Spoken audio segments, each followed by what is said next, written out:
Hello again. Hey guys, welcome back to my YouTube channel. So much YouTube.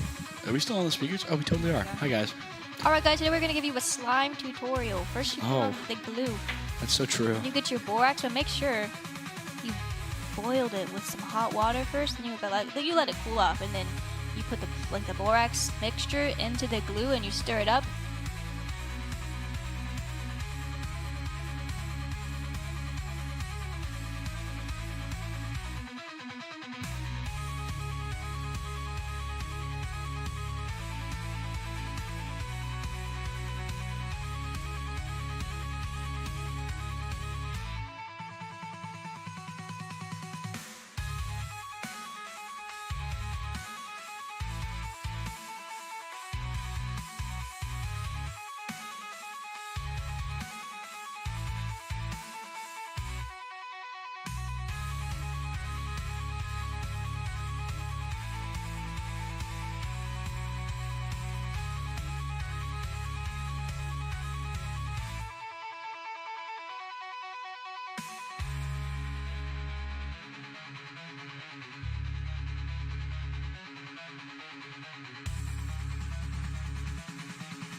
And welcome to day 2 of the Allied Esports PEC Conference. In day 1, we had the 2 top teams that people were expecting to make a statement. Boise State and Michigan State claim championships in Rocket League and Smash Bros. Respectively.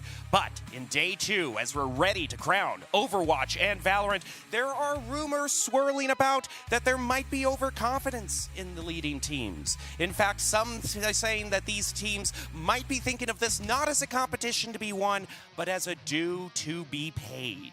Of course, Boise State and Michigan State should remember they've both been on the receiving ends of some severe punishment.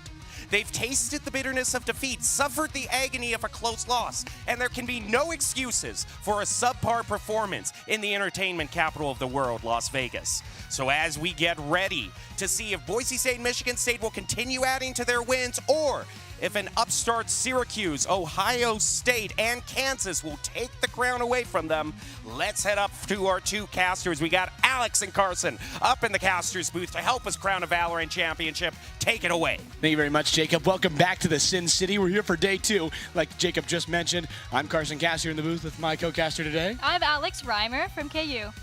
Sorry yesterday on the hosting job. Amazing job yesterday. Thank you very much for that. But we are here with the Valorant Grand Finals. First off, Ohio State University taking on Michigan State, the 1 and 2 seed, expected to be this high. But these 2 teams, they've had a little bit of a struggle going on. Yeah, I mean, they're the top ones, but like, I mean, Michigan has just been in it, right?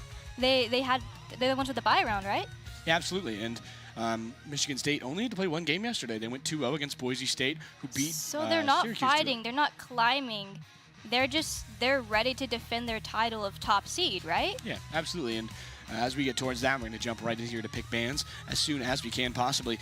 Syracuse, that team that beat them earlier, but so Split, Fracture are going to be the 2 bands, and Michigan State is going to be picking Icebox for round 1, one of the more newer, back in the competitive scene. Ohio State picks Haven for game 2, Lotus for game 3, Pearl game 4, and Ascent game 5. It is a best of 5, it appears, and we'll have a bunch of different opportunities for each of these teams, and I'm very excited to see just how each of these teams play. Obviously, you pick and ban for a certain reason. I'm not very surprised to see both Split and Fracture gone, but we are going to get some 3-point opportunities here with Haven. I mean, yeah, I'm excited to see what happens next, and I'm really ready to see those picks because I'm not familiar with these teams. I don't know what to expect, except for, like those whisperings of like who's, defending their title, who is expected to win. But as you guys know, I don't care about that. I will always root for, the underdog. So if I hear that like, oh, they're gonna lose, they're obviously gonna, they can come back. Absolutely. I mean the self-proclaimed kings of the tournament, Michigan State, the number 1 seed going into this, the massive, I guess, they believe they're going to be on top. I think most people do. Number 1 player in NA for some time, Slam. Roommates with one of the best players on Michigan State, Breadloaf. Also named is Ice Bear, if you're more familiar with that, but Breadloaf is the current username, so we're going to use that. Today they were roommates, probably one of the best Valorant duo roommates, I guess you could say, in the world. But these 2 were very good, but I talked about would have loved to have been in the room where it happens, Like just, being at the top with another person that's also at the top. What's that like? How does that feel, Because, I'm an Iron, so it's just... Yeah. No, I wouldn't know either. I played a lot of Valorant. I've never really got good at it. I pay attention very close to the competitive scene. But Syracuse, Valorant this year, you've seen a lot of teams go through there, and we'll talk a little bit about the results because they are very important. Ohio State is one of the only teams this year that did not take a game off Michigan State. Michigan State went to 3 against 4 schools, being KU, USC, BSU, and Oklahoma, who was not present today. But those schools brought them to 3, and Michigan State 2-0 to Boise, even though they had a game against them earlier. Yeah, so we haven't seen those games. We don't remember exactly what happened, but with them, having maps taken from them, they're obviously trying to defend their title of, being the best, and they've obviously done that. Yeah, you have to imagine at a certain point that it is just a very good team that you're going to be playing just throughout. Everything. Michigan State has proved that they belong on that top step. They are going to stay on that top step. 7-0 with a differential of 10. Multiple games where Michigan State is 7-0. So, you have to expect that that's something that you're going to see a team on top. But Ohio State, if there is a team that can upset, I believe they might be it. They're only 2 losses, an 0-2 and a 1-2 loss to Ohio State and Syracuse, respectively. maybe a bit of national championship joy. It was the day after Ohio State won that football national championship. Can't imagine there was too much focus in that building. That Ohio State team definitely is dangerous. They 2-0'd Nebraska to start off games yesterday, and actually 3-0'd them because of a rematch. So, I mean, they played 5 games and gone 5-0 with a 2-0 USC win afterwards. I also heard there was a coincidence that Ohio State and Michigan are competing against each other in something else. What was it? Oh, yeah. So Ohio State and Michigan are both today competing in the Dodgeball National Championship. Michigan State is the 3 seed in that event. Ohio State the 8 seed. Michigan State taking on, I believe, Akron, or maybe. I think Akron might be the 1 seed, but Ohio State taking on number 9 Virginia. Gotta love April Madness for dodgeball, but a lot of fun, different things these schools are participating in other esports. Michigan State 4th in the Landscaping National Championships earlier this month, so rather late last month. So a lot of fun things going on here. Michigan State, of course, is the favorite. I want to hear your predictions. My predictions for the team, I mean, I have no idea what these teams look like, and I'm ready to see what happens, but I think I once they do their picks, once I see picks, I think I'll know. But it's also like, I think we'll get into the scheme of things. Like when we see them in that first map, we'll see how they perform. Then we'll kind of know where we stand, where they are right now, no matter how they've played in the past, how they played yesterday. It's a new day, it's a new morning, so we can never truly know. Yeah, and as we're in the Sin City, all bets are off here in the final game. It's going to be just everything on the line here. It doesn't matter where you were, how you got here. It's going to be just everything you can do, trying to fly through this game so far. No, yeah, the game does not care that you had a layover. It does not care about your jet lag. It's you play, you lose, or you win. I'll tell you what, these teams are fairly similar in terms of jet lag as we go through the fly-through, which we cannot see up here, but going to see how much we can go through in this other end with Michigan State. That pyramid kind of looks like the Luxor, doesn't it?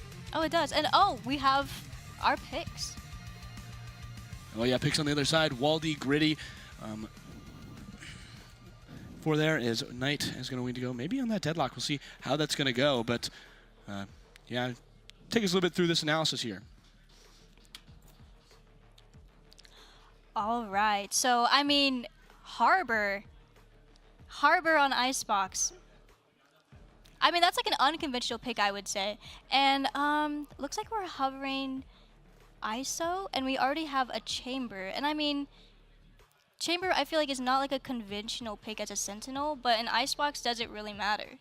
You know Absolutely. what I mean? Yeah, I mean, absolutely. It kind of depends on where you're at with just how your team wants to play. I mean, if you have a reliable controller who knows how to use their smokes, knows how to time them just perfectly, those smokes can really hold down a site pretty well if you have someone who also can hold those angles.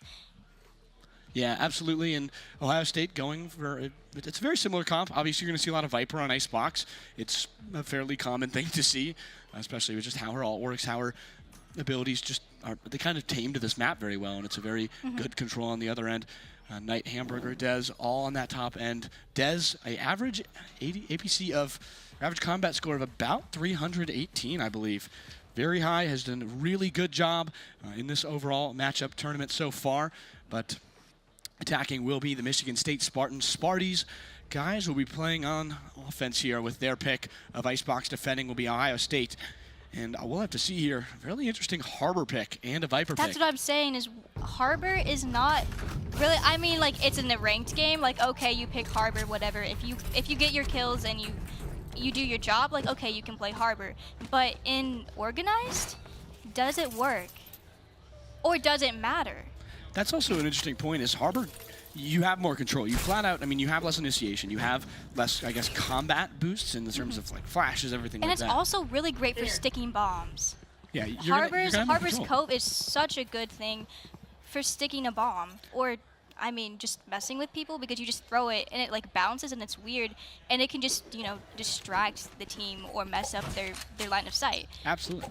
I'm a huge Harbor player. It's my main, if you were Really, I curious. actually do like playing Harbor as well. Just not the best Yeah. pick usually. Ohio State going to go to this left side. Moby going to help lead the charge with Viper as well. Waldy dropping back. Going away here as we see KO going to initiate on that other end. Not a lot of more initiators on the Ohio State side on that offense. I would be expected to see Michigan State maybe struggle a little bit with that struggle control on that shot right in front.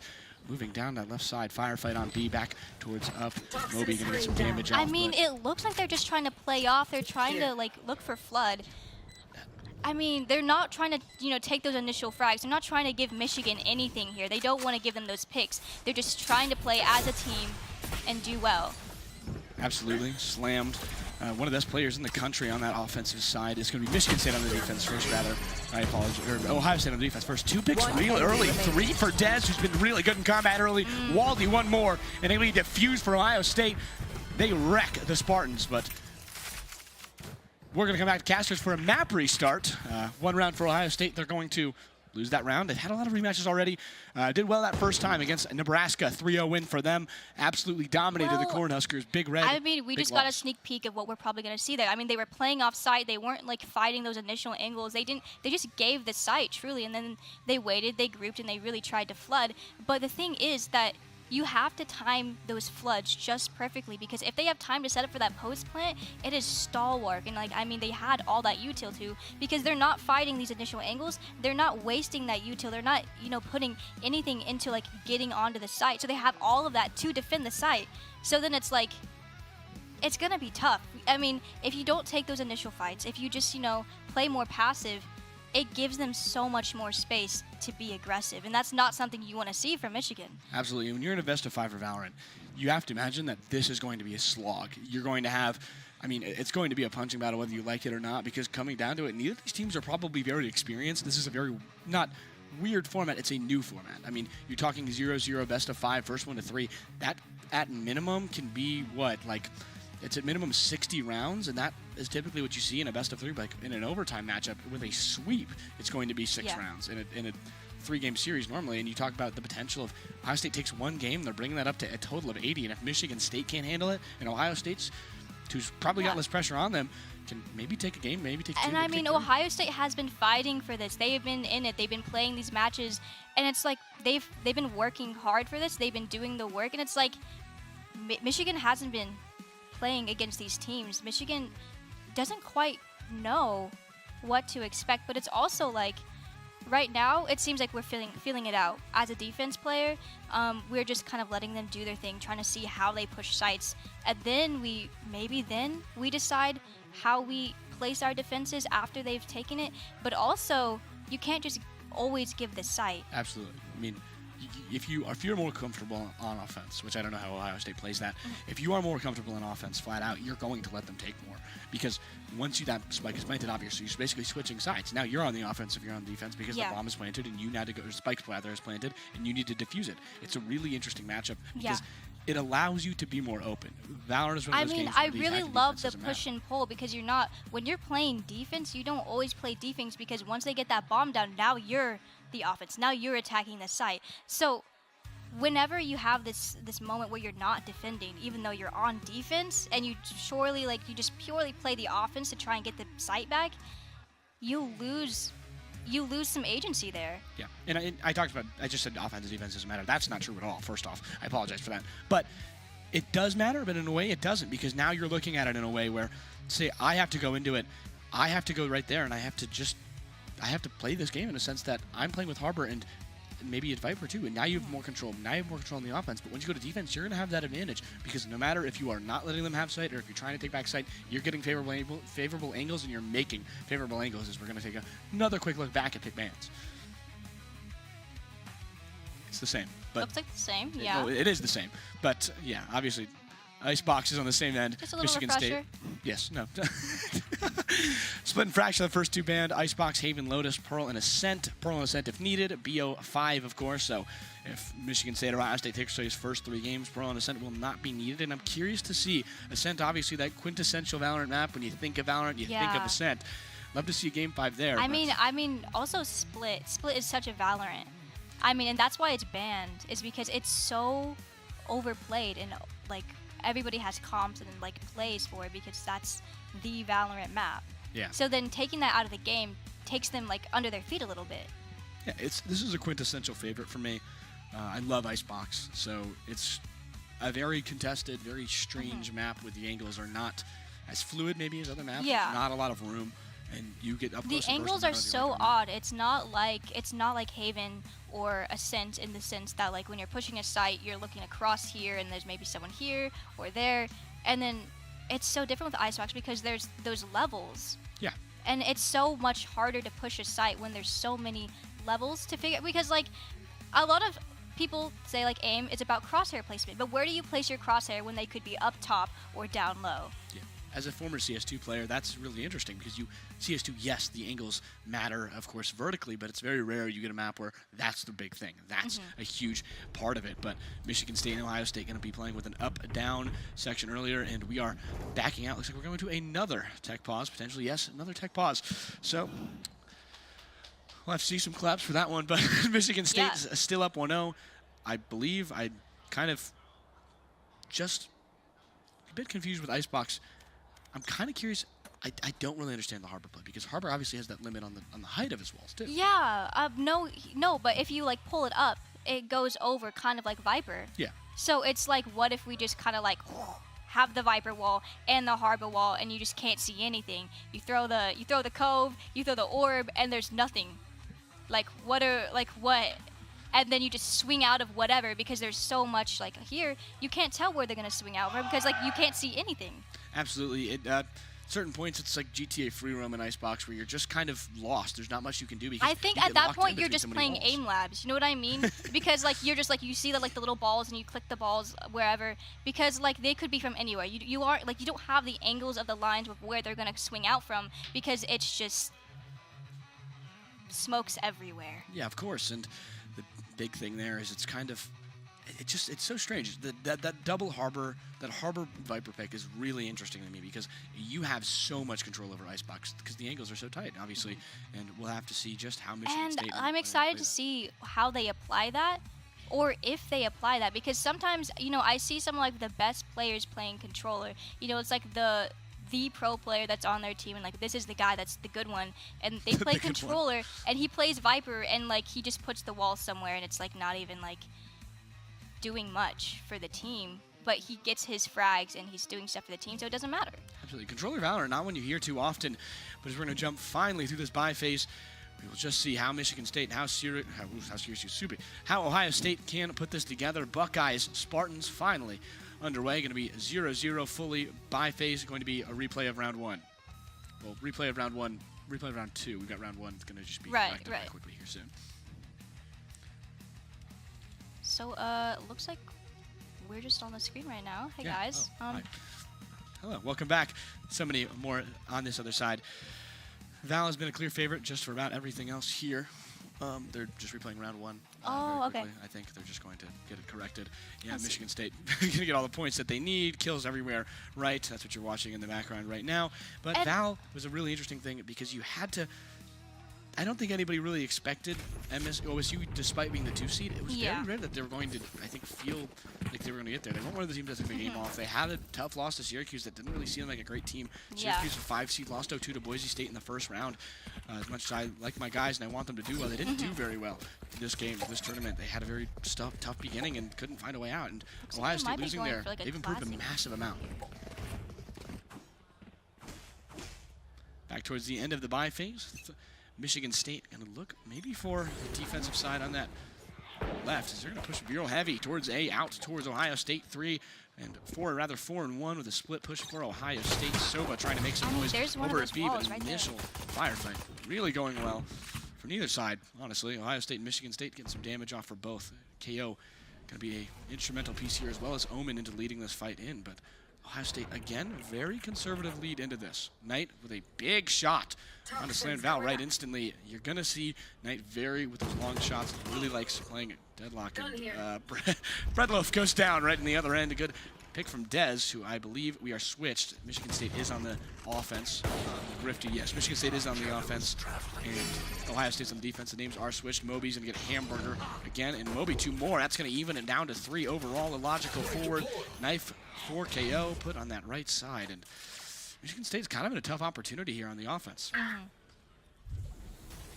A logical forward. Just trying to make some noise. or maybe just make a little, rather see something on that other end, pushing forward. Michigan State felt like they had no control down 5-3, but now they're pushing forward. Logical left. forward, left I mean, side, that's the Viper wall control up. of This is those going to make a really interesting situation. You'll see this wall a lot on Icebox. Grifty forward. No aggressive push. Be surprised there. Oh, One there more he for goes. Grifty. They've been really aggressive all tournament. You're seeing that right Nice. there. Waldy with Oh. 2. Moby and Moonrow go down, and Ohio State up 2-0 early. I mean, what a flood there. I mean, like, the patience, and Grifty was there the entire time. And he was just, you know, waiting for the opportune time there, you know. And that's like that's what it's about. It's like sometimes it's only about like staying alive for your team, waiting for your team to back you up, especially when they get those initial frags and you're all alone on site. It's just like, don't die. It gets kind of a competition of, especially pistol rounds, I refer to it as the having fun round and the having fun competition. Now you can get more into strategies. Everybody's got some more money, but Ohio State, really big credit advantage off rip.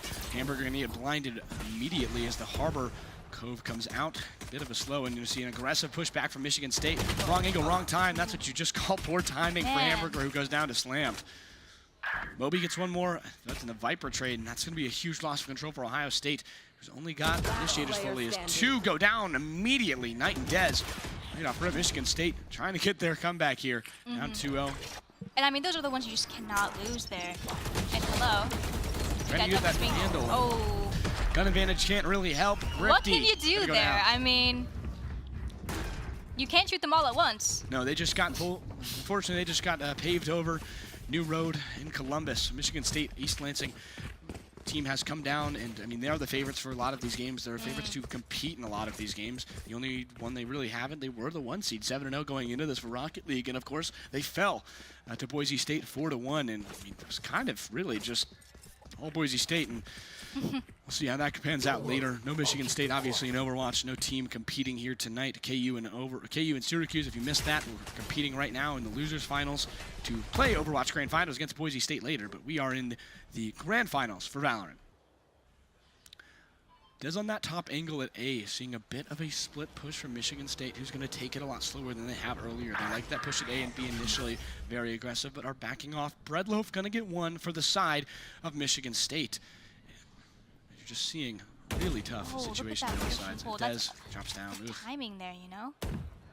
Yeah, that's the fun part about some of these games is that timing. Sometimes you just look away and you just get annihilated, and it really sucks. Yeah. There's not much you can do. I mean, Or they just barely miss each other. I think one of my best quotes is that you're all about the neurons firing in the sense of you're just trying to figure out and just trying to guess at certain points when somebody's going to do something. That Sova arrow going to give some intel for the Ohio State side. They're going to dodge it with the wall. Yes, forward. Not sure they know that they're there. We might see some less aggressive push from the A side. Now we're Ohio making some State. noise. We're like trying to maybe push the site here. The rotate's going to come over. Only 2 for Michigan State, or rather Ohio State on that defensive side. One go down. Breadloaf annihilates Dez on that right side. One of the best players on that Michigan team in Harbor. Great control, great wall. He's It's doing gonna give some a great lot of damage picture. there. That spray. Spike planted. It's a little ambush from Hamburger back in that downside. Peeks right. Gets damage to 1, but Grifty goes down up top. Hamburger gets Breadloaf. Michigan State's first kill in 7 in a row for Michigan State. 2 for Hamburger. Looking for one more, but the wrong timing. Did not know Up Sova. the rope. The rope did not know KO was there and goes down. And that's just Knight versus the world here. Back forward, going left, right. Shoots the spike, get a little damage there. That's not how that works. Forward, hits the KO, rather the Killjoy block, and just really gonna maybe should try and save here if they can. Trademark goes out, but Knight gonna back up, gonna get headshot by Illogical. Top down, it's 2-2 all even as Illogical for the top rope gets another one from Michigan State. They are dominating right now. Man, I mean, you say they're dominating, but I mean, it's still even. They're still in it. They've gotten, if you can prove that you've gotten around, I mean, it sucks when you go 0-3 to someone, but the moment you get a map, or if you get around, you know you can get around. And that's what they've done here. So, like, it's not a landslide here. No, absolutely not. We've got plenty of game to go. And I really think the thing that they're using to advantage right now, Ohio State, is really playing with tempo. And they're playing with, you know, the timing of floods. We'll get a brief little tech pause right here. Ohio State and Michigan State. 2-2 all knotted up. Harbor and another ult from that other side. It'd be interesting to get that one-on-one ult. That is one of the most fun in the game. Really gotta love how Valorant, I guess, makes those ults. And I mean, depending on how the cookie crumbles, that can be a game-winning ult. You know, like if there's 3 of you, you know, defending the site, and there's one person left, you just hit that ult. Whether they win or lose in the ult, they're dead. It brings you to a one-on-one situation where you're kind of just, you get a favorable chance. And it's one of the things now you talk about how important angles are, how important being there in the right time, being in the right place in the right time can be. And when you get to go one-on-one in an even situation, or rather a disadvantage partially, it's a really interesting I mean, it's disadvantage if he has that shield. I mean, that initial bullet does not matter. And then he gets that first bullet on you. Yeah. And then it's up to him whether he whips that or not. It's a big advantage, and it's a bit of a gimmick, but I like seeing Ohio State play it. If you're going to be the underdog, you're going to play some gimmicks. You should play some gimmicks, and that's what Ohio State's doing directly.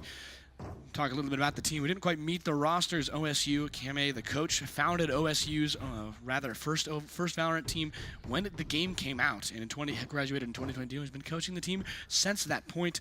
Gotta love dedication to the sport, to the game.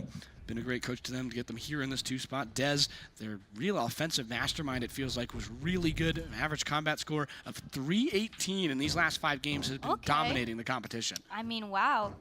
So, like, they have these things under their belt here. They have the proof that they are good and they're in this. We just want them to show their true colors. And, I mean, they've gotten 2 rounds here. And if it stays even like this, it's going to be that push and pull of who wants it more. Someone with a shark hat on, I'm going to shout that out. I saw that for a moment. Love that shark hat. I don't know who that is on that downside there, bottom left of the bleachers. Huge shout out. That's an elite hat right there, and I can't lie. You got to love the audience participation yesterday, today.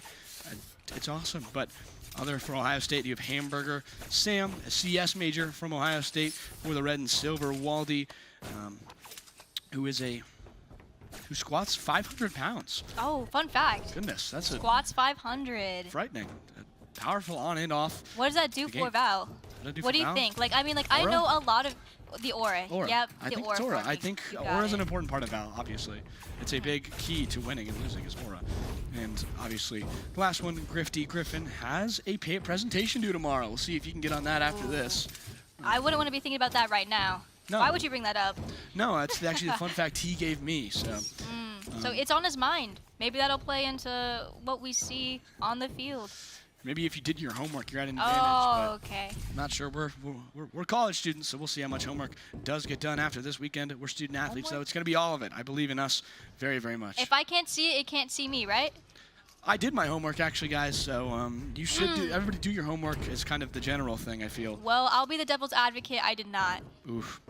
I did, like, some of it, though, like what I could see, you know, but then I pretended I didn't see the other things, you know what I mean? That's a reasonable thing to do. What you're seeing right there, that's Grifty and Waldy. Hey, guys. Or Elliott, rather. Those are the 2 on the end right there.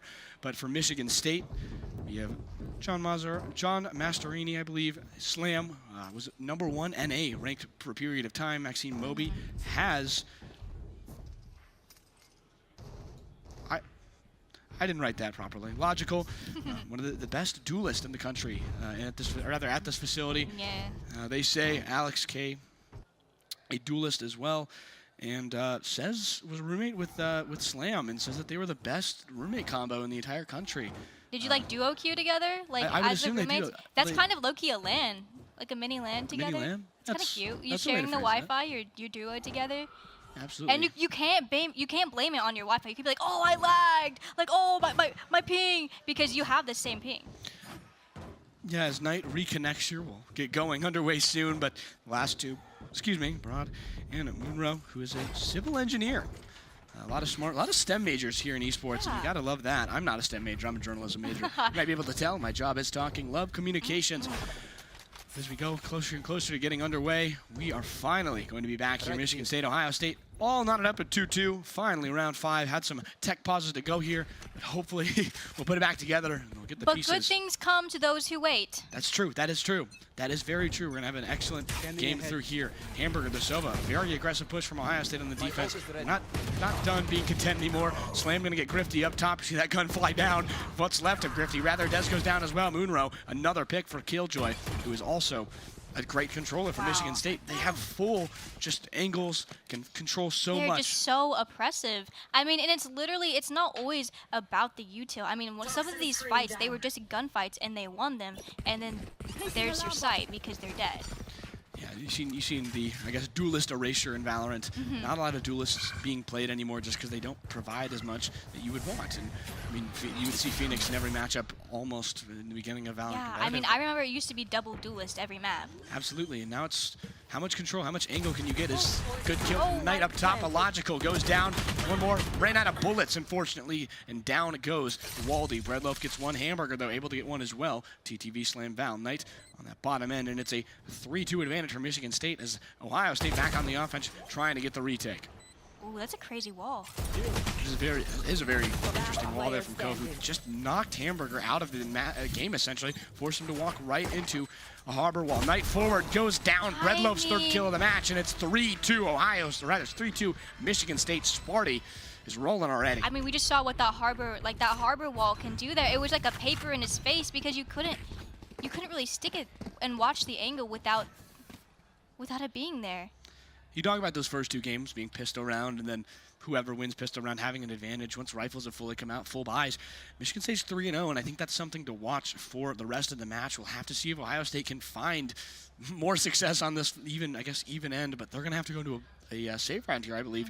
You talk a lot about two kinds of momentum, money momentum and mental momentum. Yeah. As a more of a Valorant player yourself, Sure. How this game can be devastating when you are losing. Yes, for sure. It's literally always about the money. It's about the economy. It's like, what can we afford to lose as we are broke? So, like, you can't afford anything. You can never afford to lose. But then it's like, okay, do we lose this round and we have to win the next? Or do we just force it and every time it's a fight to win? Absolutely, and you saw that aggressive push from Ohio State go very poorly. You didn't have a full team. I'm wondering if maybe you're going to just try and let them get point and play together as a team, try and have a numbers not disadvantage. Those picks going very well for Michigan State. We'll see how they can retaliate. They go on a thrifty round here. We'll just see. I mean, it's a really tough situation. I mean, you go through this Maui format, you play 2 games. Michigan State might go through this, win a grand finals by only playing 5 games rather than Valorant. And I mean, wow, that would be a crazy feat for the first PEC championship. Feels good in the Maui format to do that. Just dominate your opponents. Michigan State has so far. Hamburger peeks, has to deal with 2, backs up, trying to get a more favorable angle. Gets almost one as Logical goes and gets Hamburger. Very low on health though. Dez gonna get a trade. TTV slams out, goes down. Really Dez damage. gets 2. We've talked about how good they are at combat. Crew. I mean, absolutely. Spike is down. Dez on the custodian job, does not know KO is right down there. Pushing in that right side, gonna have to back up here. More angles now is Ohio State still not fully rotating. They're expecting another maybe rotate from Michigan State, and they have called it very well. I love this from OSU. I love this. Every time you're keeping them on their feet, they have to take a site. So then it's like you take the space that they don't take. You know what I mean? Maybe too much noise made there as Moonrow gets Knight right in that back end towards spawn. Waldy kind of stuck in that back end here. They're going to have an ambush, though, as Killjoy goes down. Spike down for Ohio State, and Michigan State at their first disadvantage since rifles came out. The limbs have been very uneven as Dez going to get the 3. As Illogical goes down. Good advantage for Ohio State. 3-on-1 odd advantage. Now it's kind of stuck for Viper. Moby all alone. Gets one. Oh! What a job from Dez as Waldy goes down to Moby on a beautiful shot. But I swear, he was just talking about the 4K, and it's the last person. It's always the last person, and then that's the round. I have a feeling Dez is going to be a name we're going to be calling all game. Very, very good round. That's the 4K. Gets them the ult. 3 ults for Michigan State, 2 for Ohio State. The Buckeyes going to be playing from a disadvantage, it feels like, the entire night, just because how impressed that Michigan State team has been. For sure. I mean, and the thing is that, like, they're switching it up, which I really like. I mean, you can just, like, hard push every site, but Michigan State is switching it up. They're not always hard pushing. Sometimes they poke and prod and look for that space. Here's an interesting look, much more aggressive from that Michigan State side. We're not really splitting. You have Viper towards mid. Wall from there, which is one of the more unique abilities from that top side. You're seeing a fiesta of Spartans up top there. As a slam, going to lead the charge there, Sova. Maybe going to try and get some utility. It's also interesting to see these rotations, because how long do you sit on a site until you rotate? It's going to be pretty long, pretty short for Ohio State, who I think is going to rotate some over, but they've been pretty conservative about bringing players over. Grifty This guy is just with trying that to stay judge. alive. One shot, 1 kill. Breadloaf goes down. There's a logical one more, and Grifty, here comes the ult. Gets that shield, and Moonrow still gets Dez. That's really tough for Dez. Down goes the logical consolation pick, but What it's a still spam. tied. Trades everywhere. Waldy gets Moonrow, but here's the Viper ult. Control now for Michigan State as Spike goes down. This is a sticky situation to be in. I never want to walk into a Viper roll here. Back on that forward, and Knight One alone enemy gets remaining. one in Last Thermomobi. player Now it's a standing. one-on-one for the rest of this round. 5 bullets for Knight. Not enough. Slim gets Knight in another win for Michigan State, who is 4-1 in rifle rounds. And I mean, this is what I love about LANs. I mean, you can hear the crowd cheering, you can hear the teams pumping each other up, you know, like, it's just the energy is so different, and it affects the game too. There's so many other factors that happen when you are in a LAN. The Ohio State, it feels like maybe not that great on the defensive side personally. They seem a very aggressive offensive team. We'll have to see just how they play. It's going to be a very interesting situation for them, but I mean, they've been very good so far. They've won. They're here for a reason. But, I mean, they got 2-0 by Michigan State last time. What did they learn, and what can they do? They got oh boy, here we go. We got that op coming down here. Free op from Valorant there for Ohio State. I mean, they've just been swinging these initial angles that people could be holding, and it's like the reliance on the control, the timing, and Breadloaf is going down. Knight just absolutely clotheslined Breadloaf. That is a sandwich cut in half, it appears. That feels horrible to be the first one to go down to a chamber. Yeah, that chamber ult is deadly, and it just sucks at a certain point when you have to deal with that, because it's a free kill for Chamber. He gets a free gun any point he wants. Moby gets Hamburger, and that other How's the end, timing? real good. down. Grifty But gets he one, but goes doesn't down, know. but Dez gets one more in the consolation. 2-2, 3-2 advantage for Ohio State Gets a as shield Dez down. gets one more. The shield knocked out. Like you mentioned, Moonrow. Oh, We are playing Scooby-Doo Ring Around the Rosie. Oh no. oh no! Dez The looked the Valorant wrong timing. way. Valorant timing. Oh my Moonrow goodness. gets Dez, and that other end forward is Moonrow pushing into that 30 other end. seconds They left. planted here earlier in that first round and went down You should very run. early. It's But now they need that even though spike. Killjoy ult. That's huge for Michigan State. We're Just locking weird. it down. Ugh, We're that's investing it. I mean, this is Killjoy going to come out. Michigan Last State player standing. going to go fully 10 out as seconds Ohio left. State Spike down planted. 1-2. What can Waldy brew up here? As the attacker Killjoy got one, and that was not good enough. Pushing forward, forward. Too much what? presence detected for Waldy, who just walked into it, unfortunately, at a wrong time. Waldy forward. Looking for an angle, looking for a Spartan. Right and left. Shots down at Spike. Oh. Push right, push left, and they're stuck between two. what a Rock a hard crossfire place here. for Waldy. Crossfire and goes down to I Moonrow on the mean, other end. It's like, what's the lesser of two evils there? Where do you go?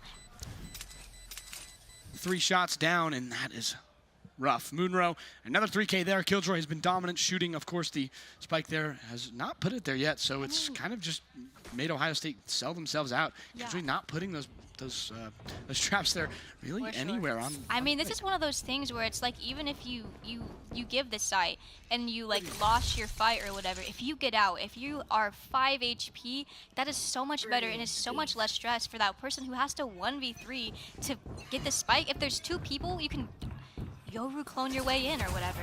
Probably our first flash we've seen all day, it feels like, because Waldy gets blinded. Moonrow and Hamburger trade each other. Breadloaf goes down in that crossfire. Logical with that nade out. Slammed goes and gets Knight. One more. Ohio State at the disadvantage already. Aggressive play from the Spartans. We're talking already 5-1 in rifle rounds. Just annihilating Ohio State. It feels like the Buckeyes can't do much of anything at even strength. 1 minute and 14 seconds already remaining in this round. Excuse me. Man, I mean, that's what I hate about this, is that they are just able to run around wherever they want right now, and because they can just shoot them.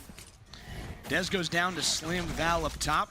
Knows that there's one more down low. Not able to get him. Waldy, 2K, Nice. but goes down to A Moonrow little on the bit of other a end. beagle there. Okay, okay. Gotta love the Sheriff. It's a thrifty right now for Ohio State, who does not have the money to go out. Nice shot in chat. You're seeing by Oh, Slam. picks up Good the gun. compliment. Gets that Vandal. Peeks Oh. one, peeks right. Oh, hello. Can't do anything in the crossfires. Grifty goes down to Moby in Ohio State. Reeling at this point, 6-1 in rifle rounds. I mean, imagine that 1v2 there. Your heart's pumping. You're like, I need that gun. I need to pick up that gun. And then boom, they're there. And all you've been thinking about is like, picking up that gun, and suddenly the people that you're supposed to shoot are right there, and it's... Yeah, that's really rough. I mean, you're looking at the stats right here. I don't think they really do justice for Ohio State and Michigan State, and you're kind of seeing just why. Munro's been in control as well as Moby. You're talking about, I guess, Valorant's really interesting because duelists, as you go on, have just been less and less important in the competitive scene, it feels like, because you can do, if you're good enough, you don't need those abilities, and they can initiate, sure, they can make fights easier, but what makes fights the easiest is having those angles and being able to control space, which is something you say a lot more in Overwatch than Valorant. No, yeah. I mean, honestly, I think that, like, Valorant is truly all about space here. Like, every time we're pushing a site, we're trying to take space. When we go mid, we're taking space. And then it's like, on the defense, it's like, wherever they're not, we need to be there. Knight clotheslines Moby is now Michigan State all stuck in that right side. Really good chamber shot from Ohio State, who the last time they went around had that chamber op. KO. Only one with ult on Michigan State's side could really change it. Breadloaf gonna put a wall up with Harbor and another quick right turn, basically the same wall you've been seeing for both sides on Viper and Harbor. Control of that site, cutting off Michigan State's entrances. Cutting off where Michigan State can go from the back. Grifty. Spike not yet down. Breadloaf gonna plant it, and here's an ambush angle from Grifty as they wait for Harbor wall to go down. Dez pushing forward with double tap. See what they can do. Right side up top. A little bit of info. Good info from the teammate. Doesn't know there's one behind. Illogical gonna get Grifty. Dez pushing forward. Oh, the gets timing. Harbor, one more. Nice. Munro gets one, and same with Waldy. They're tied in terms of trading, but one's still down for Michigan State. 3-2 remaining. It's time for the Dez swing. gonna clash Oh! here. Valorant timing goes down as Knight clotheslines Munro. Diffusing for a moment there. And What? Waldy gonna finish it off. Ohio State, after 3 in a row, finally get one back. It's 6-4 Sparty. What a show of that offensive op work there. I mean, that's hard. Like, when you're retaking a side with an op, like, I mean... I played a lot of Chamber for the reason of I just like ops. And, I mean, you talk about Knight, there's a reason that they aren't playing Chamber. They have that op right now. Have been just devastating with that recharge shield. And, I mean, come on, you gotta love that. Just really good play from distance. And if Michigan State can't do something about Knight, you're gonna see not much to be done. Michigan State has lost every round where Ohio State has access to an op, which is 2 rounds, so small sample size. But we're not broke yet. Ohio State is still in this. Money's still up. Bag chasing at this point with that Truly. Thrifty. Really good job. TTP Slim Val What? immediately just nails With Dez. some shocks? Okay. That's an interesting situation. I don't know how that one happened. Slam Val gonna go with that drone It's forward, not the first looking time for info. either. Judging that corner, Grifty in what can this Grifty always this brew up? dangerous position here. Forward up, Grifty. Oh, Can't even no. get one. That's 3 in a row for Michigan State, who just steamrolled Ohio State. The Buckeyes have been Oh, poor Waldy here, all alone. discarded, it feels, as if Michigan State, this I mean, they stayed true to their site. They were holding it. They anchored. But there was no time to rotate there. It was just boom, you're dead. Boom, you're dead. That's a consolation at the very least if they can't win this round. Slammed goes down. Back up top. Waldy, good angle, gets one I mean, more. they're playing with their food here, but Waldy's holding it up pretty well. Breadloaf sliced in half there, back on that other end. Waldy just going to save. Very smart decision. Should save. But Michigan State still pressing, like getting playing aggressive, and that's a this is 3K deathmatch. for Waldy, who was just knocking out Michigan State in every sense of the word. Point-and-click adventure game. You'd think you're watching RuneScape right now. Do you guys really want your guns, or like, is it worth? They've got the money, but that's going to be 2 rounds in a row where you die for Michigan State, which sucks. But 7-4, they get their first round off the end of 7-2 on rifle rounds. Rather, it'd be 7 of their last 9 for Michigan State, who've kind of taken control of this game. But Ohio State, with that early lead, with that early round, not too far out of it. 4-7, trying to get around here. Maybe not down 3, maybe down 2 instead at half. Rather down, could be down 4 if they lose here. And we're seeing a different strat here, which I love. It's like you don't want to be predictable. You don't want to fall into this like predictable behavior. And I mean, they do switch it up so well. They're always keeping Ohio State on their toes. Moby watching now, charging forward, who put down that wall initially. New walls for that Viper on the Michigan State side. Here's the one-on-one as Dez 0-2 at these ults. Moby gets one more. Hamburger gets a consolation, but it goes down in the fight. Slammed Val pushing forward with the rest of the team, and Michigan State's going to get quite the easy plant off and up 2-4 with an odd advantage. As Ohio State. I mean, that ult there, I mean, like the Harbor ult there is kind of low-key an initiator move there because you get some info there. You can figure out if they're pushing from mid, if they're standing in that ult. That, and there's huge space to be gained. You know that somebody's going to get stunned, you push concussed. them off from being able to push you or get that timing to flood. Absolutely, combining that with Harbor's other moves is Waldy trying to avoid getting turned into a dart on the dartboard there with the Sova ult. 4 for Michigan State still. Breadloaf gonna get one more. Waldy goes down, can't make any heroics there. Knight gonna get one with the Guardian. Gonna get 2, gonna get 3. Needs one more. Can't go down. Knight forward. Just goes down. Needed to defuse and had to make a choice there. And what a round for Michigan State, and what a round for Knight, who couldn't get much of anything, unfortunately. I mean, come on with the Guardian. I mean, I'm a Guardian believer. It's a one-shot headshot. Anything that's a one-shot headshot is a good gun. Ooh, beautiful sword. And you look at the scoreboard, you see 4 and 8, and you're like, it looks like they're losing pretty bad. But then you see these rounds where it's like they're so close, and it's just truly about how you close out those rounds, and it's the timing, and that is what Michigan State has really been playing with here. Is like they take those initial fights, they win it, and then they don't have to commit to anything. They can go to another side if they want. They play with their food, and they just really take that space. If you're just tuning in, we're at halftime of the Valorant Power Esports Conference Valorant Grand Final Championships here. Michigan State in green, up 8-4 to Ohio State, who had an early lead but just has struggled on the way. Ohio State now on the offense. We're talking about pistol round. Who can have the most fun? Dez, double tap on, trying to go forward with that shield. Griffey gonna get one. Moby goes down, right side, trying to move forward as Wally gets one more, and another early advantage for Ohio State on this pistol round. They've dominated. When, I mean, they have to don't have any rifles. I mean, it feels so good to be good with a classic. You know, I mean, the free gun of the game, if you can kill people with that, you can do anything. It's definitely a power trip. It does make you feel... Every pistol round feels great, and it sets you up for success. Randomly shooting through the smoke. Knight gets one as Grifty gets another. The spamming, is that allowed? Is that allowed? Sources are saying it's allowed. Munro up top, has to deal with 2. Goes down in Ohio State. 4-0 on that game. And they're up 8-5 now is Michigan State. They close in on Michigan State. The Buckeyes doing a good job. Brutus. Hopefully they're going to make Brutus proud. Obviously the Buckeyes mascot. And these two teams, Big Ten teams, each of them. I mean, you talk about which of them has a more successful program. I mean, you want to see it here. You want to see Ohio State. You want to see it come to fruition, you know? Yeah, you want to see them make a championship. And I mean, there's also pressure in that as well. You know, like you're supposed to be the best. So then it's like, if I'm not being the best, then what are we doing? You feel like Michigan State's a bit more like Alabama here, or the Patriots in the early 2010s, which is how good they've played.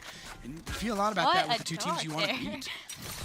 That's a reference I'm honestly not sure how understand it will be in esports, but I know some people. Somebody will get it, and that's what matters. That's important. That is the important part. Your hamburger, trying to make a combo meal. This is low-key giving me some like motion sickness. I can't lie. How do they do that? Absolutely, drone up top. Trying to get some info, and they're not going to catch anyone of Michigan State's side over there. Probably going to get more aggressive of a look here as the Viper comes down. Time to get that spike down before they... Hello. Ooh, money can't be made. Hamburger goes down to the Classic with that Marshall Munro down low. With the rest of the Michigan State side, what can they do? Good util usage there, but it doesn't catch anybody. Is Ohio State going to rotate? A little bit of an over-rotation there for Michigan, I would say. I mean, I think they heard that the entire team left, and it's a good call from them to move over. No, I mean before that. Absolutely. Before they even committed to the side, Spike wasn't down. We were just kind of pushing the side here. But Moby is here.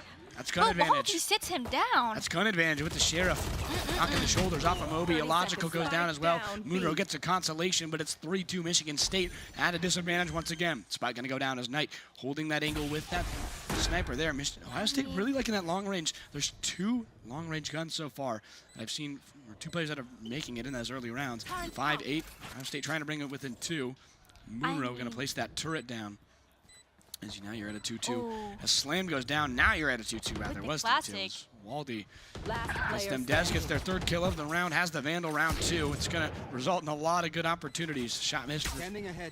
Knight as they go on that other end. Spike needs to be diffused. Slam going to have to go forward and just make a choice right now. Touches it, but there's 2 waiting for them behind the end. Val goes down.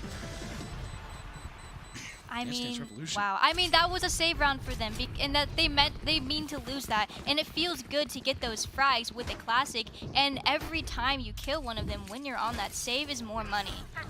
Yeah, you have to talk about. I mean, as a Valorant player, you're down 4-8 in the half. What do you, if you're the coach of Ohio State, if you are Kame right now, what are you saying to the rest of that team? I mean, like, it's like you keep in it. Like, you know you can get these rounds. It's all about, you know, that timing. And sometimes it's it's rough because of Valorant timing. It's just like sometimes it's out of your control, but it's finding your control. If you, within how frustrating is that? Do you think for a player? Like when you get hit like that, do you think I mean, most we've of the time seen it's like pro oh whatever, players. it's not my fault, or is it really just one that kind of dislodges you?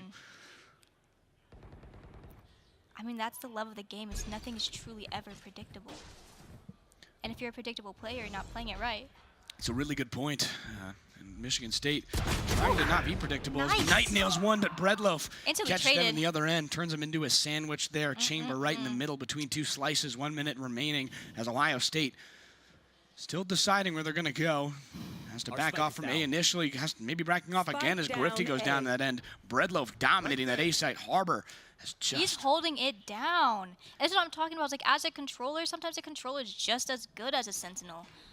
Yeah, you're talking about just how good you can be, but Hamburger catches the wrong way and gets Breadloaf. A lot of food names in this game. Well, there's two, but I mean, that's a lot more than I think you're normally used to. Food is it's a hot commodity. I mean, gotta love those usernames. Personally, my favorites is Dez, who had that 3K earlier. Really good initially, but has struggled. I think some of those 1v1s pushing forward. Saw Moby goes down. Moby can't see Dez, as that's the wrong angle, wrong time for Michigan State. Going up top, that's a great Viper wall for Ohio State, who's going to set that wall up. Now another 3-2 advantage at the same site, same spike place. What can they make out of it? And I love where we're placing our pawns here. I mean, Dez is low. And it's like, I mean, just like taking those initial fights here, it's like, I mean, Waldy, it's Waldy, that's low. My bad. Wall pushing forward, sees the Sova ult, but gets, Dez gets caught. Really good shot from Slam to correct. Back on that right side, Munro takes damage, Slam gets one more, and Ohio State quickly at a disadvantage. Just putting that pressure on Ooh, Hamburger. through the wall, Slam goes down. Hamburger pushing left. Not even halved. Goodness But he me, wins still the defusing, and fight. Munro gets Hamburger. Okay. You have to, I mean, that's a heartbreaker if you're Ohio State. Exactly. Very quick round so far. They made this one pretty quick, aggressive play initially, and it's 9-6. Ohio State still in the rearview mirror, but the Buckeyes cannot keep Michigan State from pulling ahead. I mean, we see Hamburger take that initial fight there, and he wins it, and it's crazy. And then immediately the next fight is just not the same. So if you would say, right now, again, we talk about that coaching aspect, how connected you are with this game. You've casted a lot of Valorant. You're down 9-6 on Icebox. What kind of map is this? Is it a map where you can really make a comeback, or how difficult is it going to be for Ohio State? I mean, it's definitely going to be a climb back up for sure, especially with the more rounds you lose, the less money you have. And it really becomes, what are we willing to give up? It's like chess. You have to give up some pawns to get to the queen. One big game for Ohio State. Can they come back at this point? Dez has been really good, but you see some angles that they just have not caught. You want them to get those elims. Focusing at the wrong time. Goes down, but they're right there to get the trade. Dez lost initially. Spike pushing forward. Knight gets one more. You're talking about Ohio State in that long-range distance. They've been great there. They're trying to keep as much space as you want. And Ohio State, not a great pick for them. In terms of Icebox, honestly, with how good they've been at range, I'm curious to see how they go on other maps, and still fighting very hard against the Spartans here. We'll see what they can do, maybe on a ascent. Taylor down the road. Waldy going to plant. Forward back. Waldy going to jump. I mean, I love how careful we're being here, because whenever we like plant Spike, we're so vulnerable. So we're trying to play and wait to see if they try and flood here before we even tap the bomb. Wouldn't be surprised to see Ohio State play a lot more conservative after what happened last time. Michigan State reversing that aggression. Breadloaf gets one. It's now even. Flash goes out, gets Breadloaf a logical one more. They are dominating on these retakes. Pushing forward, that Harbor gives them all the space in the world. Waldy gets a trade through the wall. Maybe not the right angle, looking left. Have to defuse at some point. Waldy taking as much time as they can. Need to peek now. Waldy gets one, and the defuse still able to go as Munro again defusing. Picks it up and shoots Waldy in the head again. 2 rounds in a row as Ohio State. Really and I mean, struggling. that spray transfer is so hard because it's not predictable, like just the initial like few bullets where you can control it, and you're trying to slide the other way. That's a hard fight to take when they're on the bomb. You talk about how important control is for Ohio State here, and that Harbor wall just absolutely put them out of it. I mean, you talk about trying to get that retake for Michigan State. They are so good with how much space they have. Ohio State can take those timeouts. Very important Valor to take those timeouts. We don't see enough teams doing that. It's good to take a break, take a breather, take a deep breath, kind of just like think it out a little bit. Because like, I mean, I hear this all the time from these Valorant players, like, oh, I just turned my brain off. Like, I just was playing the game and I turned my brain off.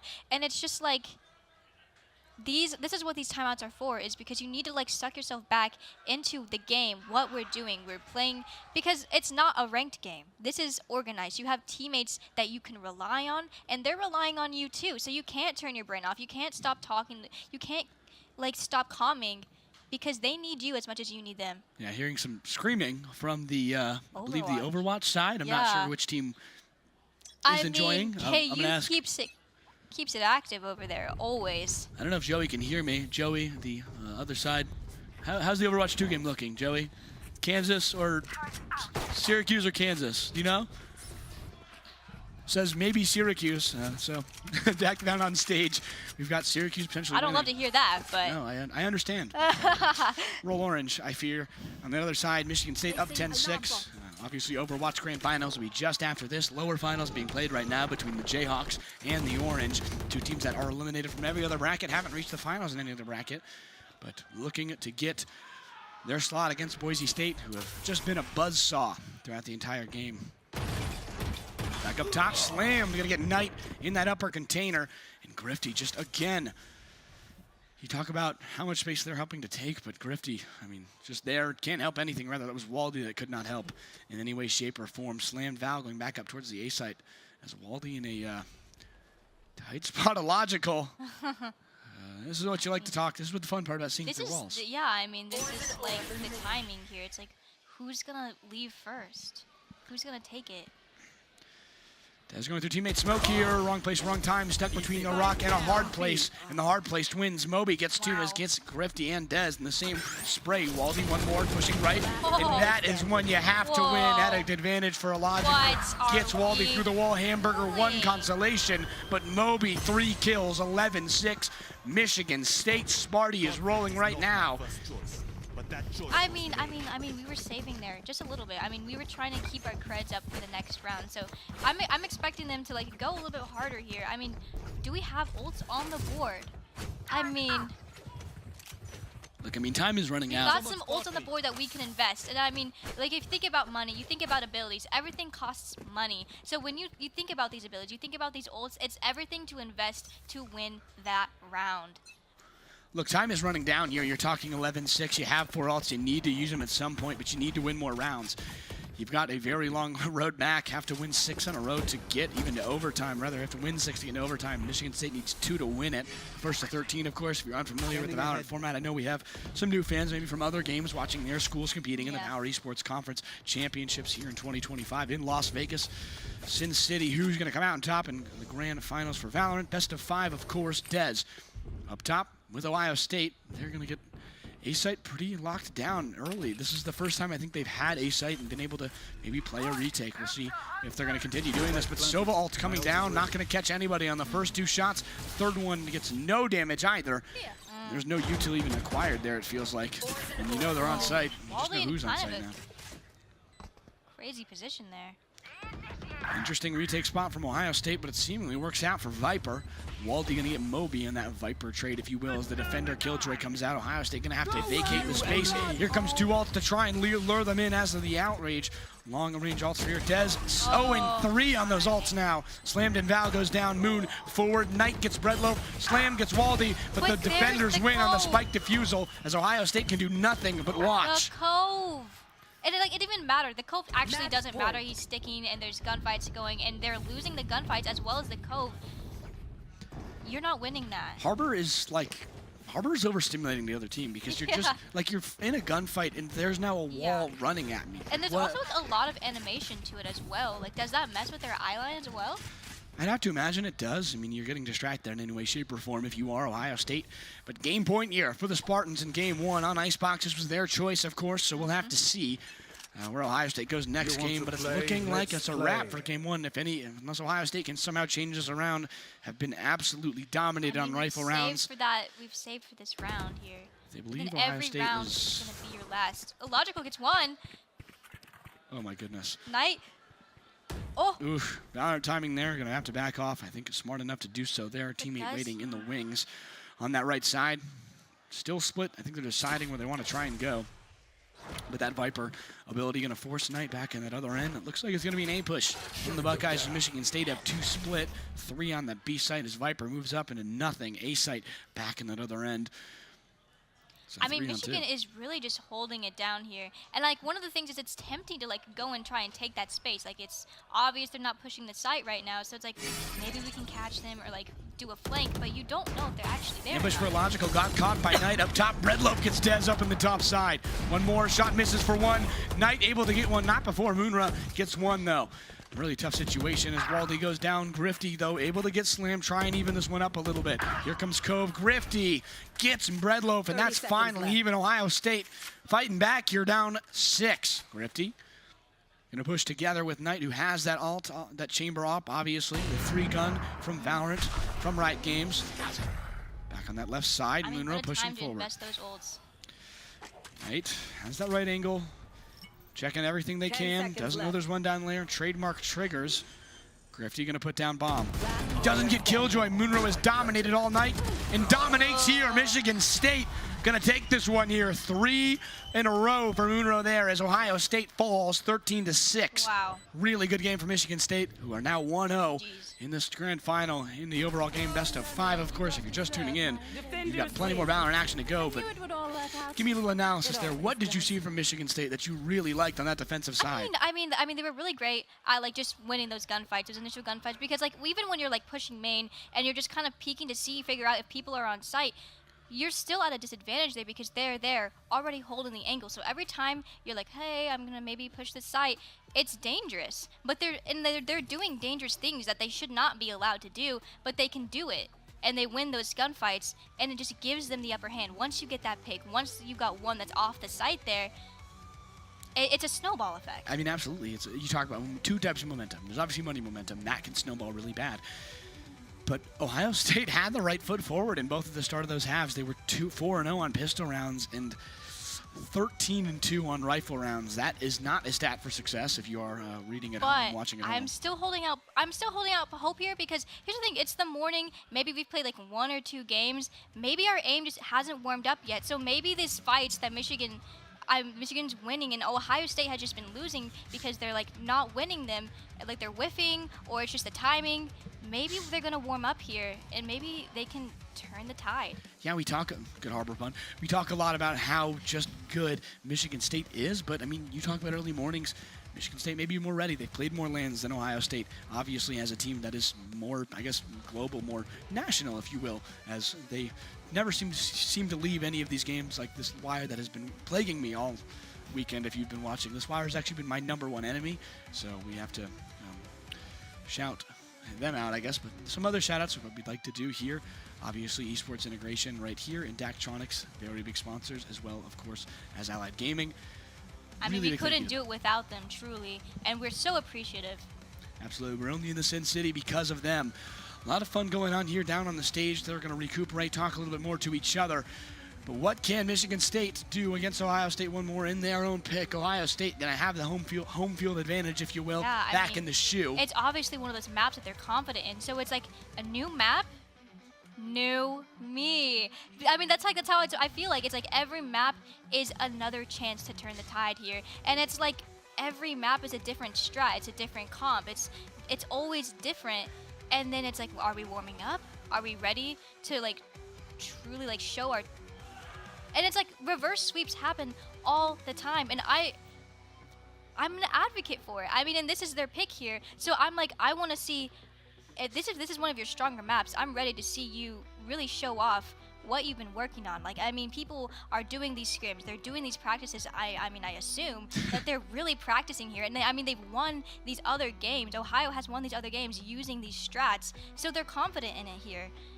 I'm ready to see it. You talk about BO3, obviously bit different than BO5. You're running a marathon here. So not reverse sweep territory yet. Ohio State still has a game to even it before they get into the brink of elimination there. But 6-13 loss is not one that inspires confidence if you're a Buckeye fan. They head home to the shoe, if you will, their home field advantage here. But we're going to jump right into the highlights here, talk a little bit about what happened there for Ohio State, what Michigan State did right, what Ohio State did wrong. And one thing that Ohio State did right, or Michigan State did right, is those retakes on the offense. Okay, let's reset here. We'll talk a little about what Michigan State and Ohio State need to do. Reset is one for Ohio State, but you talk about how good that they were, Michigan State, on those retakes on the defensive end. No, yeah, and I mean, it's truly like, do you take those fights? When do you swing? I mean, because it's like swing off tap. Sometimes the tap is fake, and especially when it's a 1v2 situation, what do you do there? Absolutely, and you're seeing And it's all about like trying to find those advantages. You're trying to do damage. Even if you lose those fights, the damage matters. Yeah, and it's about must-win fights, like right there, Waldy. That's a kill you have to get, and that kind of just it's a domino effect where it's a butterfly effect more. For as sure. if those quick fights that you lose, you go down in credits, you lose more and more. You go down, you're seeing some angles from both teams, which you're watching right there, closest player. That's a logical. Proclaimed Seth best duelist in this game, or rather in this tournament today. But did not play a duelist, was playing KO. So I mean, it's also really fun to just kind of see their reactions. Like, we see the replay of like them after they win the round, and it's like, it's so invigorating to like, I mean, be side by side with your teammate, and it's like when you lose, it's like, hey bro, it's chill or whatever. But then when they win, like, you can stand up, you can cheer, you can just like grab them and be like, you're so good at the game. And that's what's so fun about these lands.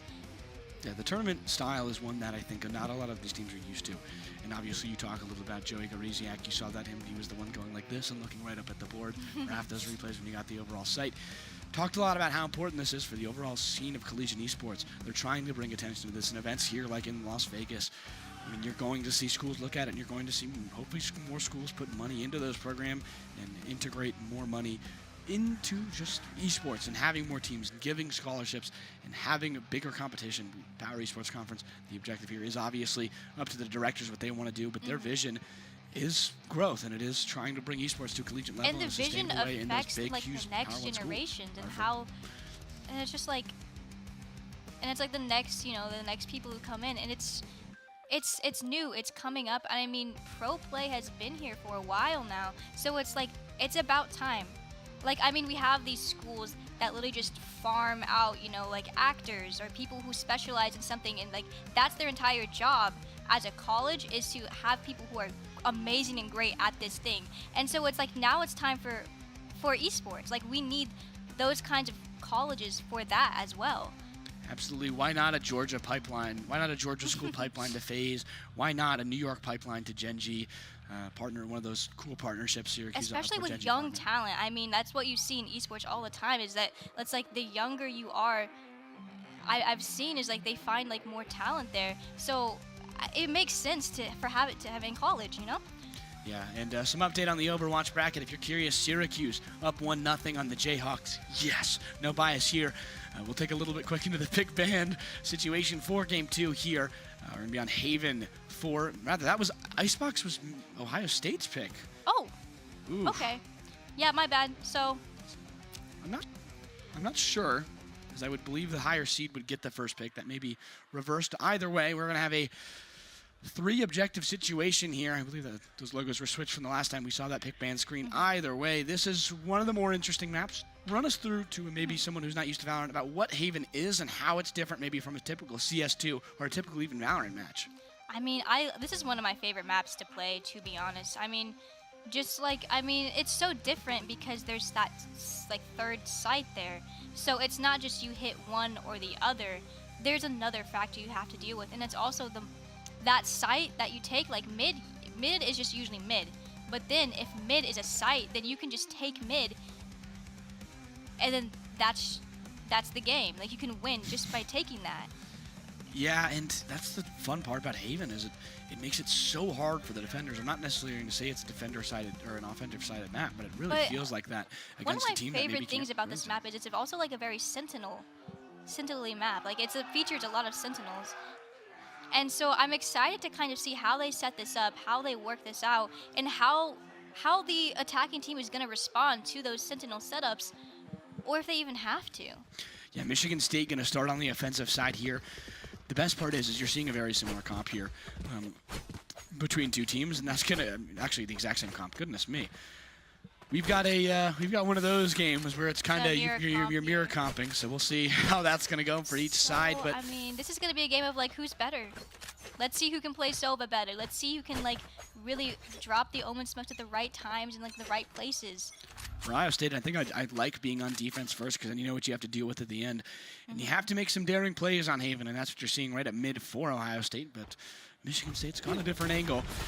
Tell me a little about these mirror comps rather in a moment after this game. We'll see on the right side. Very aggressive push from Michigan State. They are on site, and they are here. Have an opportunity to put down plant as Waldy gets TV slammed V on the other end. What? Ohio State up 5-4. They've yet to lose a pistol round or the round after pistol round as Dez nails Moby. We'd like to see this confidence, I mean, see things are heating this up. in They're other in games. danger here. They're taking that space.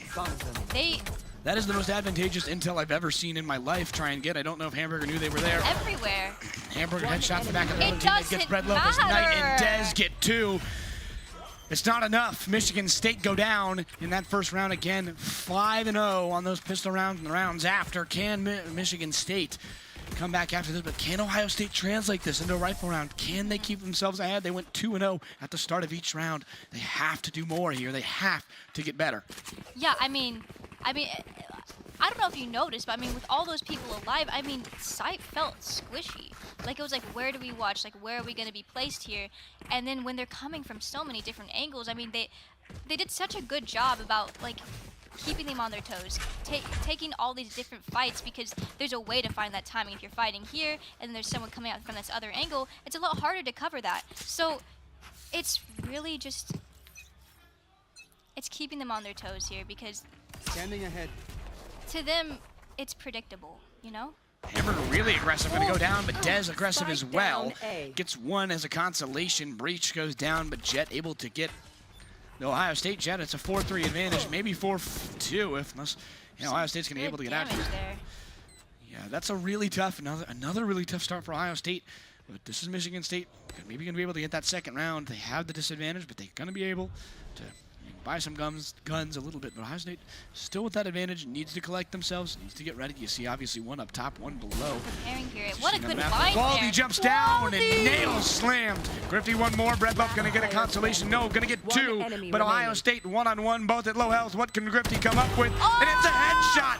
3 kills for Grifty in that second round as Ohio State Grifty! keeps that trend going in a defusal. Ohio State, you gotta love it if you're a Buckeye fan. Oh my gosh, I hello, mean, Omen. for me there, I mean, in my opinion, Grifty is the MVP there. I mean, did you see that blind? It was so great. And then the jump from Moby, I mean, wow. Absolutely. Run me through these comps a little bit because we talked a little about mirror comps at the beginning. Yeah. What does a mirror comp for those in the uninitiated in Valorant? Because we obviously have a lot of fans who are watching Valorant maybe for the first time, maybe just aren't familiar. What is a mirror comp? What does it kind of imply between two teams? So a mirror comp is, when they all are playing, they're saying they all have the same characters. And then it's like, these are the traditional characters for this map that are the most opportune, like they're the best for this map, they're conditioned. And then it's all about like just winning those rounds. Obviously they fit the best, and so each map is a puzzle piece, and Haven's a tough one. You have 3 points, obviously. You don't typically say Site C in any of these games here, but a lot of the time I'd refer to this game as basketball with a bomb. You have a bit more dangerous than regular basketball. Breadloaf freaking out a little bit. Through that wall there. Not sure they knew exactly where they were aiming and what they were aiming at. Hamburger. There is Ohio State. You guys seeing these silly little strategies that the Buckeyes are trying to complete, trying What to a bait them jump out. There. Trying to get them They know. forward. They know. Breadloaf knows. I think they saw Dez dash over or heard it earlier on in the round. Breadloaf going to back off. I think they're just going to get that pick on Jet and maybe decide what else they're going to do now. Breadloaf pushing away. Curious what kind of Breadloaf that I mean, this Breadloaf thinks they are. is prime. Like, I mean, if you lose one or you've made your presence known, like it's always fine to go to another site. You don't have to commit to anything ever. Absolutely. And here's what you're seeing in mid. Talking about a vertical 30 elevation. seconds Jets up top. Grifty could get slammed from the top rope. They won't. And Oh Jet my. goes down despite a triple advantage. Moonrow able to get Hamburger, but Ohio State get 2 in a row. Looking for their first rifle round win of this They game. have this stuff on lockdown here. Do you see that? 12 seconds. I mean, absolutely. 12 seconds seconds remaining. left. 10. I lied. Michigan State gonna have to plant, and they will on that C site. It'll be an interesting situation here. You have 2 angles that Michigan State can run into the site at. Waldy Gonna push Making some forward here noise, with that making some Bulldog. Gonna be the steps. first to go. Oh. Gets one. Moby gets two. But in the certain Grifty. words of an artist from South California, it it's out. not enough. Grifty with the 4K. Grifty. I'm a fan. I don't know how you can't be. I mean, again, you're seeing a typical trend, and I mean, there's some joy going on that Ohio State sideline, which you did not see earlier in the match. I think they feel a little bit more, and especially a 3-0 advantage will help you feel a lot better about what's been going on earlier. For sure. I mean, get that energy up, get yourself moving. I mean, this is very much as a mental game as it is, you know, about mechanics and skill, you know? Absolutely, and you talk about Michigan State, Ohio State. The paths they had to get here, Ohio State was obviously much more difficult. You're the 2 seed. You get a bye, you don't get a triple bye or a double bye, which Michigan State got. You only had to play 2 rounds of Valorant to get to this point. If you're Michigan State, 10-0 in the entire year, or rather 8-0 in the entire year, with a differential of 12 positive rounds, have only lost 4 since the beginning of the spring season at that other end. But you got to imagine those Michigan State teams, they're always great, and you feel like you're playing the Patriots. Just look how good Grifty is. Nice. Des and Hamburger. What a spam. Ohio State in complete control here. They are driving this car in every way, shape, or the form. Michigan State, 3 players now, and a 5-3 advantage for Ohio State. I mean, wow, they're just like really holding those sights down. I mean, they're winning their gunfights. This is what I'm talking about. It's like that's what I want to see from Ohio State. It's just, you know, really locking in when you're really needed. Just like taking those fights at the right time. And I mean, you saw on B-side earlier, Grifty saw someone that he could have shot, but he smoked instead and he waited for his team. And like that's the thing, is like he could have taken that fight and he would have had being instantly traded, but he waited. Ohio State got really unlucky and also really just did not shoot well. I mean, you talk about it is a shooter game. Like, it comes down to just aim at certain points, and Ohio State's aimed in that first game 30 seconds left. less than ideal, as Ohio State kind of just playing offense now. They started on defense, and now everybody switched sides, it appears, as they've gone to explore the other side of the map. Michigan State in that back end now. They're going to get on A, and this is sometimes what happens when nobody sees each other. You start walking, and then it just goes wrong. Beautiful presentation in this arena. The entire arena goes red when that spike gets planted, and you got to love it. Spike is down. Forward, Nobi. It gets your blood pumping too. It's a lot of fun here in the HyperX Arena, so another big thank you for hosting us. But Bredlow, back end, Moby, top down. That's a wrestling move. They get one, but 3 in a row for Ohio State, and Michigan State pulverized in that re-end. Goodness me, they just could do nothing there. I mean, wow, what a great post-plant situation that they held down. And they're winning, and they're playing off of each other. I mean, you have to calm exactly what you want to do there. You can't just not talk about it and just watch an angle. You have to be specific. What are you doing? Where do you think they're going to be? Or, like, and then the util use. I mean, and we're in a timeout now. We're going to take, like, a second. We're going to take a breather. Yeah, Michigan State needs to put it together here. Grifty dominating that Michigan State side. No kills last round, but 7-1 right now. We get that timeout active. Michigan State really needs to collect themselves at this point. You're down 4-0, and Ohio State, goodness me, Brutus would be proud, boys, as they are rolling right now. And you see that Ohio State on that left side, coach walking around. That is Matt, or Kame, on the username. Founded this program, or founded this team when Valorant came out. We talked about that earlier. He's been that coach since they graduated in 2022. You gotta love dedication.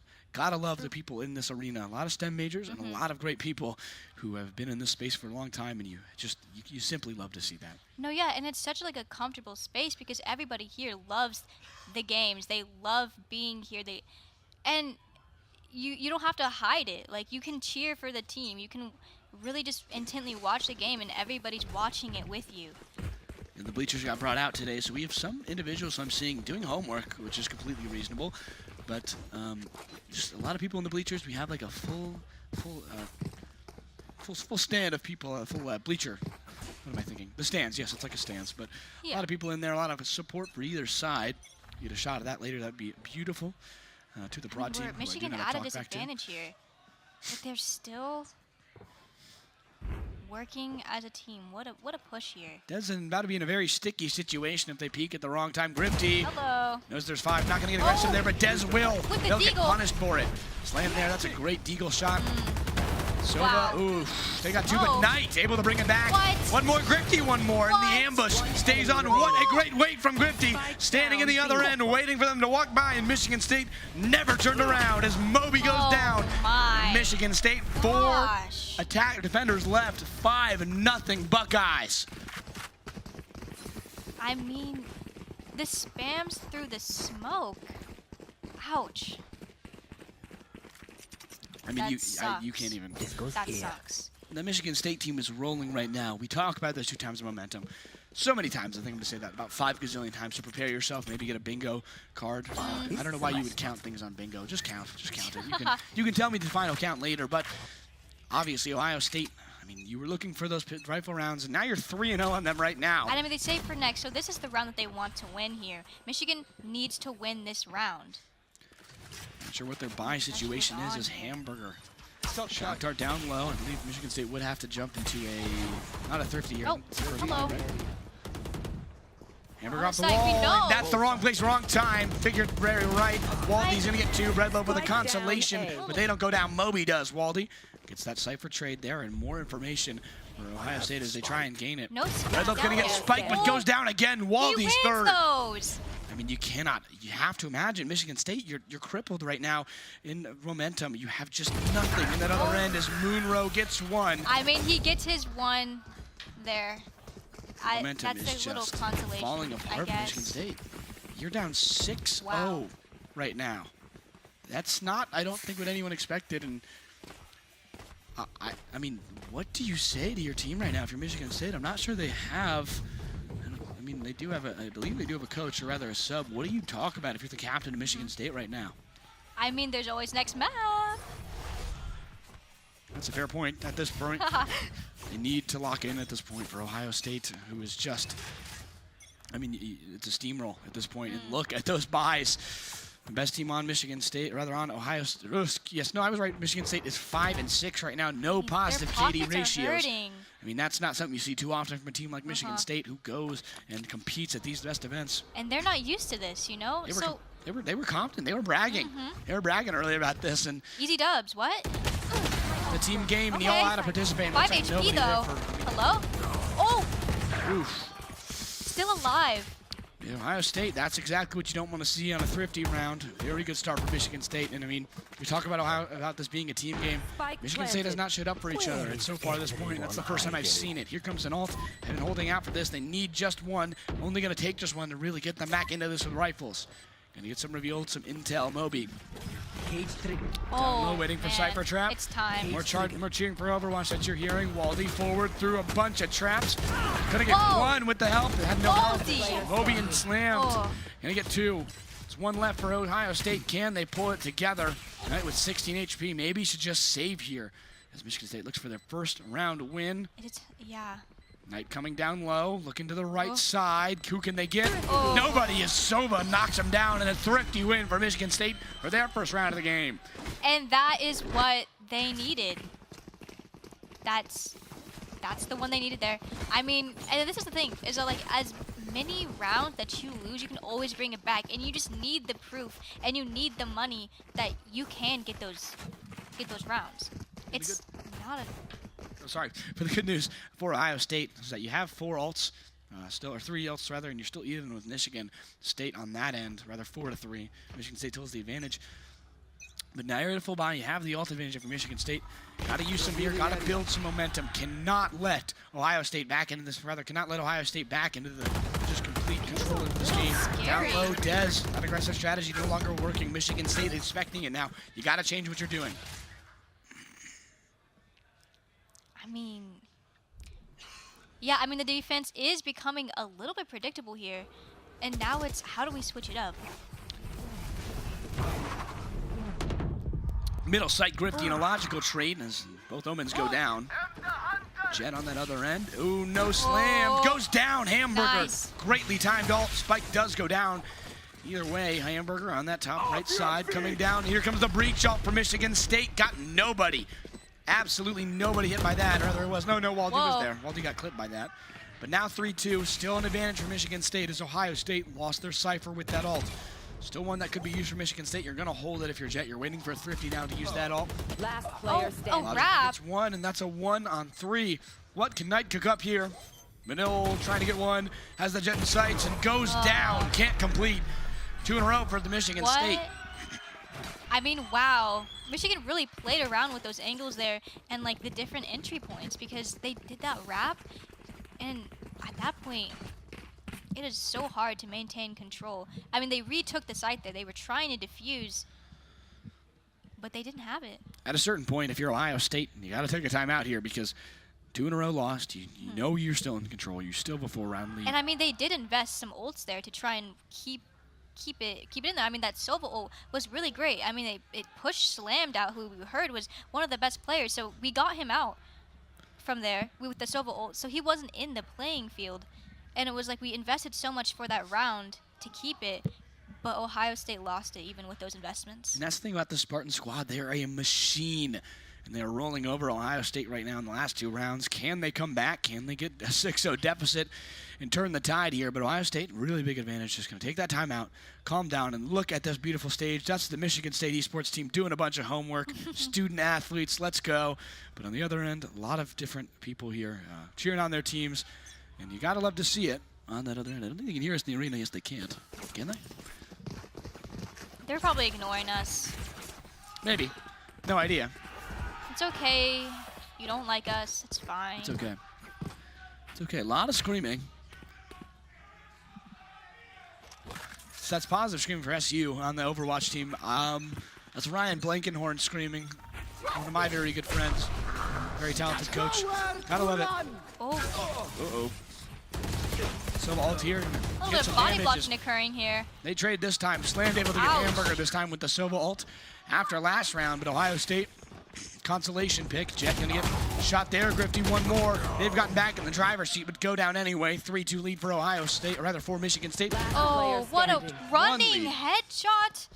I mean, when the barrel is maybe a half inch from the other person's head, you can run, and that's that's a tough positioning opportunity for Dez, Just who like a maybe should little not have been drive-by there, I mean. I mean, I'm not sure how close East Lansing is to Detroit, but it is the Motor City, and talk about getting run over. Oh, Goodness me, and what a job Waldy by with the Waldy. timing. Gonna get that Cypher ult. Needs this round, they know it. Illogical, trying to prevent them, trying to put Ohio State on the thrifty here. Backing up, what a headshot, Illogical. Knocks down Waldy in 3 in a row for State. Wow. I mean, here's the push and pull here. Every round it's in the air. Who's going to win it? I mean, you got to talk about how much of a back and forth it is. Watching volleyball or tennis at a point. I'm losing my voice. I'm so excited. I'm sure you can hear that on the stream. So much passion in this game, and I mean, coming off sickness, you have to imagine that this is even more disgusting with how fun these games have been. 12 and 11 for Grifty and Waldy, who've been leading the team, but you're seeing a lack of production from Des Knight and Hamburger, and this is allowing Michigan State back into this game. Illogical Moby low, slammed Val. What can they do to bring Michigan State back into this game? Halftime could be even if Michigan State wins that next 3. They've already won 3 in a fault row. line. It's a lot about hot streaks, it feels right here. This is a must-win for Ohio State. Here comes the breach ult. They're getting aggressive on that thrifty. Rather, not thrifty. Phantom forward, slam Val, gonna get Dez. Bad start for Ohio State. Spike goes down, though. That goes down. Here's 2 for Hamburger. Oh 3 my. for 2 for Hamburger again. 3 for Ohio State. hurt 1-on-1. And Michigan State takes it back. Breadloaf with a 2-kill sandwich to bring it back for for Michigan State there. Goodness me. They're just not closing out the rounds here, but I mean, I think Hamburger heard you. I think you made him a little mad about saying he wasn't doing things for the team, so he heated up a bit. Hamburger producing, obviously, finally. Now, I think if you're a Michigan State fan, a computer science major, so, you know, spends a lot of that time around computers, have to imagine. Pretty tapped in. CS is something I am not smart enough to do, nor could I ever even imagine doing. A little bit of a broken buy coming in here. Yeah, I mean, you're forcing there, and I'm not sure you really need to. If you're Ohio State, obviously you want to prevent Michigan State from getting a win here.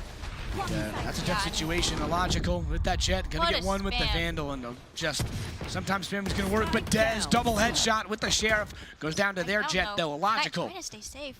Oh, my goodness. Gonna get Dez. Illogical 3. has the opportunity for the ace here. Can they do it? Nope, Moby going to take it from their team, but it's not going to matter. They just want to win, and win they will. 2 in a row for Moby to get 5 in a row for 6-5. And if you're an Overwatch fan, it's 2-0 on KU right now. 2-1, 2-1. That was dirty with the judge trying to, but it didn't matter. So Alex, that's how do you think about a 2-1 lead for Syracuse right now? Speechless. What? That didn't happen. That didn't happen. It's not Denial. Okay. Denial is the answer. That's what the government wants you to think. Well, that's a river in Egypt, Alex. So, Slam Vale off the wall, going to try and get some intel, but less aggression from Ohio State now, finally. You have to imagine that it wasn't working earlier. You don't want it to work now, but Moby and Illogical moving up that seaside from Michigan State. Worked last time. Why not again? Omen gets seen there. That's the tough part about Haven defense. Is you're just kind of exposed, and you have to use those angles, and you have to be at a disadvantage. You need good players as Breadloaf. He's in some danger. Stuck in a corner, rock in a hard place for Omen. Walking in with the classic, and it's just too far to the left, too many pixels. Away is Grifty, goes down. Moby just gonna headshot them there. Routine back on that right side. Dez gets one, nearly 2. Good call by Dez to drop back there, but Moonrow gets one more. 4-2 advantage for the Spartans. As Moonrow getting ready there, puts that charge into it, into that hallway, but still not able to get any more. It's a 1-on-4, and Knight can't complete it, or rather Dez can't complete it. And Michigan State at halftime turned 6-0 into equal. At half, it's 6-6. What a job. Look at that streak on the bottom from both squads. Just a wee bit of a comeback here. So just a little one. Only 6 rounds in a row for the Sparty, who led by Moby, who was one of those players who did not say much to me before the game. I mean, on attack as a sentinel. I mean, come on, that's just, I feel like that's Valorant at a certain point. I mean, at this point, where you just have these players who are good enough to do that. Some struggling production. Because you're not the duelist. You're not the duelist. You don't have the util that you're supposed to have to win those gunfights. So he's just a dog. He's literally just winning. Moby is him, it appears, on that other end. 12-8-1, has that ghost. We're on pistol round again, and we talk about how Ohio State's done 6-0 on these rounds so far. Back on that other side, Illogical going to have to back off. Some more util usage out of Ohio State from on that pistol round. Classic and a dream. They know that is true. There's a lot of dreams for Ohio State. When you're down 1-0, you want to get even on this. Down 2-0, it puts you in a way worse situation because they have won 3 in a row, and you do not want to do that. What do we do now? Caught by that shock arrow, nearly killed it. They're a little too close to it there. Nearly direct shot. Breadloaf spamming to the smoke. Can't even hit anyone. That's unlucky. Goes down. Illogical with that share. Been good all night, but goes down again. Moby gets to Knight one more. Slammed one more, and it's a 1-on-1 to end it. What can they do? Knight goes down as Slam with the headshot. 7 in a row for the Spartans. They think they're the cheers are here right there, by the way. Our Spartans cheers, green and white. Green and white. It's been all green and white this game. What a comeback. How do you even facilitate that? What is the mental that needs to go into that, Alex? I mean, here's the thing is, we know Michigan State has a really great offense. So we wanted to hold off as many rounds as possible here. And I mean, it's a bad start for Ohio State, obviously, because you're 6-0 on pistol rounds. You walk into that, you should be at the advantage, and you just can't do it. You cannot pull out a win, unfortunately. And I mean, with a sentinel like Michigan has here that was already fragging, and now he's in his, comfortable role, is he going to be aggressive here? A split push here. They're all going to run it through mid. Haven here. Here we go. Don't see this too often. The Ares. God of War namesake pushing left. A little bit of a Radiant Buddy Flex. They're okay. Here we go. Oh! Whoa, that's 2 for the Ares. Don't hear that too often. That's 3. Going through the wall with 15 shots. And that's 4 for a Michigan State in a row. Breadloaf gets 3 with Moonrow helping there at the end. Are you kidding? I mean, that was a buzzsaw. Ohio State just got put on the chopping block and put into a million pieces. With an Ares. Wow. Goodness, we're watching a replay here. Breadloaf just turned them into mush. That's applesauce from Ohio State. Not sure if you can turn a Buckeye into any sort of sauce, like a fruit, but 5 seconds left, and Ohio State, what do you do now? What are you telling your players if you're the coach of Ohio State when you're down 8-6 after being up 6-0? No, yeah. I mean, I'm the kind of person that's like, oh, I mean, there's always next round. It doesn't matter. I mean, that same mentality that's gone in for Michigan State has slammed nails Dez. Oh, and we've got an op in the hands of Illogical who does win a lot of good fights here. On round 3, goodness. Oh. Aggressive defense for Michigan State, working well. That Guardian in the hands of Slammed again, doing very well. Knight evens it, though. Very 2 quick kills. Yeah, Knight clean up Ohio through. State. He just took out the mop a little bit. We're even, 3-3. Cleaning up for Columbus there, back forward. Knight going to rotate with the rest of the squad. Michigan State, I mean, dominance. You're still at equal teams, same characters left on both sides, but I mean, obviously some skill level differentiating there as you talk about just how good this cipher for Michigan State has been. Waldy dominating, but we'll have to see Michigan State pushing forward into B site here. What can they do at mid? And they're so quiet about it too. But do they commit here, or do they surprise someone on another site? Someone heard, Cypher should have heard smoke there, but he's currently on camera waiting. They're going to walk off B. Should have planted there, I think. That would have been a really good opportunity. I love that. But Ooh. it's not going to matter. A little bit of timing. Was he just sitting on cam there? We didn't see that fight. I don't know. I mean, maybe that too much timing. of a screenager. Stuck on the phone right there. Mom was right. It is that dang phone. Breadloaf going to get one more Omen domination. Or Aaron domination, excuse me. I mean, you're expecting an Odin with how good Breadloaf's been playing with it. Full shield. What can Breadloaf make out of this one? Waldy tosses forward, trying to keep Ohio State, or rather keep Michigan State off of it. Stunned there, still waiting. Waldy against the wall. Can do nothing but watch. The Aries. Not enough. Waldy gets one. Moonro gets 2, though, and that's 9 in a row. Triple Yahtzee, 3 of a kind for Michigan State. Wow. Goodness me. I mean, what do you even do at Ohio State? At this point, we're telling the crackhead Aries guy to go in and just spray the bullets, and then Moonro cleans up the mess. Yeah. Just go in, do damage, and then I can pick it up from there, you know? I can't even, I mean, this is not a thing that happens too often in Valorant. Obviously, this game can be very hot streaky. And that's because of buys, obviously. Sometimes you catch someone on the thrifty. When you're on a thrifty, you put them immediately around the back foot, and then you beat them again. And then you go down. I've got 3 in a row, then they get 2 in a row. And we get 3 in a row, and they get 4 in a row. It can be a tennis match, but, I mean, typically a tennis match, you don't hit the ball into the other end, and then it doesn't come back for 50 minutes. Yeah. We're about 2 hours into today so far, so you talk about the endurance part of this. If Michigan State wins here in a typical BO3 and a geometry dash, let's go. We've got geometry dash. Forget everything I was saying. Oh, maybe go for a double tap here. Here we go. Okay. Oh my gosh, look at this go. Look oh, at this one. This is Michigan State player, I believe. This is dangerous. Look at them go. Smiley face right there. What can they do? One more. Getting close to the end there. You see that progress bar at the top. They're about halfway through. If that person can move their head to the right slightly, come on. I'm trying to see this. For the person watching Geometry Dash on that right, just a little bit. Hey, just look at the screen, bro. Oh, come on no. Now. Oh, no. Cracked under pressure, unfortunately, as we jump back into this one. Ohio State and Michigan State obviously still tied, and that's the fun part of Outlands, I tell you what. Concussion. Double fault line. Whoa. Moonro. Goodness me. That was an interesting util usage to do. Oh no, Waldy. Waldy just got pulverized on that peak from Jet. Real aggressive from Michigan State, and what's been there contributing to them doing really well is mixing up their looks. Breadloaf, excuse me, pushing back. Forward is Moonro. Doing everything they can for that Michigan State side has been really good, obviously, already. That Breach util doing well. There's my favorite skin in the game that Crifty is using. Fish Tank Spectre Knight gets slammed.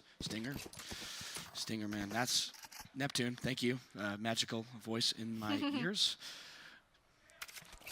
I know nothing about Valorant skins. I know a lot about Valorant. I just forget the name of the skins because I don't have any of them. Cover going out. The Spectre is literally just like the cunty version of the Stinger. I would say it's like she's slim, and then the Stinger's more like bulky, you know? Yeah, I mean, it's you have to love just how much love goes into the graphic design of these skins. But Dez gonna come into a clash right here. Sensed the ambush, but looked the wrong way, wrong time. Moby, 3 of a kind. That's a good poker hand. Looking for 4. Full house defenders win. That's 10 in a row for Michigan State, running them over. They don't quit. That's what I was waiting for. I mean, that's exactly what I want to see when I see Haven. When I see a Cypher, I'm waiting for that perfect Cypher sight hold. Absolutely, and I mean, just look at that, Moby. Like Lawn Moby are just cutting the grass right there. Again, I mean, more Moby versus landscaping Tim. puns. As many landscaping puns as we can get into this. Do you think anyone here knows someone on the landscaping team? Do you think that's like a... I wonder how many people are on a landscaping team. Why is that a thing? I mean, love for the game, I come don't on. really understand. Why is esports a thing? Because you love esports, you love video games, they love landscaping. Breadloaf. Breadloaf. Continuing that cleanup crew mentality for Michigan State, who've won 10 in a row now if you're just tuning in. 6-0 start for Ohio State, and everything has changed. What a run, a 10-0 run in rounds for Michigan State. Nothing makes quite enough sense here. Has slammed another And he kill on wins Baldy. those. They just can't win gunfights. Ohio State getting rolled over. Did not know Logical was there as Knight goes Wow. down. Hamburger going to get a pick for the first He's time. so low. No health, and Wow. you're shooting that much, you're expecting something to go through, and slammed Val slams Hamburger away. I mean, Michigan State is being mean here. They're playing so aggressive. They're pushing the main side. They're supposed to wait for us to come to them, but they don't. Michigan State's now playing offense at a certain point where Dez is just hiding Oh my. in the sight. Ew. I mean, goodness me, Michigan State, what can you do? A little like 3K I mean, for the. look at that round total. I mean, you don't see this too often. I mean, now on another thrifty for Ohio State, who are just And we're in danger. crumbling. Ohio State needs to get back in it. Grifty has not seen a kill since the halfway point of this game, I believe. And you're talking rough out about here. just teams falling apart. Moby leading the charge.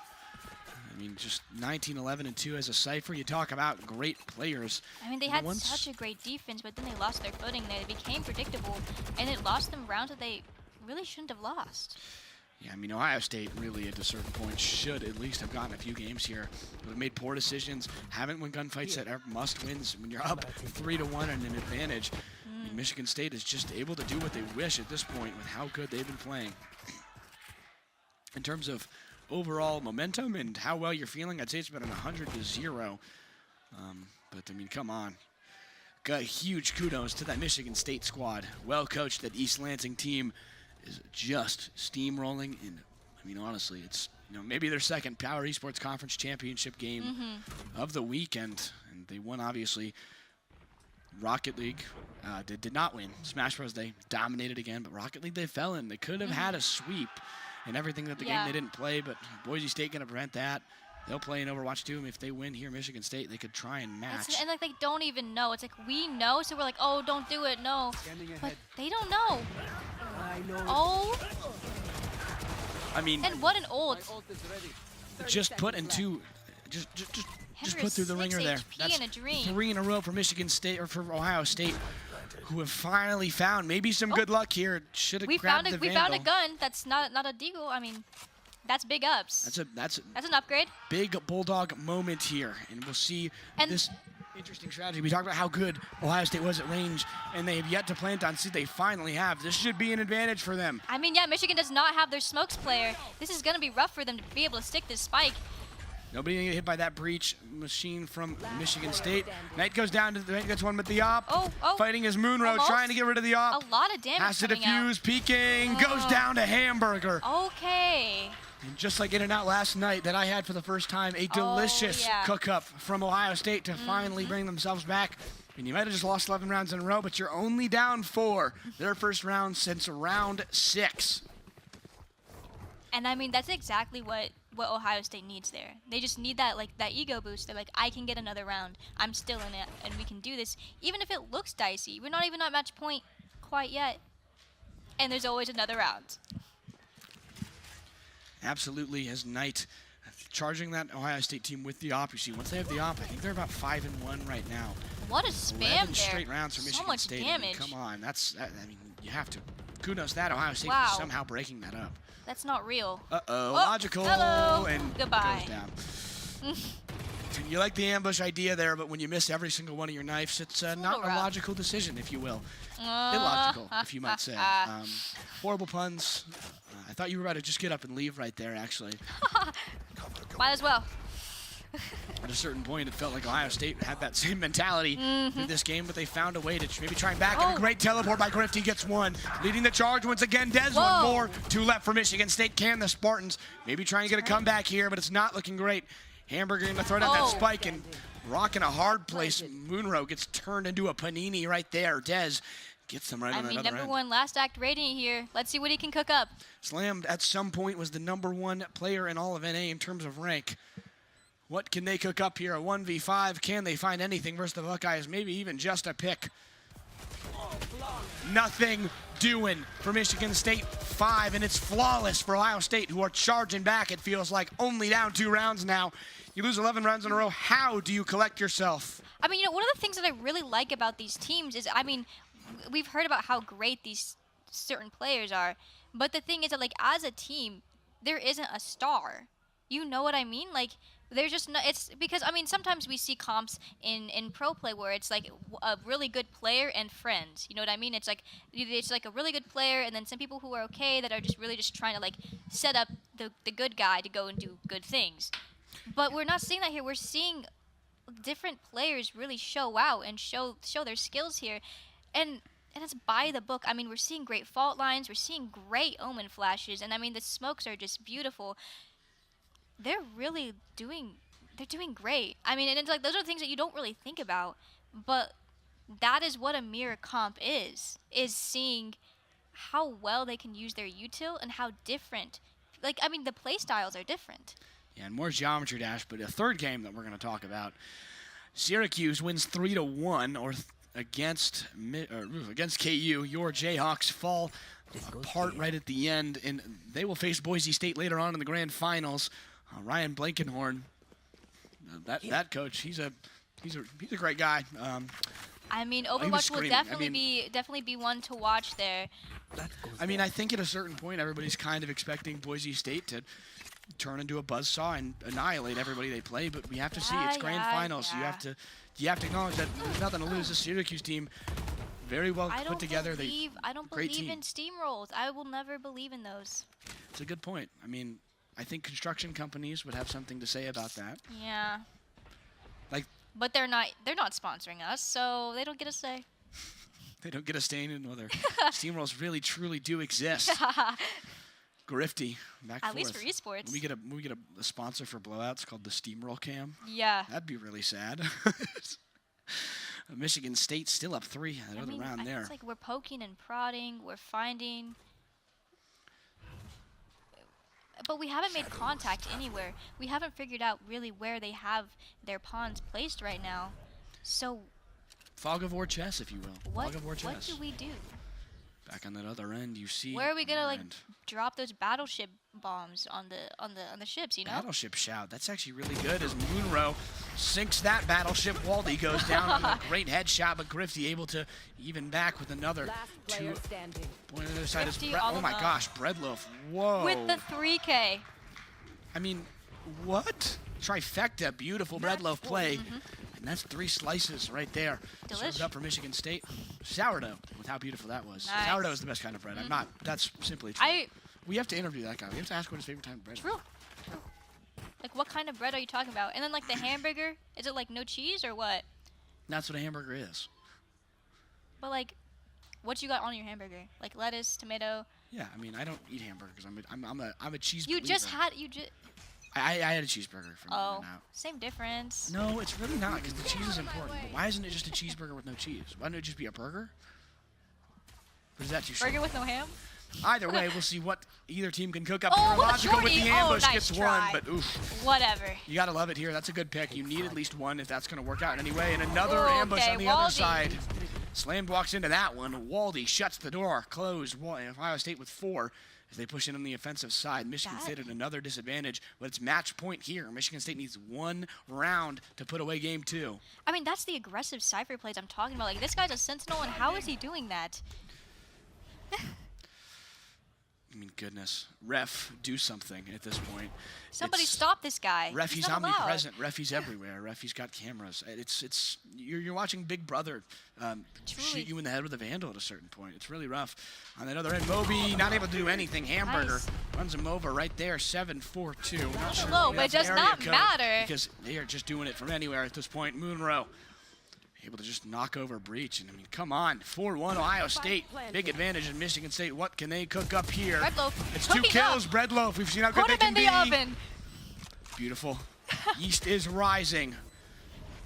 Can he finish out this round? Stunned by Breach. No, they won't. It's going to force them in and an uncomfortable situation. Some great util usage puts Breadloaf away. 3 rounds away from Ohio State from bringing this to overtime, but only one. The Spartans need that 11-0 run fueling what has been a dominant performance after what seemed like it was going to be an utter crushing from Ohio State.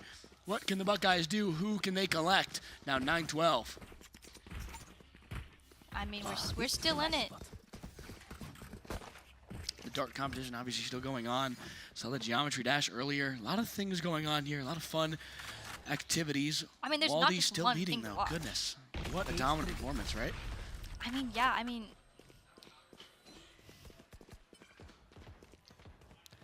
on board with them pushing. That's a sim racing phrase. you know, I hear people say that like playing Sentinel is boring, but I mean, seeing from Waldy here, he's keeping it interesting here. Wow, what a util coming out. Huge ults. Oh, gosh. from the back. Dez just clotheslined them as Breadloaf, the only one able to constellation pick. Michigan State getting absolutely annihilated. 4-2 at this point, and you get that long range opportunity again. And Ohio And this State, is the how's most. that? I as much as I want the underdogs to win, I hate this plant just because it's so boring. Like, you all just stack in main and you sit there and swing one by one and get them or whatever. It's so annoying. It's so hard to deal with if you don't have a smokes player, and they really don't. As boring as it is, illogical should have not put that there. That's the worst spot to put it. You should smoke it along and then go down, but I mean, it's not going to result in anything. Michigan State just going to opt to save, try and keep themselves out of a thrifty situation. I mean, that's what I would do there. I mean, Ohio State's won 4 of the last 5. At this point, we're talking about Spike going to go off, and what can you collect? And it's 10-12. Ohio State still fighting after losing 11 in a row. They're now 4 of their last 5. The Buckeyes trying to find their way back, but they give up 1 round here, and it's over. They need 2 in a row to put us to overtime, and I mean, we've seen 26 rounds happen before. I mean, I've seen them win 10 rounds. What's 2 more? Come on. I mean, 26 plus you're hoping for if you are a Ohio State fan at a certain point. So much more Valorant to go, obviously, so make sure you're tuned in. If you're just tuning in, rather, the Allied Gaming Power Esports Conference Championships 2025 here at the Luxor, the HyperX Gaming and Esports Arena. Or I think it's just Esports Arena. I just confused our new space, the Shine Gaming and Esports Arena, which Daktronics helped set up the video, or other. Yes, I believe it's a Daktronics video board, and then Esports Integration helped set up our room. Very awesome situation. Big shout out to those sponsors, of course. Breadloaf had it in the crosshairs. So Had patient. no idea to Stinger, not like it would mattered. What? Shot wouldn't go there anyway. Moby Knight, there's a trade. And back on B side, 1 for Breadloaf, and has just taken over this game. But Grifty catches them in a bad spot. Slam gets 1 more. Oh. Trading everywhere. Hello, Hamburger annihilates Moonrow with a shorty. Illogical 1 more. Waldy 1 more, and it's a 1-on-1. What can they do? Putting it together 10-12. Michigan State wins. It's over. Wrong place, wrong time. 2-0 lead for the Spartans. What a shot. No what a way. kill. And Michigan State are up 2-0. Wow. What a finisher there. I mean, that is rough in every sense of the word. Obviously, I believe it's a best of 5 still, so still more round to go. Need 13 more rounds if you're Michigan State to try and put it together there, but this is very, very rough for Ohio State. You're down 2-0. What can you put together? Really good job, though, from 23-17. I mean, we saw some great stuff from Ohio State, though. Like, this is not a team that's just not able to play the game. They're in it. They're doing great stuff. They're getting frags. They're working together. They're using util to the best of their ability. And some confirmation on it being BO5, because I've heard 2 different things today. The entire Michigan State team is off the podium. I'm not sure if they're huddling. Oh, they are huddling. Never mind, it is BO5. Worry not, folks. We have more Valorant in store for you. It's 12 7:44 p.m. here. And my tummy is rumbling because it's new time. I'm starving for more Valorant, I have to tell you that. Oh, okay. 2-0 lead for Michigan State. They're doing excellent, of course. Ohio State, a 6-0 run led to an 11-0 Michigan State run that finally turned down to 5-2. And really tough, really, really tough.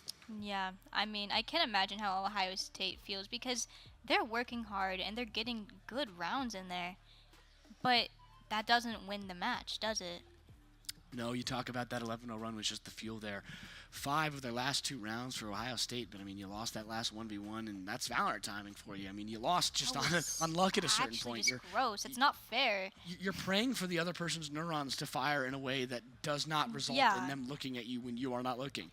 No, exactly. It's like which angle are you watching? And there's so many different angles. You just hope that they're not watching the angle that you're on.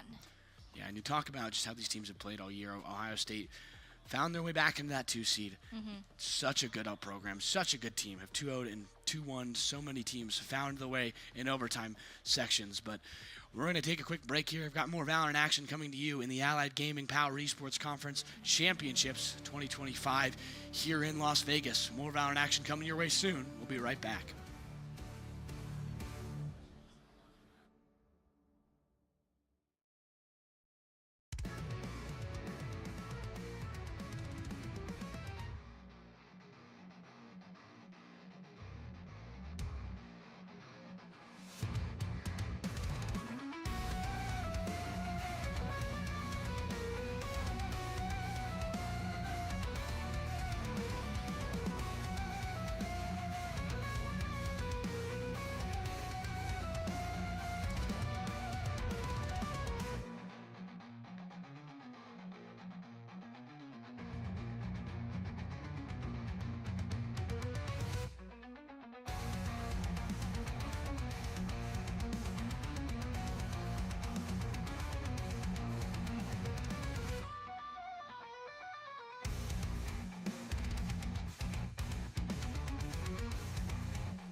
Hello and welcome back. If you're starving for more Power Esports Conference action, I'm Carson Cass, back with my co-caster, Alex Reimer.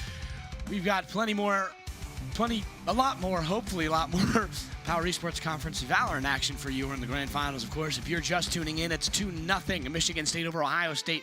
But it's not over till it's over. It's fair. Underdog rooter here. KU just fell 3-1 to Syracuse. Let that one sink in. Rub the salt in the wound. Yeah. Salt City, of course. They'll move on to play Boise State in the grand finals later after, I believe, awards. Don't quote me on that. If you do, post it on Twitter and make fun of me. Either way, my Twitter's Carson_.Cass. So make sure you follow me there for more broadcasting action, I suppose. But a lot of fun. Hello to the crowd down low. But so much fun that we've had so far. Michigan State coming back from a down 6-0 to bring 6-6 at halftime. Yeah, I mean, and 11 in a row to bring themselves just over Ohio State, who was dominant apart from those 11-0 rounds. I mean, wow. I mean, that's like, that also shows like really great mental there. If you're down 6 rounds, and it feels so bad because every time you look at your economy, you can't buy a gun, and every time that you don't have like a good gun or you can't buy util, it feels like it's just like so much harder to get those rounds. And if you don't get the rounds, it's rough. But they brought it back, and I commend them for that. Like, absolutely, it's really great to see. With the way Ohio State has aimed, to put it in the words of a certain musician from South California, it's just not enough. And it's really rough at a certain point with Michigan State is dominating them in every sense of the word because Ohio State sometimes just can't hit those shots. They have the right angles. They have advantages. They're honestly playing like the smarter team right here. And then there comes the debate, is this a gunplay game? Is it At its very core, Is it tactical FPS or? At its very core, Valorant is aiming. It's all it is. It's all aiming. As you see me in the back. Hello, camera. Valorant is all an aiming game, and you have to hit your headshots. You're not going to ever win a game if you are not hitting your shots, and this is a very good example of it. Ohio State. I mean, especially like in competitive, like the higher tier you get. I mean, in like VCT, I mean, if you whiff, I mean, it's not about whiffing anymore, is it? So that is, I mean, I think that's the difference between collegiate and pro play. It's just the guns, I mean, being able to hit those shots. You get to a certain point, it's no longer a gunplay game, and you talk about, boy, something smells delicious. They're cooking something down there, and we'll see if Ohio State can cook something else up to try and bring themselves down from 2-0. You talk about reverse sweep territory. Now, I mean, Ohio State flat out is playing better. Like, if you look at it, you look at the way they're playing better angles, they're playing a better offense, playing a better defense. But you cannot take it for granted like you can in a pro scene where you have to hit those shots. In Ohio State, maybe they're a bit low, maybe they're not feeling as good, but you're seeing the teams in green. That's all Ohio State. You're noticing how low they are on the scoreboard. They're not hitting their shots. They're not winning games. They're not winning gunfights. Looks like we're going to go look at maps and pick bands here. So let's take a look. Next up is Lotus. Oh, boy. Michigan State chose this one, so we know... nope, Ohio State. My bad. Ohio State chose this one. So Ohio State chose this one. So this one's the one they're confident on, right? So this is the reverse sweep. I'm a believer. And I mean, they chose this map. They're on defense. They know how Michigan likes to attack now. I mean, we've seen it time and time again. They just bravely take those first angles. And now you think about what just happened on the previous three-point map. Haven, one of those quintessential Valorant maps. It's like your Wrigley's, your Fenways of it feels like this game. And if this cable goes around my back one more time, I might cry. I might cry on broadcast, if you will. Prod might cry too, as they remind me every single time it happens. Either way, what can Ohio State do at this point? Because triple point again. Yeah. We're up 6-0. You had the foundations to win. You won multiple rounds that you lost in the sense of you had a 3-on-1 and you missed all of your shots. You didn't have the reaction time to beat Michigan State at a certain point. What do you tell your team right now if you're Matt, the coach of Ohio State squad? Lotus as a map, I think it can be pretty predictable the way that they push, especially Michigan State, who likes to really take those first initial fights. I'm excited to see what they do on that A site push and that first, like when they go, because it's so easy as the defense to just spam util there to keep them from getting out into that main area. And I know that Michigan would love to fight for that. I know that they could just take that if they play Jet, which I assume they will play Jet, just to like really dash in there and get active. Haven's all about movement. If you can move faster around Haven, it's kind of like if you want to take it in the sense, it's kind of like if you took Icebox and you took Haven and you put them together, and it was the scariest thing ever as a Valorant player when it first came out. Yeah. And that is a little interesting. And I mean, the doors are interesting too. This is like a completely different map because there's these weird doors, and I don't think we see that in any other map. And it's something that you have to keep in mind, and it deals with strategy as well and how you take those fights, because they could be in trees. So if you push that door, you're putting yourself in like a vulnerable position because you can hear the door, so they know you're there. Yeah, and that cheer you just heard, Michigan State's been doing it all day. Go green, and then is the first chant, and go white is the response. Run us through what we just saw on those board screens of who is playing who. This is a really interesting matchup. I mean, we're looking at, you know, a Neon, which is interesting. I mean, he's just in there to like run it. I mean, we see a Vice, which I love. I love a Vice pick, especially on this map. I mean, she has a lot of agency across the map because she's not like KJ, where she has to, you know, stick close to her util, and she can really use it to her advantage. And she's more like of an initiator. So, I mean, yeah, it's just, it's tough because you're kind of looking at it where you have a Breach again. Knight is playing Breach again. Really good in controlling, controlled a bunch of fights that way. But now you're kind of with different characters who are going to move a lot faster. Yeah. And especially on Haven, movement is key at certain points of the game. But I mean, we'll we have to see also have a how they Tejo play. that can prevent them from taking that space early as well, and really put them in tricky positions. And I'm excited because I love the initiator role. I love watching good initiators because it really comes down to that util use. It doesn't, it's like sometimes it does, like the gun doesn't matter if you have that stun, if you have those salvos, because they just, either they take the fight or they get salvoed. Yeah, a lot of high-flying offense and a lot of explosives, what we're going to see from that Michigan State side with the addition of Raze. Illogical already on point, and that's what we're talking about. How quick can you go here? That Tejo hitting Illogical there. And, ooh. What a timing. Yeah, I did not know they were coming there. Breadloaf and Illogical going to get 2 each between them. Michigan State off to a hot start in this pistol round. They've yet to win the first pistol round. We'll see so far. Ohio State currently 4-0 in that sense. Pushing forward, Breadloaf. I mean, also I think 8-0 in all Yeah. No. They won that first game on Haven. Excuse me. But Lotus obviously stationed in beautiful I mean, this is exactly Buffalo, what I New York. expect from Michigan State here. Just moving fast, taking those fights, winning them, and getting onto site. Another end and stuck in a rock in a hard place. Oh, Cookie's able to wow. get 1 kill, but yeah, that went very quickly. Is Illogical going to get 3 right there to bring the attackers over? Michigan State, you can hear the cheers, the rallies as Sparty goes up 1-0. Brutus would be disappointed. I mean, I'm a big fan of those classic kills, and I mean, you saw it there with those, like the Tejo util there. I mean, you can really force fights with that util, and it puts them in a dangerous position because maybe they're not ready, maybe they're waiting for their team, but then it's like you either move or you die. Big thumbs up from Joey there. Gotta love that. Heck yeah. Illogical, that Michigan State that you were watching right there. I mean, that's a really tough situation because Illogical is so good. I mean, finally on that duelist role, said, quote, they are the best duelist in this event. To me at the beginning of this, let's see if they can do is that what you heard? But it's looking like Wow. it. First time on the duelist, initial 3K. We don't have a frenzy. Oh. Ouch, that's checking your angles, and a great job as Waldy pulverized right there.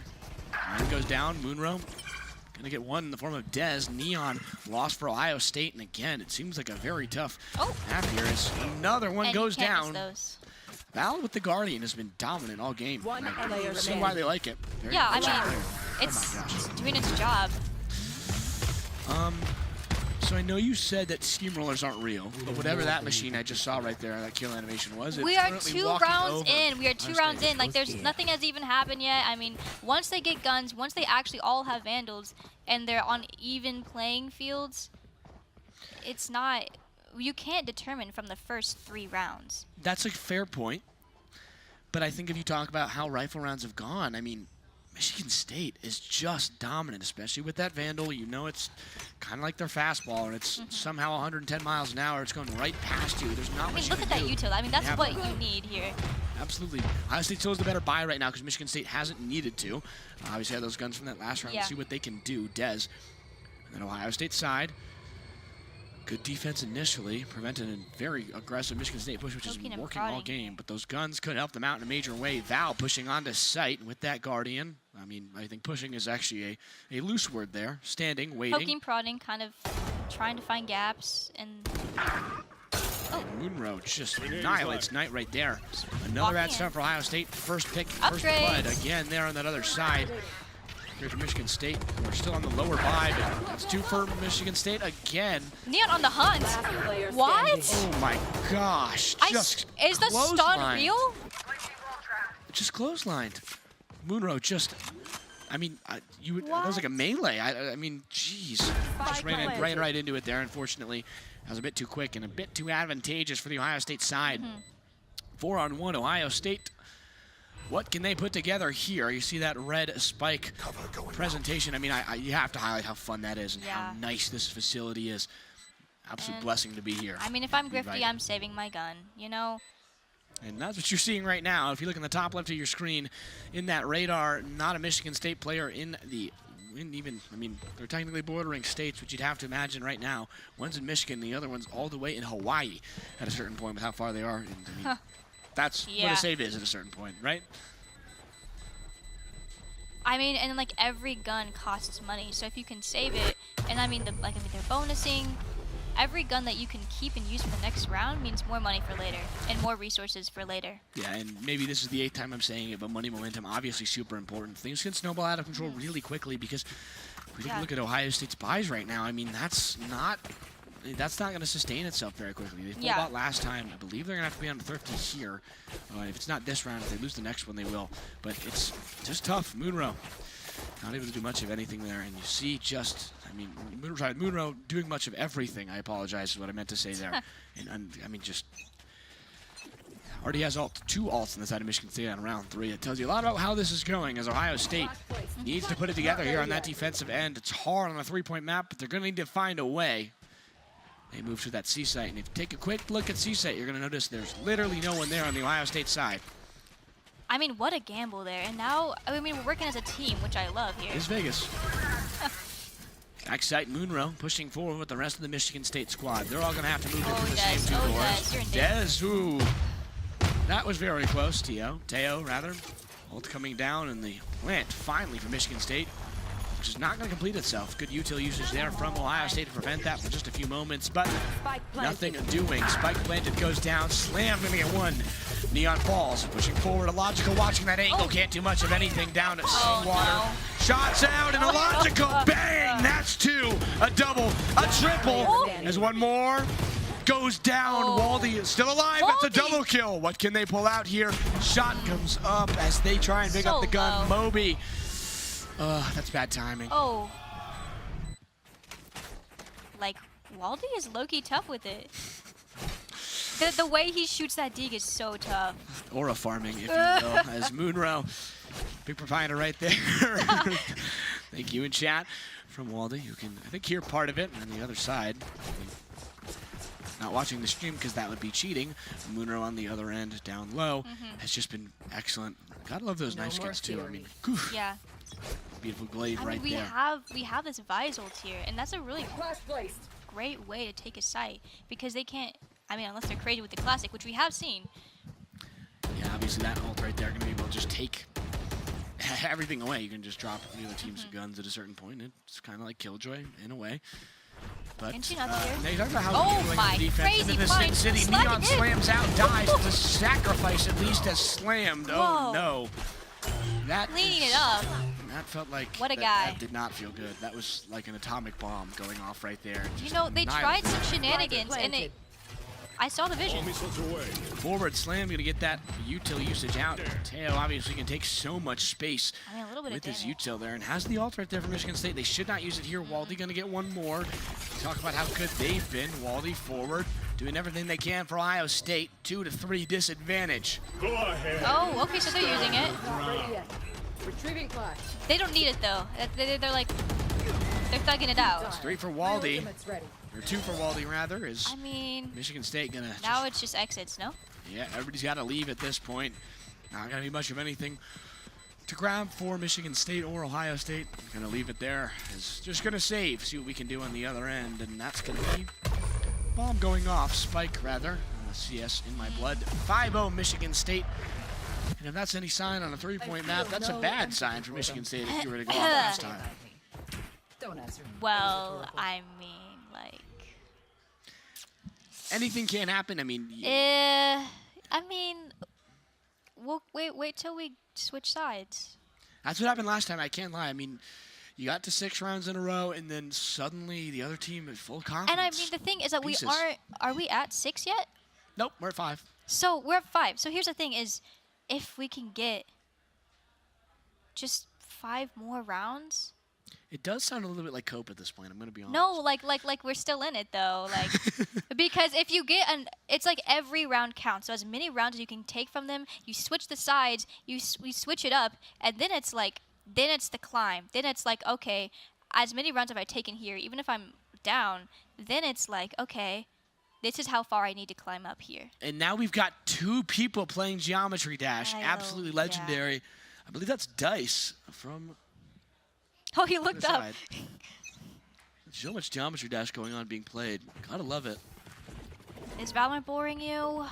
Now we wait. Geometry Dash certainly Whatever. is slowly pushing forward, doing a little setup as they move out towards that other side. Ohio State again. Gotta put it together. Really gotta put it together as this round starts here. What do you say to your players, Coach Alex? Lock in. That's 2 words is maybe enough. There's Ohio State. I'm not sure what you can say at this point. You went down 6-0. You can go, I'm going to do what they did last time. Win 11 in a row. Good pick from Knight to get slammed, but Breadloaf going to get Dez on that other side right there. No kills from Dez. That was a really good start. Average combat score of 318 and has not showed it right here. The defensive prowess from Ohio State, or from Michigan State, just shining as Dez can't get much of anything. I mean, I wrote for this Ohio State really team that like their this. ceiling was 2nd place. I wasn't sure that this team could put it together, but I mean, they've done it here. I mean, they're still in this one and down 2-0. What can the Buckeyes cook up here? But don't want to meet expectations is what they're at right now. Cover going out. Great headshot from Hamburger as Hamburger Moby with goes one. down. It's a good pick. Very good pick from Michigan State. Ooh, I lied again. The States are getting me. From Ohio as they go down towards that east side. Whew. Redloaf here just trying to find some good. Oh, no way. Really good job. Saw that Oh. double rotate, and it's going to be a teleport Alright, from Redloaf on the okay. C. But can that 30 rotate seconds come left. back in time? A really good call from Teo. Ohio State pushing forward. Wrong place, wrong time for Logical, who Man. goes down. Knight, great job there watching that. Moonrow can't get Knight as they back On off. the That's hunt. excellent. Oh. Ohio State right there. Fault line though.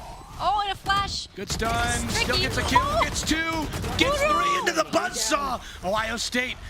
I mean, that's a complete momentum flipper. Oh. Can't get 4 for Moonrow, but Knight. I mean, the only one left there after Ohio State faces a buzzsaw. Goodness me. Oh, it's just so oppressive. So many good plays for Michigan State. My voice can only take so much. You might be able to hear that it's on the brink of elimination, just like Ohio Yeah. State here. They need to put together a win or 2. This is rough. I mean, It's hard. and It's the a hard condolence, watch. is that, look, Michigan State, they were down 6-0. What happened last time? This might be Cope, but what happened last time? We'll have to see. We're seeing so much great stuff from them that I can't not believe in them. The Spartans are the 1 seed for a reason. We're getting a great example of just why that is. Ohio State trying something new on defense here. Big split, but, I mean, If only I could be in the room, like if only I could hear the comms. for which team? For Michigan. Yeah. I have to imagine it's kind of like Navy SEALs talking at a certain point, cold calculated. But I mean, when you're up this big, it might be a lot more smiles and laughs. But I haven't seen this team be very joyous. They're very much business I mean, that as Ares usual. was kind of gross. That was disgusting. Yeah. That was is troll. not how that's supposed to work. I don't even think Epic Games, holy moly, we're not playing Fortnite. Riot Games, I don't think they intended that either. To be that good. No, yeah, the gun's not supposed to shoot like that. Pushing on the site, we're on. Talk about breaking and with the entering. salvos. Slam's gonna get 2 with those salvos. Beautiful, beautiful job right there to get Insane. on site.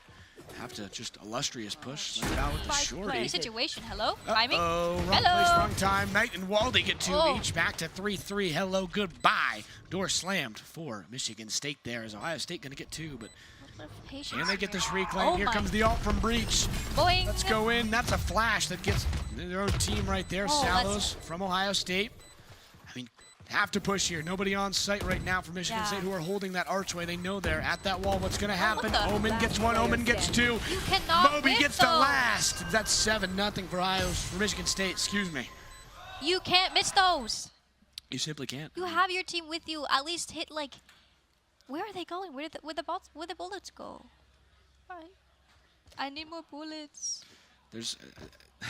It's just, it's Gosh. so hard. It's hard to watch, you know? And like, I mean, every round was winnable. You know, I'm watching this and I'm a believer. And I see the good things and I know that they could win this round. And it all comes down to winning those gunfights. It comes down to that util use because it was super tricky. I mean, it was hard to retake that with that Omen blind. Michigan State is flat out beating them on talent of aim here. And maybe that's the morning, and it does happen. It does truly happen when you're playing this early. It can really screw you up because maybe most talk about esports. Some of these guys aren't up at 1 some days on the weekends, and I mean, credit to them. I'm normally not, but Slam Val has been awake as ever as Grifty goes down. Again, was the MVP for Ohio State last time, but Michigan State has got the answer right here. And it's the sound of the door slamming shut. Former #1 NA player. Here comes an interesting opportunity as Breadloaf, wow, Breadloaf runs over Waldy right there. Logical up top. Back down low. And this is Spike going down for Michigan State. Spike planted. Well, we just So I trying think to- you might have heard that noise about Patience. 400 times so far. Yeah, I mean, I'm gonna hear it in my sleep. I'm gonna hear it in my dreams. Back up top, Breadloaf What a- gonna headshot Hamburger, takes that top bun off. Knight, Moby. No one can kill people, Neon. They get Oh. each. Breadloaf, 3. Moonrow seals the deal. Michigan State up 8. Oh, I mean, we're talking about a flawless game here. Moonrow's looking real good. Mental has to be crushed on the Buckeye side here. That really is disappointing if you are an Ohio State fan. Michigan State potentially with their second Grand Finals win in a row right here. The most recent one, of course, being Super Smash Bros. Ultimate. If Ohio State has no one to cheer for them, I'm dead.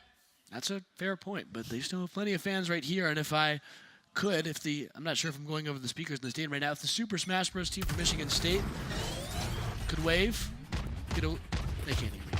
Well, they don't care, which I don't blame them for. 8-0. And they're picking up this tempo again. Logical slowed right there on the Thorns, pushing. They're being told to slow down. Oh. I mean, that's util usage that doesn't matter at a certain point where if you're not going to capitalize on those, why are those there, right? Yeah, I mean, that's what I love about Sentinel plays. Spike It's planted. util, but I mean, it's not being used properly. Still Waldy for Ohio State doing Oh. a great job nevertheless. Des with that ult. Doesn't even find one with that ult. It's maybe 50 damage, I think, in total. Knight goes. All right. That's got how logical to have. Back So down, many Knight people watching forward. everywhere. First It's long time is impossible. Moonrow Breadloaf. Way. 1-2 punch, and that's a knockout, 9-0. Ohio State can do nothing but watch as Michigan State just runs them over. Goodness. Ouch.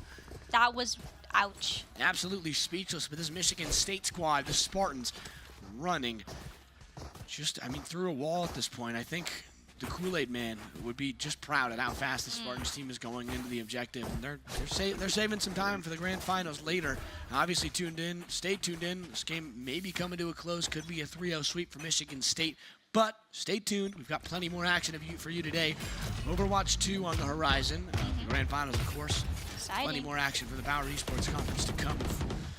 Really great event here in Las Vegas. We're Nevada. not really- Michigan State seeking their second championship of a game in the Sin City. Love Here, it, the Ohio pace it a State little looking for bit. their first finals appearance.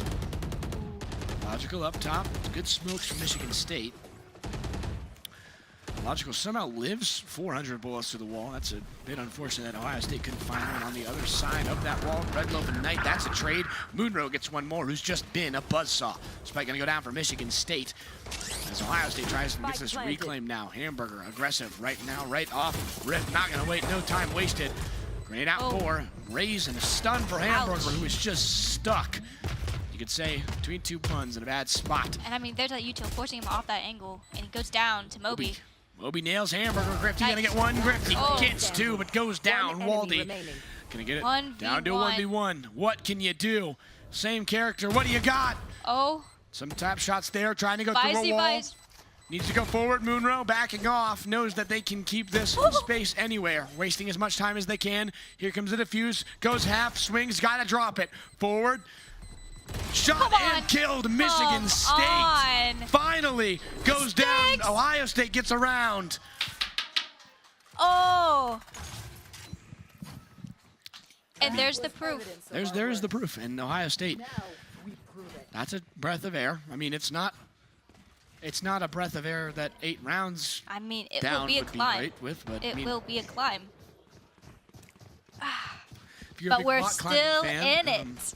Big rock climbing fan, there could be a big opportunity for you here. And of course, a lot going on here still. I mean, Michigan State still has that ult advantage. Ohio State barely able to keep themselves in that game right there. Michigan State with probably their best push of the round of the week. And I mean, you see how good that is. And here comes a Logical with that rocket launcher. Talking about that ult advantage, a Logical trying to use it, but nobody there. A bit too aggressive, advantageous. That's a waste of an ult. Some util, sure, maybe some intel, but see what they can do as they head towards Alpha site. They're just running around the map at this point. Did you see that? Like GTA free roam, if you will, right now. This isn't like this isn't real. Like, where is everyone? Hello? Are you guys like playing the game? Logical, pushing they're just forward with that running judge around. into the wall, and that's 4 Ohio State defenders. They meet. Knight takes the top off of them. Headphones left, the only thing for Logical. Knight trying to bust open this game for Ohio State. Oh, what a Waldy, that's a great job. Good opportunity there with some util using there to keep them off away. Waldy knows that they're now in a bit of a dangerous location. Knight gets Moonrow. Moby, though. Oh, the salvos. Michigan State. What can we do? Knight, that's a 3K. Gonna go with 1 health. That's good math. Surely Slam not. forward. Stays down. Plant hasn't come yet. What can they do? And that's enough. Michigan State. They lose their second in a row. Ohio State, what are they going to do? Can they come back at this rate? I'm smelling a timeout. In the half. No sense in I'm smelling a timeout because I mean, they've been up this entire time and now they've lost 2 in a row. I mean, that doesn't feel great. It doesn't feel great, but it's not a 4-round differential that we saw earlier. And I mean, you saw them invest those ults. I mean, like the tail usually is like a round finisher. I think most teams would see that timeout right there. And Michigan State's one of the more confident teams in this and believes that those 2 rounds are a bit of a fluke. I think they don't have to go even thrifty yet. They still have so much money. I mean, you're talking 1%ers with how many rounds they've been winning as a Logical up top. But we're buzzing with the energy. We know we have the adrenaline that we can do this. I appreciate the underdog rooting, but if Michigan State fans, I mean, are watching this, that's a trade between 2 Teos. Dez, oh my goodness, just an absolute massacre in the middle of Ohio State with new plays out of the playbook, and it's working very well. Spike in a horrible spot for Michigan State. Could find their 3rd round in a row here. It's looking good for the Buckeyes. I mean, they're moving like a pack. Did you see that swing with 3? I mean, that's exactly what you want to see. You want to see team play from the Buckeyes. Losing my voice in Ohio State. Watching as Michigan State loses their edge. Moby gets 1 more. It's now equal. Can Michigan State find their way to double digits, or will Ohio State bring it to 3 in a row? Back towards that right side. Spike down at A. They were able to get it with a teleport. And a really good job from Michigan State to keep that ball in their court. Ohio State now in the offense. They got to reclaim. Yeah. And it's always predictable to play from this angle here, this default angle. And it's just like, do you play that or do you try a different angle? You know what I mean? I mean, predictable can be perfect. We'll see. Red Loaf peeking right. No, they won't. They're going to get peeked. 2-on-1 for Michigan State. They got 1 to beat. It's a 1-on-1. Moby gonna seal the deal that round. 10-2. Michigan State. Sparty is rolling once again. Can they find their way here? Rifle rounds have been everything for Michigan State, and we finally have reached halftime of this game. Halftime that may have been, Halftime. I mean, halftime may have been at round 7, but it'd be round 7. It's an odd number, whatever. You really can't exactly do it. 7.5, halfway through round 7. Either way, you're seeing that scoreboard. What you're going to notice is Munro absolutely carrying this Michigan State team on their back. We talk about team play. Illogical and Moby were the top of the board earlier, and I mean, one of them is almost under 500 in terms of KD ratio. KD ratio is not like a sports team ratio. So, but whoops. Either way, still plenty of game to go for Ohio State. 2 defusals right there, but Michigan State takes one back. And pistol rounds have been great for Ohio State. What can they do? And that's a good answer. Dez and a logical trade at B site and A site.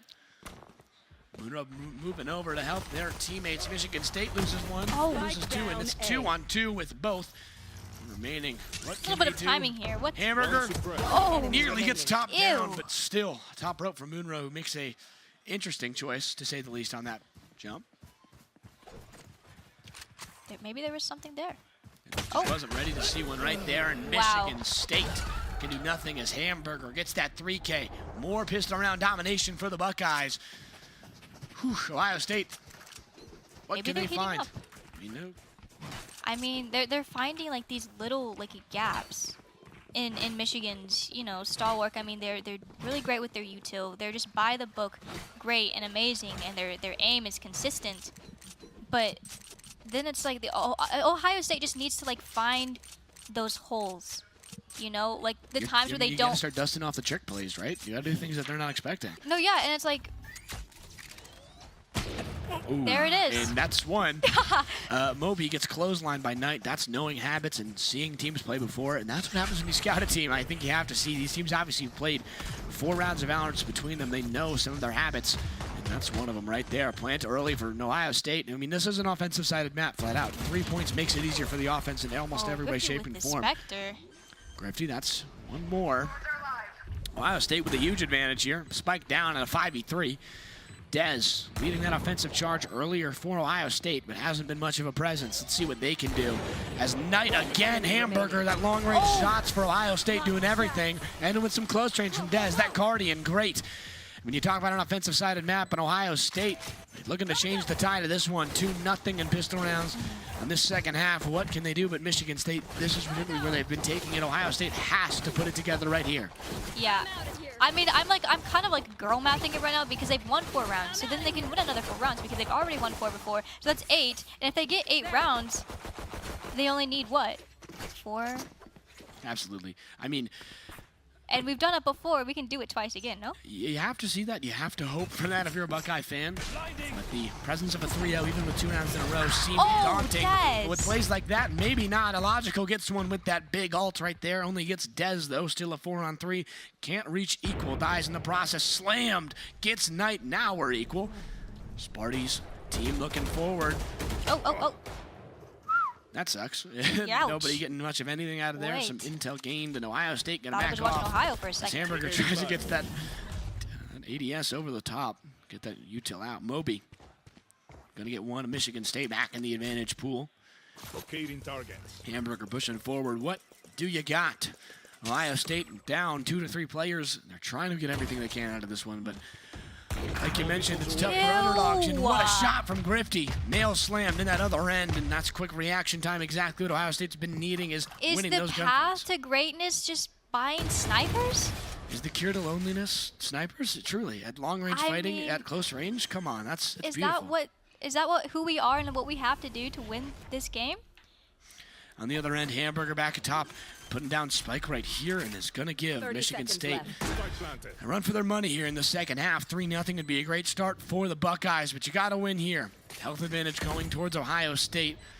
And you're watching some crucial moments right there down on the stage here in the HyperX Esports Arena. Here at the Allied Gaming Power and Esports Conference 2025 Championship Valorant Grand Finals. If you're just sticking with us, you should stick with us as well. We've got some adhesive between these two teams as they just can't get away from each other. 2-0 lead for Michigan State as they look to close out a 3-0. But Ohio State just cannot leave this rearview mirror in the second half. Last player standing. And that is a rough run for Hamburger, who does not react in time. And Moby Gonna bring it to 11-4. Crucial round for Michigan State right there, and you're seeing exactly why. They're gonna have money now and gonna be able to cruise potentially 2 more rounds, and it's over for Sparty.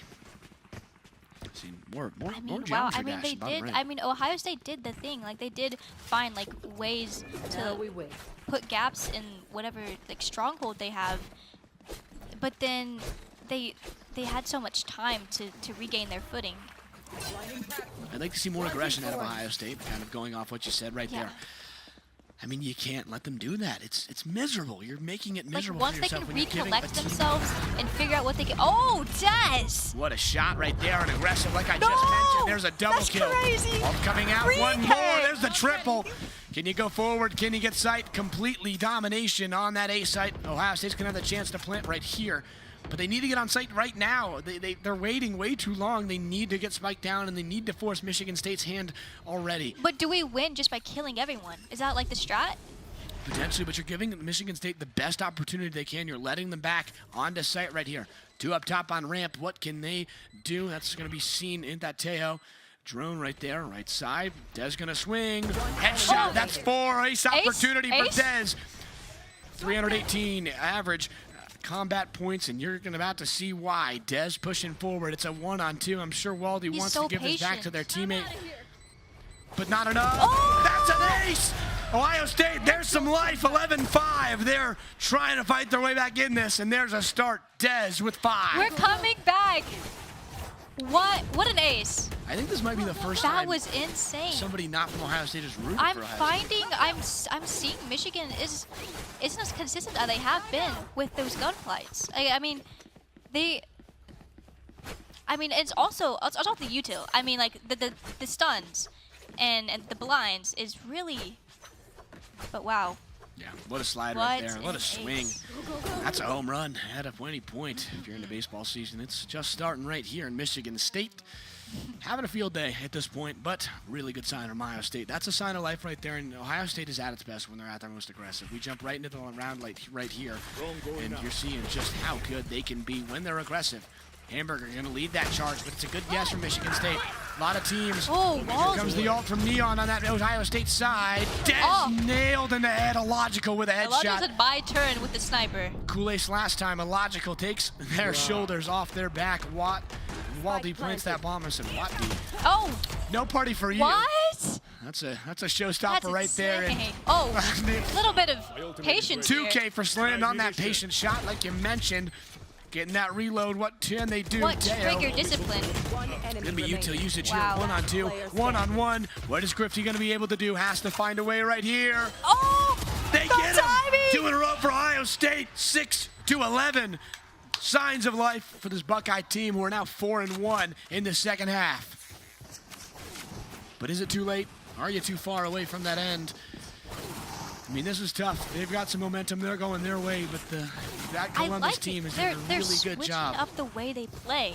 They're doing new things, and they're just having fun while they're doing it. And that's what Valorant, that's what being at a LAN and playing against people is about, is having fun and also winning.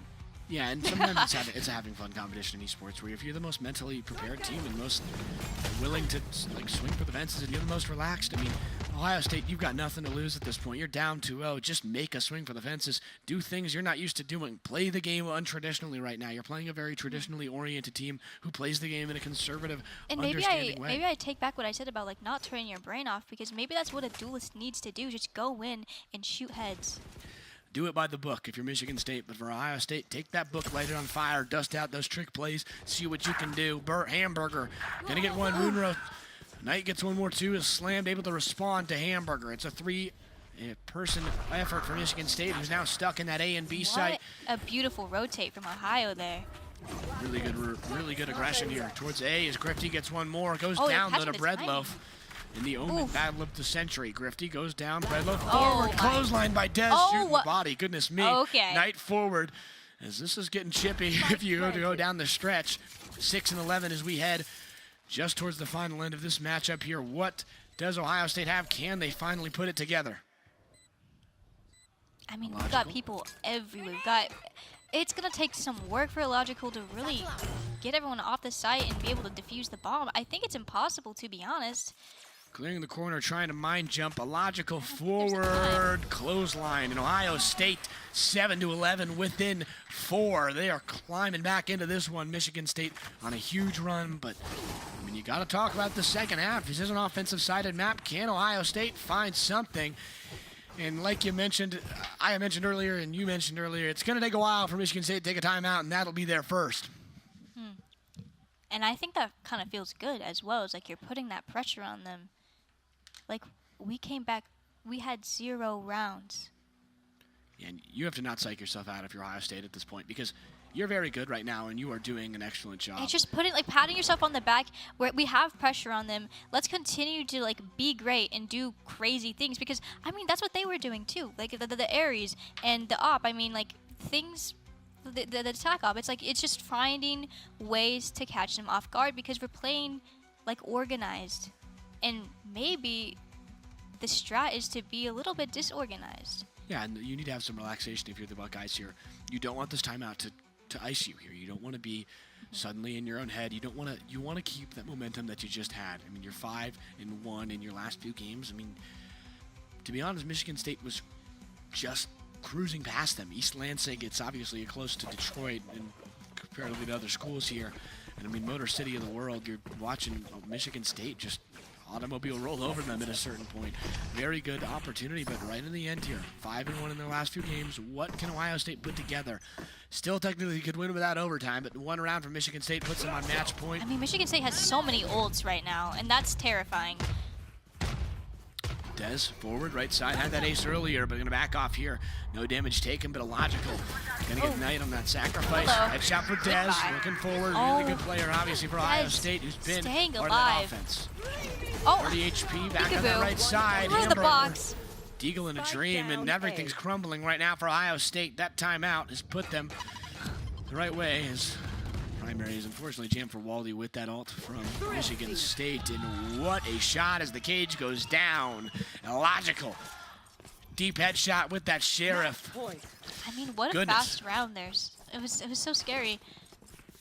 I mean, you're talking about playing by the book. We were talking about earlier how well Michigan State has done in those situations where they have to just play how the game goes. And suddenly when they turn that off and they play very aggressive, they take you and they put you in the kitchen and they cook into a dish right there. And it's Buckeye soup right now for Michigan State, who are going down. And just, I mean, it feels like down the stretch, almost impossible to beat if you're Ohio State, but we saw those 5-2 still in that half. Red Loaf gonna get one. Dez, Illogical gonna get a second right there for a Michigan State. 3 in a row, and on the brink is Ohio State.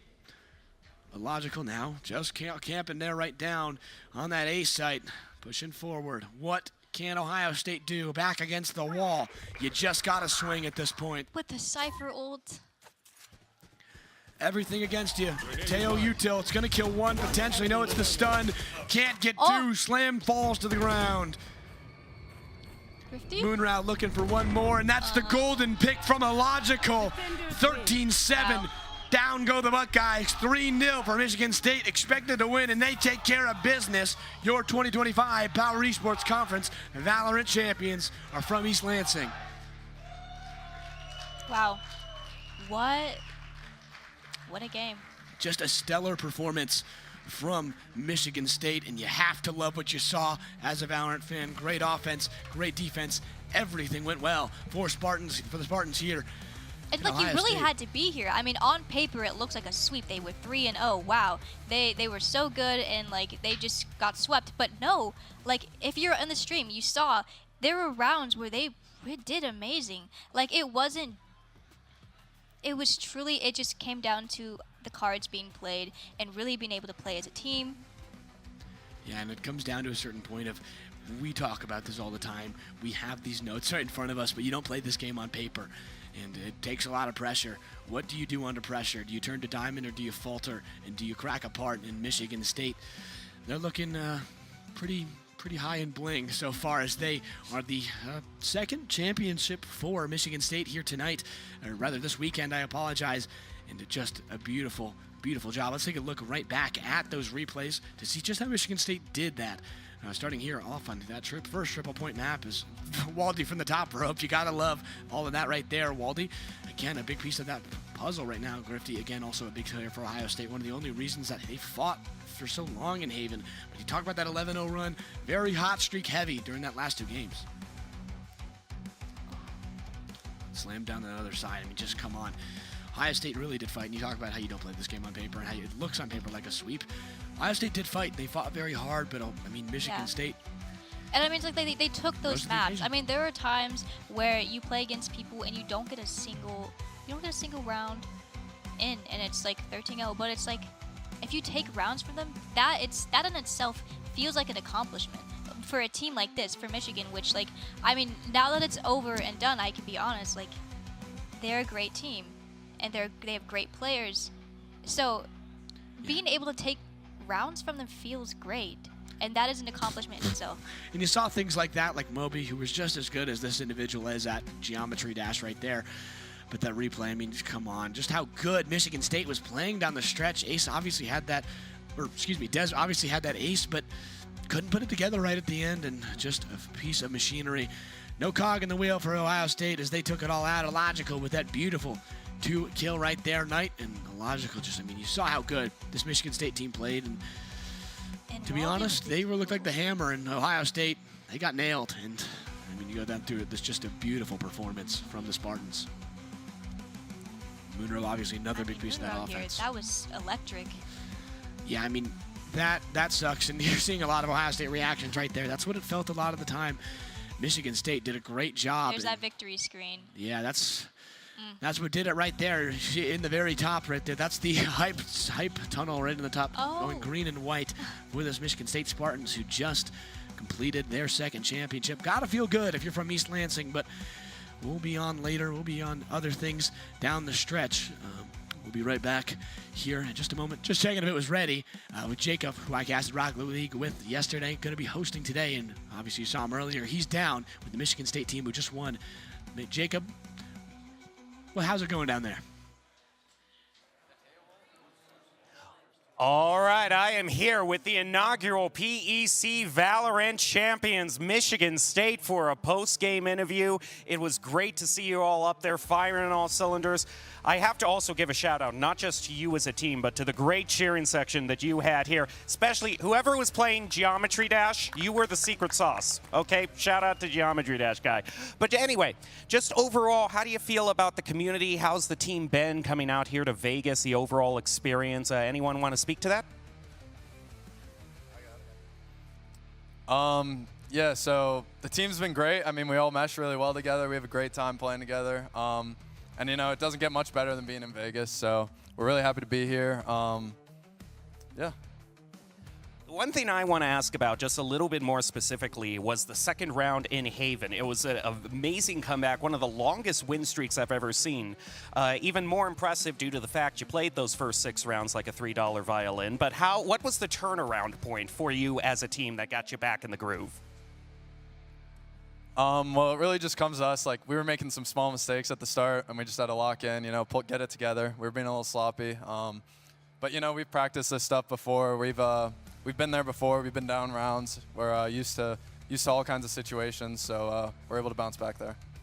All right, I got just one more question for you. I have to ask about the big fiasco you had on that last map, Lotus, because, I mean, yes, you won 13-7, but there were 20 rounds played. That means you lost 7. That must have hurt. How are you going to live with that? You know, we were up like 10-0, 9-0 maybe, and we kind of fell apart. We got a little cocky, losing a couple rounds, but, you know, nothing like having a little fun when you're up, so. Definitely. Well, congratulations to all of you. You're great sports and great Valorant players as well. Congratulations, your PEC Valorant champions, inaugural Michigan State Spartans. All right, and that is just the first part of the 2 championships we have here today. We've got a great match for you in Overwatch. It's going to be Boise State versus Syracuse. That's right. Joey Gariziak is either going to have his best day ever upsetting Boise State or his worst nightmare, Boise State and Michigan State winning all the championships. That'll be so heartbreaking I couldn't bear to watch. Maybe just a little. We will be right back with Overwatch coming up soon. Don't go away. Final champion to be crowned.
flawless. Okay, now we're good. Now that everybody can hear me now, so even better. Get to our award ceremony here. Before we get to our last grand finals, our Overwatch grand finals, was Syracuse against another team. And so let's get started with some of these awards and to present Boise State, they're amazing. To present the awards, we have Mike Tracy from Daktronics, one of our sponsors for this event, to help us hand out all these awards and recognize all the players, the staff, the programs that have made this happen. So big round of applause for Mike. All right. Thank you, Joey. And thank you all for coming to Las Vegas. Daktronics is proud to sponsor. In case you're unaware of what we do, we're a manufacturer of displays, so direct view LED, indoor, outdoor, and we're very proud to be associated with the growing sport of, or growing the esports market. So we'll just quickly go through some of the awards. In 2025 PEC Rocket League Coach of the Year, it goes to Peyton Wilkin, Boise State.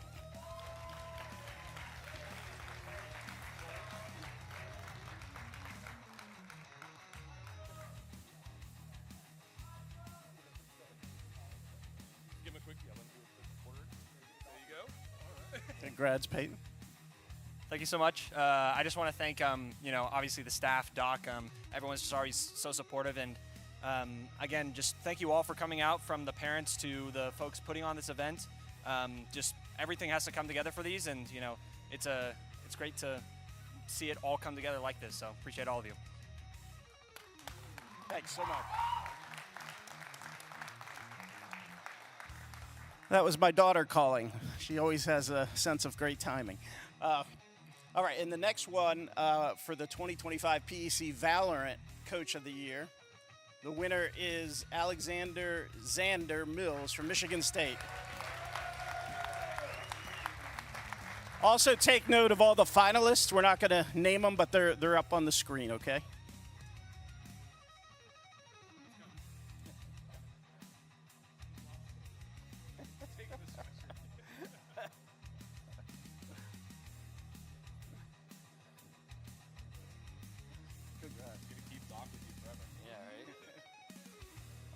I just want to take a minute to just kind of appreciate all my players. We play all the time. They play all the time on their own. JJ's playing over 500 games in ACT, hitting rank 1. But the dedication comes straight from the players, and I just appreciate all of them for putting in the hard work. So, yep. Congrats.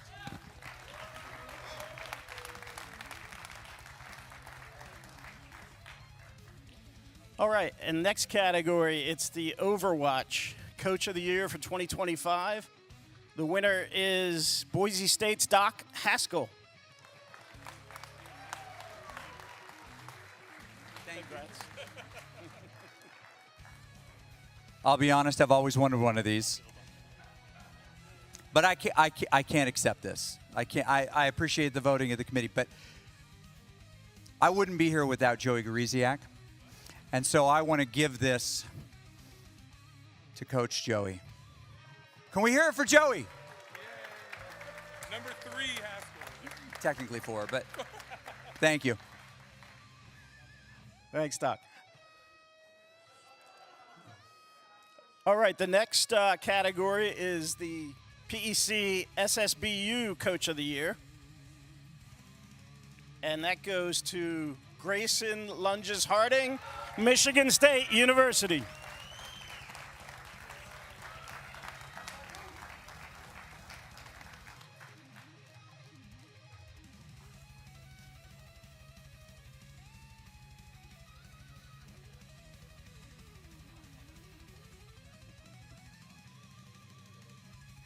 Congratulations.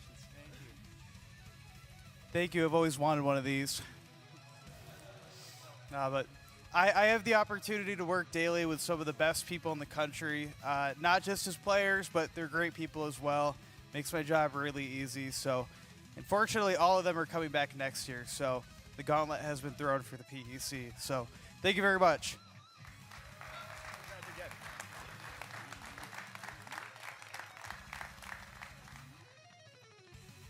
All right, in the next category for 2025 PEC Director of the Year, the winner goes to Joey Gorziak. Syracuse. Oh,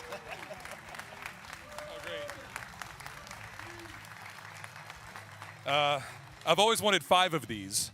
So, actually, the first silver one I've ever had, though. So this is a unique one. This award actually goes to me. So I see the name on there. I'm going to keep this one. But seriously, directors, thank you for all your hard work. We're in this together. We made this happen. We're going to continue to push, continue to get bigger and better and bolder as we go, as I mentioned in the press conference on Friday. Players, awesome job. Seriously, thank you for bearing with us. You all made this happen. And this is why we do it. We do it for you all. So players from every single institution, especially Syracuse, thank you for all that you do. Thank you for being here. Really proud of what's happened here. Good job.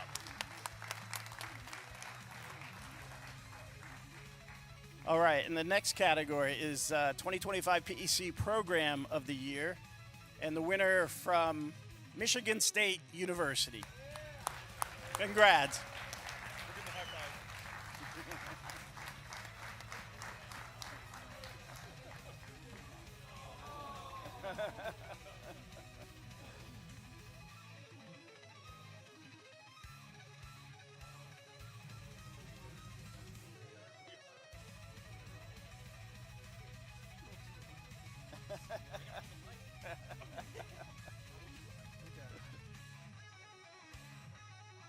Well, first, I will say this was completely unexpected.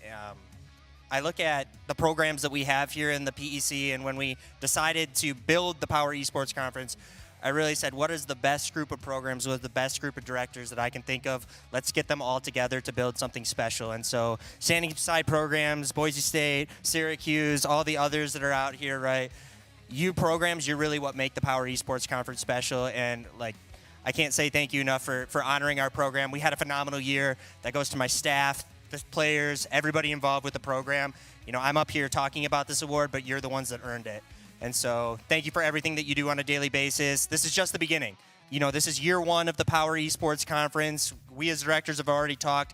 We have some upgrades. We have some new things, next steps coming forward. So really looking forward to where this program goes in the future. But thank you to everybody who voted for us. Thank you, directors, for recognizing us.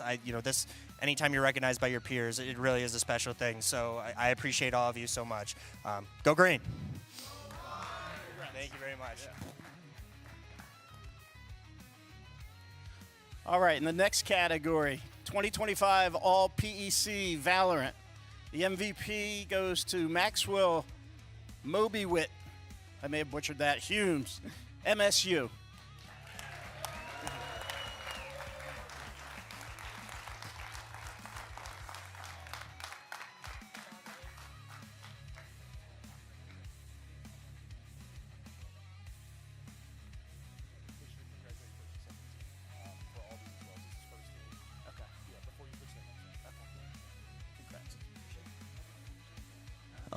Not much to say. Shout out to my team. They carry me. Shout out to coach. He does all the hard work. Shout out to Bilski, Jonah right here with the camera. Thank you guys.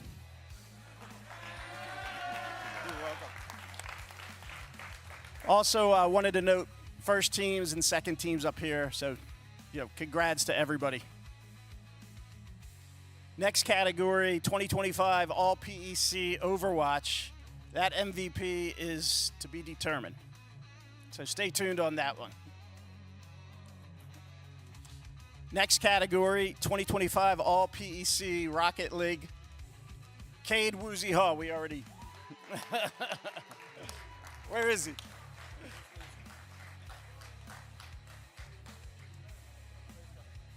Ah, great.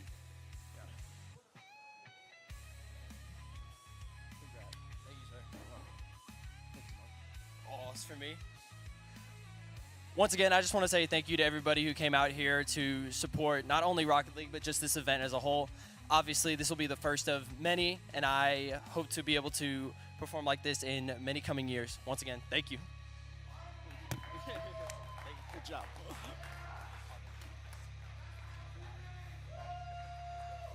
Also, please take note of the MVPs, first team, second team, above. Next category, 2025 All PEC SSBU MVP goes to Adam Suspect Ismaili Alawi, MSU.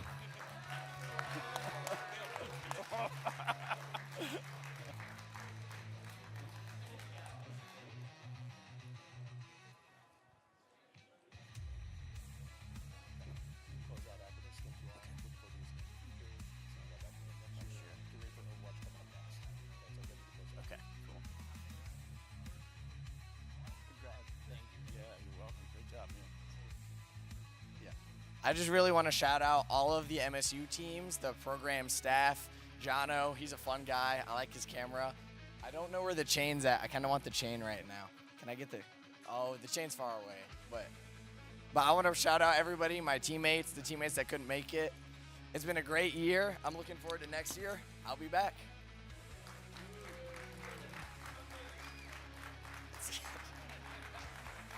You're welcome. I love the bling. Great job. All right, and next, we're just going to thank everybody. We're looking forward to everyone coming back next year as well, and get ready for the Overwatch final. Oh, most importantly, all conference academic. We didn't mention that, and that is why we're all going to college. So congrats to everybody up here. Keep up the great work.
And welcome back to the HyperX Esports Arena in beautiful Las Vegas, Nevada. We are here to crown the final champion of the tournament. We have got the Boise State Broncos versus the Syracuse Orange here in Overwatch. I'm your host again, Jacob Palmer. And I'd like to say after all those awards were given out, I would like to officially say that I've always wanted none of these. And I would like to thank Riley Boyd and Ray Barnes. We're going to have our celebratory dinner for nothing tonight, so make sure you make it. Here we go, though. In terms of true celebration, I think Michigan State said it beautifully during their acceptance speech for their awards. The gauntlet has been thrown down. The Spartans have 2 championships under their belt in the PEC. Boise State has 1. The question is, will the Broncos match the Spartans, or will upstart Syracuse dethrone the Broncos in Overwatch? Either way, both universities have great cheering sections for each other, so let's get ready and wild to cheer these 2 teams on. I'm going to take it away to our 2 great casters up in the booth. Take it away, fellas.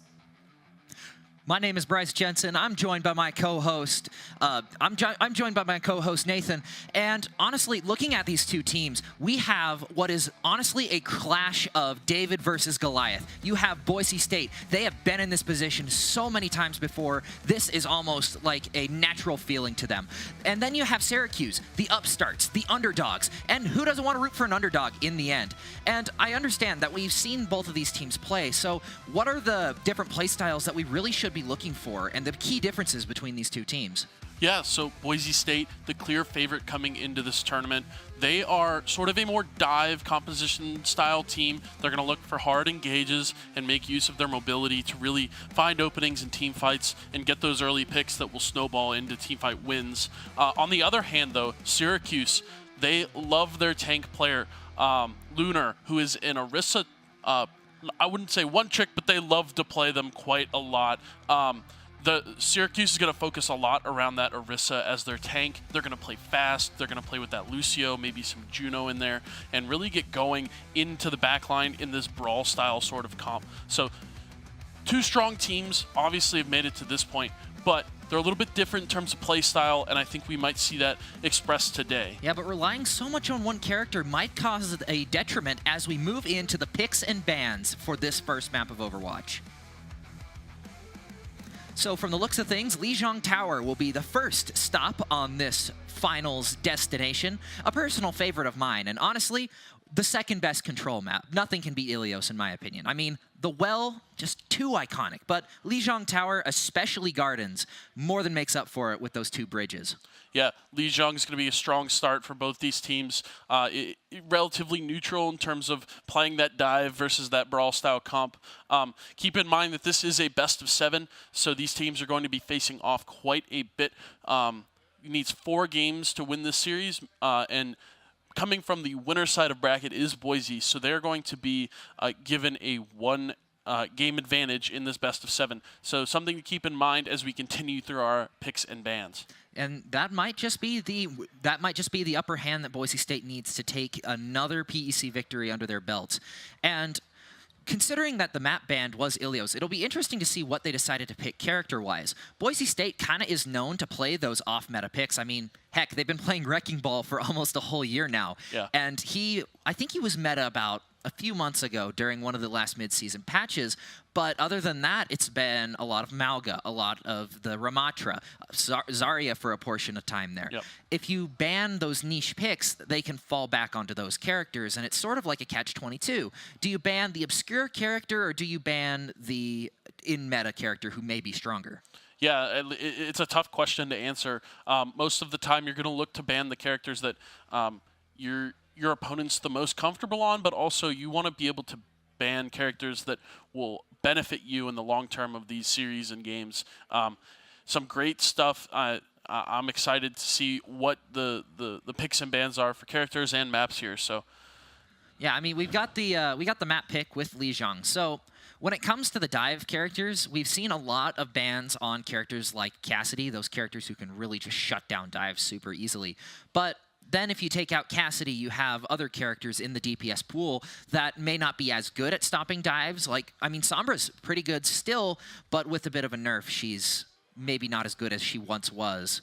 Yeah, and we just got word that the first bans of this match are Brig and Orisa. So they're obviously targeting Lunar from Syracuse with that Orisa ban, and then Brigitte, just a strong character overall. Great support, trying to defend backlines and stuff. So first map is going to be Brigitte and Orisa banned. Yeah, and this might hurt just a little bit more. I was talking with some of the players from Syracuse a little bit earlier on in the week, and they told me that Orisa was meta, so this should be easy. But Orisa, even though she's meta, she's banned. Yeah. So maybe it might not be as easy as they thought. Yeah, I mean, that is a great point to mention. Not having your Orisa, it now kind of waives the question of what is Syracuse going to play as their tank? What kind of depth do they have in that position? I'm sure Lunar will be able to pull something out, but we'll see how this first map goes, and they may have to adjust from there. Yeah, especially in a game like Overwatch 2. I mean, you only have one tank to work with. It's not like you have two tanks and, okay, I may not be great on Orisa, but I can fall back on my other tank to play better, even if I'm struggling on, like, a Reinhardt, for instance. Yeah. But it's pretty much it's you by yourself in that tank role. I mean, you have your team behind you, but nobody else can really step up. And banning Brig as well, who's the closest thing to a tank that you have outside of the tank role, it makes it even more, it puts even more pressure on these tanks, especially if it's someone that you're not comfortable with. Yes, you're totally right.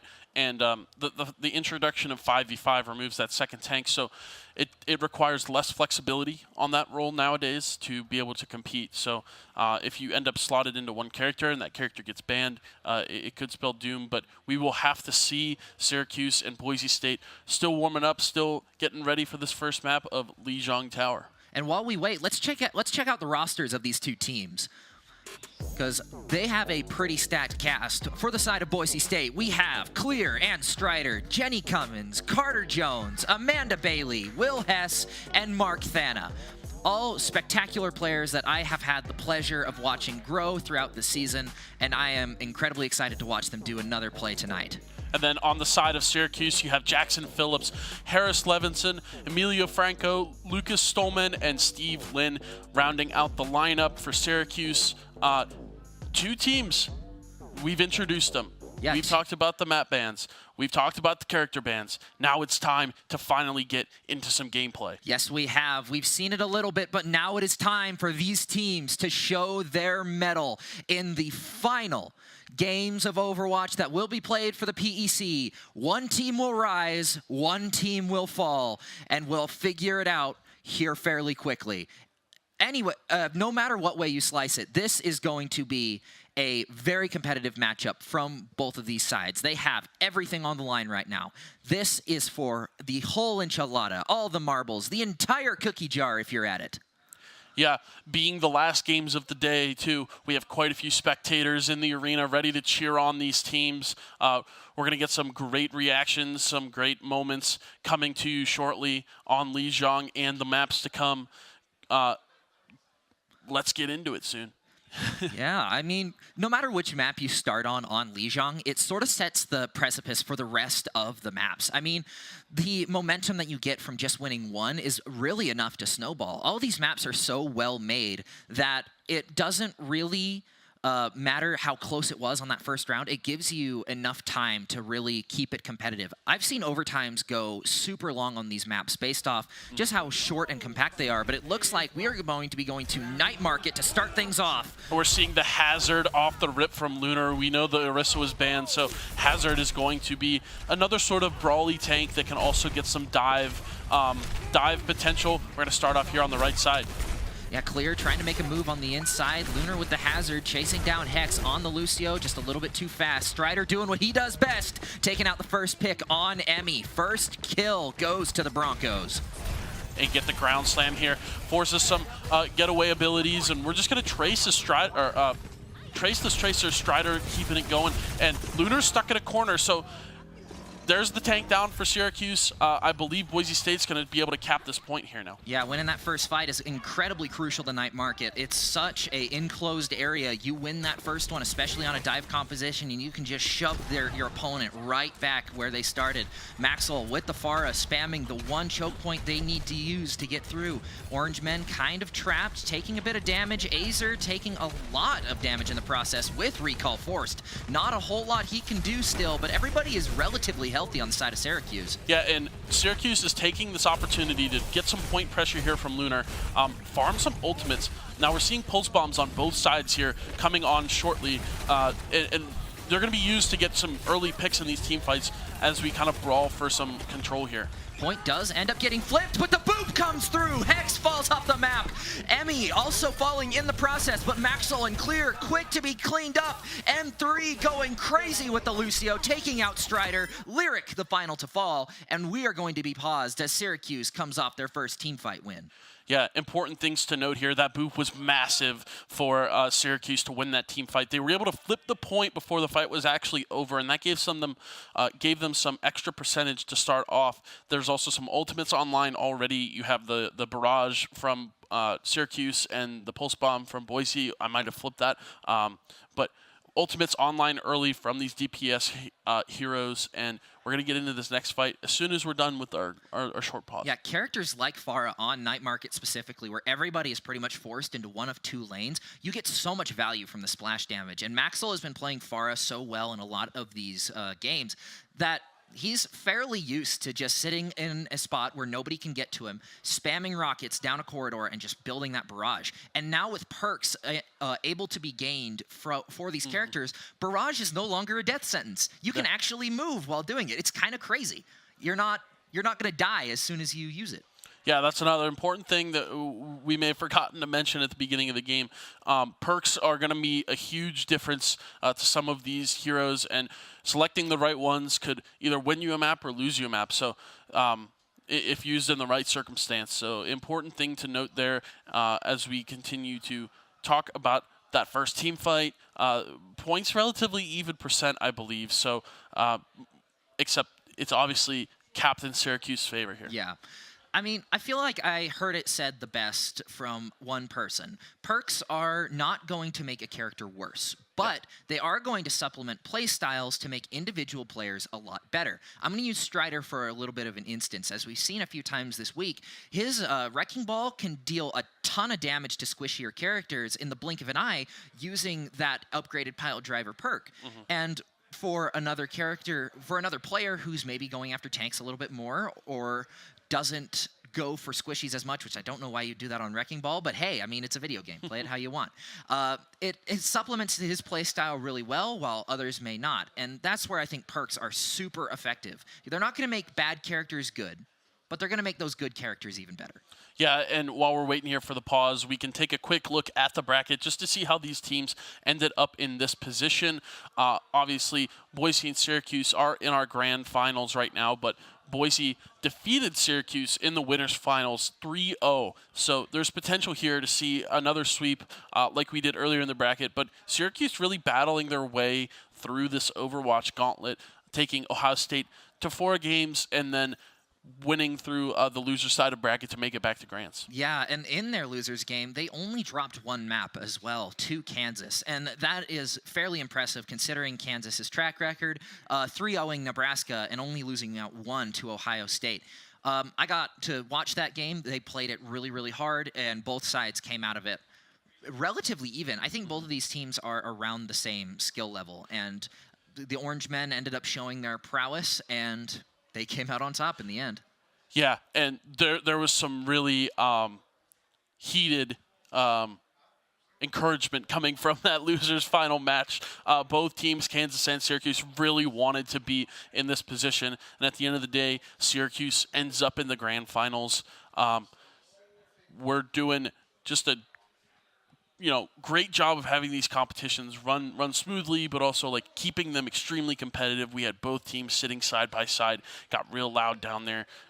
So it was a ton of fun to watch those teams. Yeah, it got even louder at some points than the actual Valorant grand finals that were happening. And I'm sure that if you guys were watching those Valorant finals that you heard that a few times too, because it was very loud, very exciting, and most of all, you could tell everybody was having a little bit of fun in the end, too. And really, that's one of the reasons we're all here. We're here to have a good time with people that we spend a lot of time with, people that we care for a lot, and then we win. That's just the cherry on top of the big piece of cake. Yeah, the other important piece is you're here competing in person against your opponents, being able to sit across the row from them, and have some friendly banter every now and then, and just compete in the same space makes the whole difference.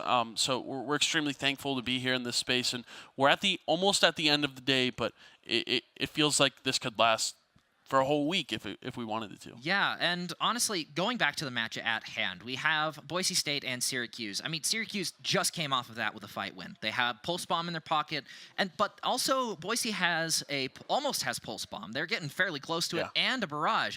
Their ability to build those ultimates is fairly quick, and in the end, I feel like that's going to be what edges out the competition there. Yep. Sure, you can take fights, you can win fights, but if you can't build those ultimates quick, you're not going to sustain yourself in this game. So I feel like Boise State has a slight edge there when it comes to feeling their way through these games. And I think if Syracuse wants to find their way through it, they're going to have to bait out those ultimates. They're going to have to win a few more fights. They're going to have to deal with Strider, who has already proven to be a thorn in their side. Yeah, and I mean, ball players can be slippery and slimy sometimes, so really having to deal with that ball. I believe Syracuse even brought out the Sombra to start. I mean, not as hard of a counter anymore, but can still really be a thorn in ball's side. So keeping kind of the ball discussion going, talking about the other tank is Lunar, and we're seeing the Hazard come out. Not a tank we've seen much from them, but I'm excited to see what Hazard can do, because it really makes a big difference having extra depth in your tank's pocket. Play has been resumed. Strider and Clear both making moves towards the point. Clear and Azer both having recall forced. Azer manages to get Clear to back off. Strider still camping out in the back line. Maxwell with the barrage onto Lunar. That's one tank down, and a lot of pressure away from Syracuse and the Orange Men. Anti comes through, hits M3. Azer uses Pulse Bomb, but to no avail. Maxwell taken down low, finally taken out, but not before taking two with him. Strider with a melee is going to flip this point back to Boise State. Yeah, important here for Boise State to flip this point back, or else they might have found themselves in a first point final fight, because 53% is nothing to scoff at. Boise State's going to get somewhere near that, and we have Nano Boost and Kitsune Rush online for both support backlines, and now we have the B coming up for M3B. Strider once again sneaking around that back line, gets brought low, but recoups back up. Hex also chunked down quite a bit. Lunar put to sleep and manages to take out Clear to start this fight. Strider forced back to his team, and it looks like they got to run away, but the downpour to the Nano Guevara. No, Maxwell's alive. They're keeping him up. Beat and Nano Boost both spent on both sides. Kitsune Rush coming out as well. Clear and Strider have their ultimates back up, and Emmy's off the map. Whoa, two off the map with Strider. Saint going down as well. Two members from Syracuse down, and that is a fight win for Boise State. Mines on the point to prevent the capture. Clear might go down, but Boise State keeps their point.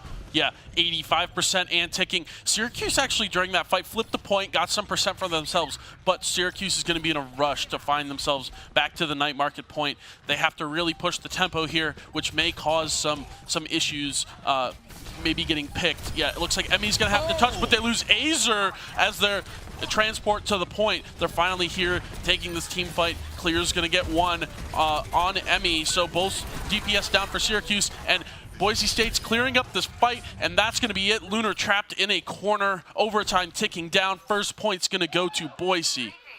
Whew, man, what a first round started out. Talk about a back and forth on that point. Just so many kills being traded, and not to mention Syracuse getting that point flipped several times throughout those past two fights, getting themselves close enough to Boise State to remain a threat. Yeah, and a fast start from Boise State on the first point means that they have not just the first point, but also the first map under their belt. Keep in mind they have the 1-0 advantage coming into this best of 7. So if they're able to win this map, they go up 2-0 in the series. And honestly, that is a huge head start. Having to win one less game than your opponent is already a really big mental boost. And I'm sure that Syracuse can feel that as well, but at the same time, Boise State is just fishing for this first win to start things out. Emmy with the hack onto the health pack, starting stuff off. It looks like Strider does get hit with the hack, and this point is already falling on this point. Azer trying to get something through, but Lunar's being chunked down low. Saint and M3 unable to give him any support. Emmy taken down by Strider with the Nemesis form, forcing the Orange right back off point, and Boise State's gonna get the first capture. Yeah, important swap here for Boise State. They're now on to the Ramatra and Symmetra here. They're actually keeping it. Most teams use Symmetra to just teleport to point, but looks like Boise State's going to stay on Symmetra. She's really strong in these chokes, throws the turrets up above, and it's going to make it really hard for Syracuse to push here as they're going to pop the Nemesis form and get some punches in. Oh, Strider already at 50% ult charge. Looks like Clear's trying to teleport in. Nothing really comes through with it. Oh, teleports back to point, actually, not in. Probably a better choice than trying to go all the way into your opponent. Does look like M3 trying to take that off angle with the Lucio. Lyric trying to keep Strider up, but Lunar being forced right back into his own backline, and Strider's just gonna roll right off of him. Can't forget about Azer though, taking out Maxwell in the process. Strider goes down to a joint effort from Saint and M3, and I feel like the rest of Boise State is just going to crumble to the Syracuse tidal wave. Yeah, a couple Boise State stragglers left on this point, but Syracuse has actually flipped it in their favor. Maxwell back from spawn is going to pick up Saint. Good stuff, though, from Syracuse. They kind of weathered that storm through the choke there and finally made it to point and was able to swing a team fight. So we're going to be close. Like, it's been close, and we're getting right into this next team fight with the teleporter. Oh, Azer goes down early. Clear also falls to Saint. Saint goes, gets Clear, Lyric 2. Hex falls soon after. Maxwell with 2 with the barrage, but Lunar finds him and ends him as well. Emmy now hunting down Strider. So many ults used, both DPS ults from Boise State, but Syracuse has nothing to defend what's coming at them. Strider trying to challenge Lunar. Both Nemesis forms come out. Ravenous Vortex is on both sides, but Strider's is better. Emmy falls to him. Swift Step comes out, Beat gets cast, and nobody survives that encounter. Actually, M3 managed to escape. He's going to get out, but Boise State using the teleporter to immediately get back into that fight. Syracuse had no support ults left, and Boise State knew that. They really took the advantage to them with the annihilation coming out from both sides, except there was no support ults left for Syracuse. And now we're going to see another team fight coalesce towards this center choke. It just goes to show how important that movement that gets brought is, especially when Lyric and Strider are finding 2. Hex with a boop kill on Emmy. I wonder if he fell off the stage. And that is yet another team kill for Boise State, and that one was pretty quick. And we're at that point where Syracuse is going to have to rush their way. We're going to teleport behind, but the kill ends comes through in time to save M3P, but not quite. Now it's Boise State pushing the tempo and getting these kills to pick up more percentage. Clear gets stranded. Stranded by his own teleporter, but the percentage for Boise's way too high. It's left for Azer to try to touch with the Tracer. He gets the kill onto Maxwell, so there's some life left in Syracuse. Yeah, Beat got thrown out by Hex, meaning they don't have a support ultimate. Strider going up against his main, the Wrecking Ball, with the Ramatra. And, you know, it's not a terrible matchup. Lunar can just spin around this point, keep contesting it, trying to get some damage in. Strider taking quite a bit of damage, but it's instantly healed. Emmy and Saint falling to Clear and Hex. Lunar with no support goes down, and this overtime ticks off. Boise State goes up 2-0. Yeah, quick 2-0 to start off this match. Of course, they were given that first game because they are from the winner side of bracket, but now winning that first game in such, honestly, it was quick. I wouldn't say it was dominant or whatever you want to call it. Like, Syracuse really gave some effort here. They had high percentage on both these points to start off. So, I mean, I think we're going to have a close one, even though this map was quick. Yeah, especially with the amount of times that the point did get flipped during that exchange. Almost every fight, the point was flipped. And it might not have been flipped for as long every single time, but we did see a lot of fight left in Syracuse, and that last fight went to show it. I mean, they got back to the point super quick. Lunar was able to stay in for a really long time. It's just unfortunate that Boise State was able to single out the Kiriko, keeping him up, and then quickly put an end to her and taking out the Genji along the way as well. And that's really where Wrecking Ball sort of falls a little bit short. He can sustain himself in those long fights for a pretty long time, but the issue is you do still need a team to back you up. You're pretty much a big punching bag if you're just by yourself. Yeah, you need those DPS to come in and support when you're on Wrecking Ball. But a player I want to point out from Syracuse on that first map was Clear on the Kiriko, landing tons of headshots. I mean, we saw certain team fights swung back into Syracuse's favor because Clear was able to get picks with those daggers. So an important person to note as they keep playing. Can we see more impact from them moving on? You know, I want to point out the Lucio players on both sides, Hex and M3. I mean, both of them had really good sound barriers that helped them win fights. I mean, we saw how many boop kills off the map with the sonic impact from Lucio. I mean, there's just so much fun stuff that you can do with Lucio. It's almost impossible not to take him on some of these maps. And if I see this correctly, speaking of maps, we're going to be going to an old classic for this. Typically, we go to hybrids after Control Point, and this time, just like many times before it, we are going straight to King's Row.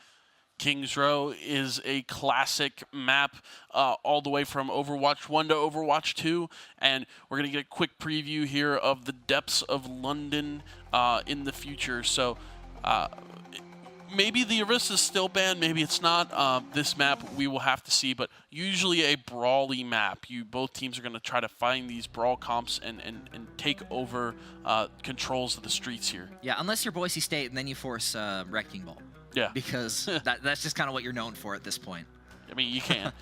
You can force that Wrecking Ball, and if it works, it works. I'm totally for it. I do love playing Wrecking Ball. He's such a fun character, great mobility, and obviously, like you said, kind of a punching bag, but has enough impact. Yeah, as much as I would love to see the Wrecking Ball once again, I have the unfortunate news to tell you. He was banned. Oh. He was banned. They took him away. He was too powerful. But Kiriko was the second banned for supports on a more serious note. So we're going to see some Orisa, most likely. We're probably going to see some Orisa off the side of Syracuse, but I wouldn't doubt we see a little bit of Hazard being played from the Broncos. Yeah. Okay, so Hazard from Boise State, maybe some Orisa from Syracuse. This is our speculation as we load into this map, map 2 of this series, but map 3 in terms of scoring. Yeah, or, you know, maybe Strider's trying out a new character. Maybe he wants to play a little bit of Doomfist, you know? There's a lot of skill that can be expressed in Overwatch, and there's a lot of characters to do it with. I mean, Wrecking Ball is one of those characters that takes hundreds of hours before you even start to really know how to play him. Yeah. So maybe Strider's expanding his map or his tank pool. Maybe he's going to play a little bit of Doomfist, keep that movement tank energy going. Yeah. We're currently working on making sure we get the right maps and the right things banned from these players. That's super important here. And we're just going to keep talking about, like, maybe some other players that have stuck out to you so far through this tournament and then through this first game of the set. You know, I would like to shout out Maxwell on the Pharah. I mean, taking out people super early on in fights is really good, and he never goes down by himself. He's always taking one or two out with him. Even when his barrages fail, and I mean, he's playing Pharah, you sort of expect them to fail just because that's the nature of the character. But when you are able to not only get the barrage out, but live to tell the tale, that is, in my opinion, one of the best things that you can do. Also, Lunar as well, being able to adapt to a different character than Orisa. We know he loves his Orisa, but he played Ram really well into the Strider Ramatra, and even the Hazard we saw wasn't terrible. He got a lot of he shut down a lot of Clear's dives on the Tracer, so a lot of really interesting play. Yeah, so we're going to do a quick take to the pick bans for this next map that we're going to be going into. Syracuse is going to select King's Row. We were correct on that one, so we know the map, we know the character bans. So like we were speculating earlier, probably some Orisa coming out from Lunar, and these teams preparing to play on the streets of King's Row. Yeah, and Orisa would be a pick that I think everybody sort of expects on this map. I mean, if you are playing in a Brawl meta, if it's not Reinhardt that you're playing, it's probably Orisa. I mean, she has pretty much been a brick wall since the start of Overwatch 2 with Fortify abilities, and now with perks, she can have her old Overwatch 1 shield back. because she didn't have enough health already. Yeah, well, thankfully, no more double shield. Oh, yeah. Because there's only one tank, but yeah. We're glad that supplement a brig in there.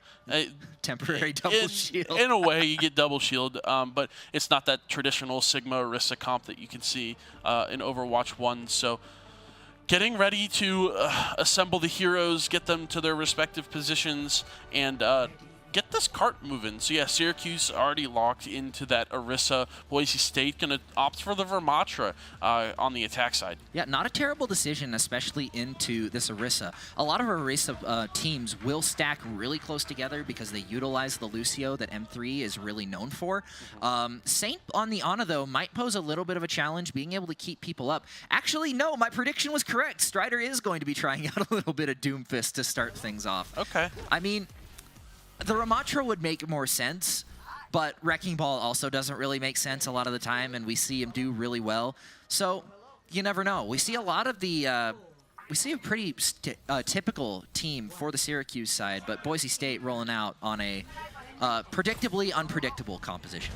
Yeah, Ash here for Syracuse as well. We know that she does great damage with the dynamite and her rifle there. It's going to be super potent against Maxwell and this Pharah as he's targeting him right now. But we're seeing Lifeweaver come out for Boise State and Hex. I mean, Hex is the #1 Lifeweaver player in the world, so we were bound to see him at some point.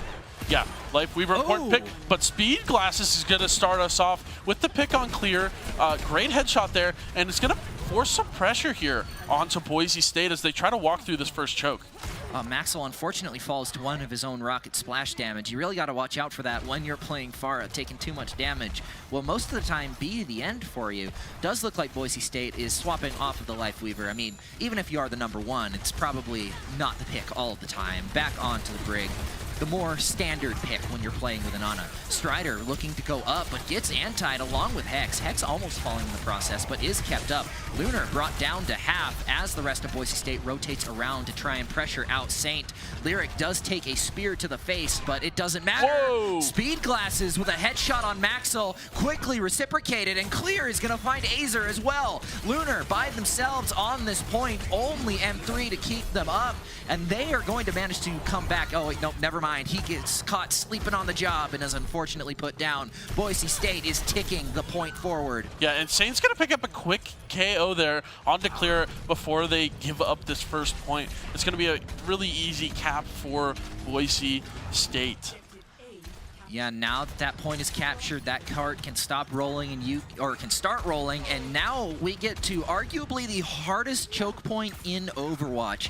This S-shaped curve on the way to the third point is so easy for defenders to sit in one spot and really hammer on the pressure without a lot of kickback from the enemy team. Hex is going to be put on the payload duty, relinquishing it to Lyric as Strider pushes forward. Azer on the Genji trying to find something here. Strider taking quite a bit of damage in the process. Maxwell though, Whoa. Lunar with the Terror Surge finds 2. Strider manages to take out 1. Maxwell finds another in Speed Glasses, but Saint's quick to put him down. That nano boosted Terror Surge was just a little bit too much. Yeah, even in numbers here, but Syracuse is going to be able to clean up Lyric, and that's going to mean that they're going to be able to stop this cart in this first choke where you have this archway. Now, Boise State going to put a little bit of pressure on the Lunar. He does not have a team behind him. He only has his Ana and Saint, so they're going to be taking a lot of damage here. Ooh, anti does come through. Sound barrier needs to be thrown in. Bob used by Clear, kept up. Everybody on Boise State managed to recover, and Strider finds Saint. Huge source of healing out of the picture. Another Bob is reciprocated by Speed Glasses. More health being distributed. Lunar almost gone, but Bob does unfortunately go down. The best player on any team. Azer also finds his match in Clear, finding Speed Glasses as well, and that's going to be another fight win for Boise State as M3 tries to get a little bit of chip damage from the back. Yeah, and Boise State's going to get this most important cap at the end of the street phase. We're going to go into the indoor side now. Again, it's kind of similar to the streets where you're going to have these corners for these teams to play around, but Azer with the deflect on the Maxwell rocket is going to be able to take him out. Great stuff. Yeah. That is a tough pick, and I'm honestly kind of surprised that he managed to hit that. A very fast target, but both DPS are now, or no, Clear was the one who picked up that kill on Speed Glasses. He's still in this. Maxwell with the swap over to Widowmaker, but the rally is going to let the Broncos a clear path into the orange. Azer does have Dragon Blade, but I bet you they're waiting for the Nano Boost to come online. Clear chunks down M3's health, but luckily for him, Health Pack was right there for him to take. Clear getting a lot of chip damage onto the orange, and not too much they can do about it. And Lunar gets shoved into the corner. Lyric goes almost down to nothing, but Azer manages to come in with the Nano Blade, takes out Clear, forces back the rest of the team, and Boise State's going to have to regroup. Yeah, a switch to the Widowmaker here as well on Maxwell. The Pharah indoors is not going to be as strong as you once thought it was. Ooh. And that's going to pick up a KO onto Azer, maybe overextended just a little bit. But, I mean, so far pushed back was Boise State. So they're going to have a lot of ground to cover here. And that support line from Boise's putting in the work. Lyric's going to find a pick on Speed Glasses. They're going to initiate this tempo. Oh, good opening pick from Maxwell onto Azier. Speed Glasses is also down. The sound barrier needs to be thrown out by M3. Clear with the Bob, though, isn't going to let that happen, and Saint finds his match. Lyric goes down before he dies, though. Speed Glasses finds Clear, and Hex quick to pick off Lunar. This point is still ticking. It is just Bob holding the line here. Speed Glasses is gonna have to find his way in. M3B goes down, and out comes the Ravenous Vortex. Boise State finishes the map with just under 3 minutes on the clock. Wow. I mean, we saw lots of picks there to come out to start these fights, but they always came down to the last kind of group of players to close that up. I mean, the Widowmaker duel at the end there, I mean, that's something you always want to see. It's just pure skill expression, knowledge of angles and this game. So great stuff from Boise State. They put up a great time to start. Syracuse is going to have to match it if they want any way into this map. Yeah, not only match it, but they're gonna have to actually get to the end first before they can match it. Even if they manage to get to the end, on 0 seconds, it is going to be a Boise State attack where all they have to do is take 1 tick. So the Orange have a lot of pressure mounted on them right now to keep this point rolling. Yeah, and as the defenders, Syracuse, they're going to opt for attacking now, Syracuse. Going to opt for the double sniper on the door open. That Widow perch at the top of the attacker spawn is always a signature. We've seen many plays from that location. And then Echo from Boise is a cool pick into these hit scan from Syracuse, though, may struggle. I think Azier is trying to recreate the Pharah magic that Maxwell had in the last round, and it looks like it's going to be Speed Glasses on the Widowmaker, trying to find an early pick from that high ground, but Boise State is not even going to respect that angle. They are going to hide away, which is the best play that you can make. Speed Glasses once again trying to find a better angle, but Hex with that shield out, he's not going to be able to get anything. Misses the shot onto Strider, but the rest of his team is pushing up. Clear almost gets his head taken off, but luckily for him, manages to duck just in time. Azer, though, is going to find the first pick of the round onto Maxwell. Lunar in a pretty tight spot inside of Hotel, and Strider trying to corner him. M3 goes down, and Clear almost falls as well, but luckily he is able to back off. Lunar does get splashed by the anti, but he does hit the spear. What a shot! Crazy stuff from Lunar here to start. They took control of Hotel, but ended up getting picked by Clear from the high ground here. Speed Glasses goes down, and we're just going to get some point contest here from Lunar. They're really going to pressure the back line of Boise State right now. Hex is getting low on shield and health as Azer makes their way around the side of the point. Strider is going to pick M3, though. Azer is really the last one left to contest, and he's going to fall. Maxwell with his, I believe, 3rd swap of the round onto Tracer. Tracer, yeah. The other thing is not really too many ultimates available. We're only going to have Saint's Nano Boost as the first ultimate online here to start these fights. Lunar is also building that Terra Surge, which we've seen have crazy impact in that first push from Boise State. So the ultimates are coming online, and I believe Syracuse is going to have to use a couple of them to cap this first point. But Azer getting chunked down by the fire is going to allow Clear to take an early advantage. Speedglass is caught off guard, though, but he does take out Clear.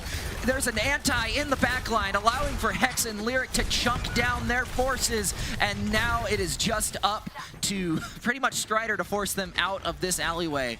Lunar forced back with MB, and that is going to be another fight win for Boise State. Well, but Lunar is going to stick around to try to get a little bit more percent on his Terra Surge. Yeah, they're actually going to go for the touch here and try to solo out Hex, but they have the shield bash to get away. You have to keep in mind, Strider's still behind them on this Ramacho with the Annihilation, and Lyric's going to pick up a quick pick onto Azer, maybe a little bit too deep in the backline, and the Pulse Bomb gets eaten. Oh, MB takes out Hex, but not before Speedglasses falls, but that Nano Darissa is just going to be a little bit too much for them to contest with. Strider does end up getting the Nano boost. Nothing comes out of it, though, as Lyric and Max will fall. Strider trying to take out Lunar on the way out, but that clock is, that percentage is ticking. Actually, yeah, using Annihilation, but nothing comes out of it, unfortunately. That 5v1 is a little bit hard. Yeah, a little over-ambitious from Strider there. Maybe thought that there was less players on the point for Syracuse, but Syracuse gets this first cap. They have 3.5 minutes to push through the streets phase. Bob is online for Clear here, too. You're going to get pressured by Azer on this Genji. Uh-oh, Azer with the Genji on to Clear. Not much is coming out of it, but not able to find the kill. Clear able to clean up the Genji in the backline. Not something you see a lot of people able to do on the Ashe, but M3 on fire. Is he going to live? He does! Just barely able to live, but the Bob comes out, and is that going to be enough to take someone out? M3 falls to Strider and Ashe. Just a little bit of both. Lunar huddled in the corner. Yeah, he's hiding low HP. He needs some help soon. Clear is aware of the location, but cannot get shots onto him. Gets the pick onto Lunar. Gets the pick. Yeah, the supports were respawning while Lunar was stuck in that corner, and the Lucio healing is just not quite enough to keep him alive. You know what that reminds me of? The elephant that got caught eating sugarcane and he hid behind a little telephone pole. I do not know that reference, but that seems like a funny one. It's a funny little photo, but we're gonna have to take a look at that afterwards. Strider taking the first initiative. Pulse Bomb does come out, doesn't find anybody. Overclock, quick to reciprocate. Hex pops the rally in order to keep everyone up, and it is working so far, but with the anti, it's gonna be a little bit more difficult. Clear finds the pick on Azer, and Speedglasses is forced out before Overclock is able to finish. Lunar finding himself once again behind the telephone pole, with Fortify being used, forced back to his spawn to regroup. Clear actually did go down in that exchange, but taking out so many, Boise State is able to keep themselves in. Yeah, and Syracuse came into that team fight with 4 ultimates online, but M3B was picked early enough to where his beat could not have any impact. He still actually has it, but they only were able to use the overclock from Speedglasses to initiate that fight. On the other hand, though, Boise State still has their nano boost to keep someone alive just long enough. Maxwell and Azer both having a scuffle in the back line, but Clear is going to be taken out by Speedglasses. Azer quick to follow up with a pick on Strider. He's still haunting the supports, finds one more in Lyric, and Hex goes down to Speedglasses. Finally rounding that first curve. Boise State needs to get back, but with 4 ultimates on the board, Syracuse should have an easy time getting right through them. Yeah, I don't know if Boise State would be smart to contest here for this cap, knowing the ultimate economy situation that Syracuse has, but it may be worth it to get some of Syracuse's ults off the board. Maxwell in the back line applying some pressure with this Tracer. Yeah, and sometimes that's all you can really ask for. Nano Blade comes out with the Terra Surge, and it's going to be enough to take out Clear. Azer left on 16 HP, forced to go back before finding another, and Strider picks 2. He takes out everybody in the front, and Azer is quick to fall to Maxwell once that blade falls. Lunar getting picked by Lyric, 1 person left from the orange, and oh no, Saint is held by himself trying to push the point, but it's not going to be enough. Hex is going to finish it off. Yeah, he tried to C9 there by sitting on the cart, but Boise State is alert and attentive. They're able to clean him up and them up, and we're going to see a switch to the Juno here after we use that Nano Blade. clearly it's not doing what Syracuse has wanted it to do, and Maxwell's just gonna keep applying pressure here, and they're gonna pick Saint off. Oh, but the sound barrier goes through. It hits Lunar and Azer. He falls, but just a little bit more time to contest. But unfortunately, Bob is a crack shot and takes out 2. Hex with the shield dash to finish it out, and Boise State takes their 3rd round, bringing them to match point.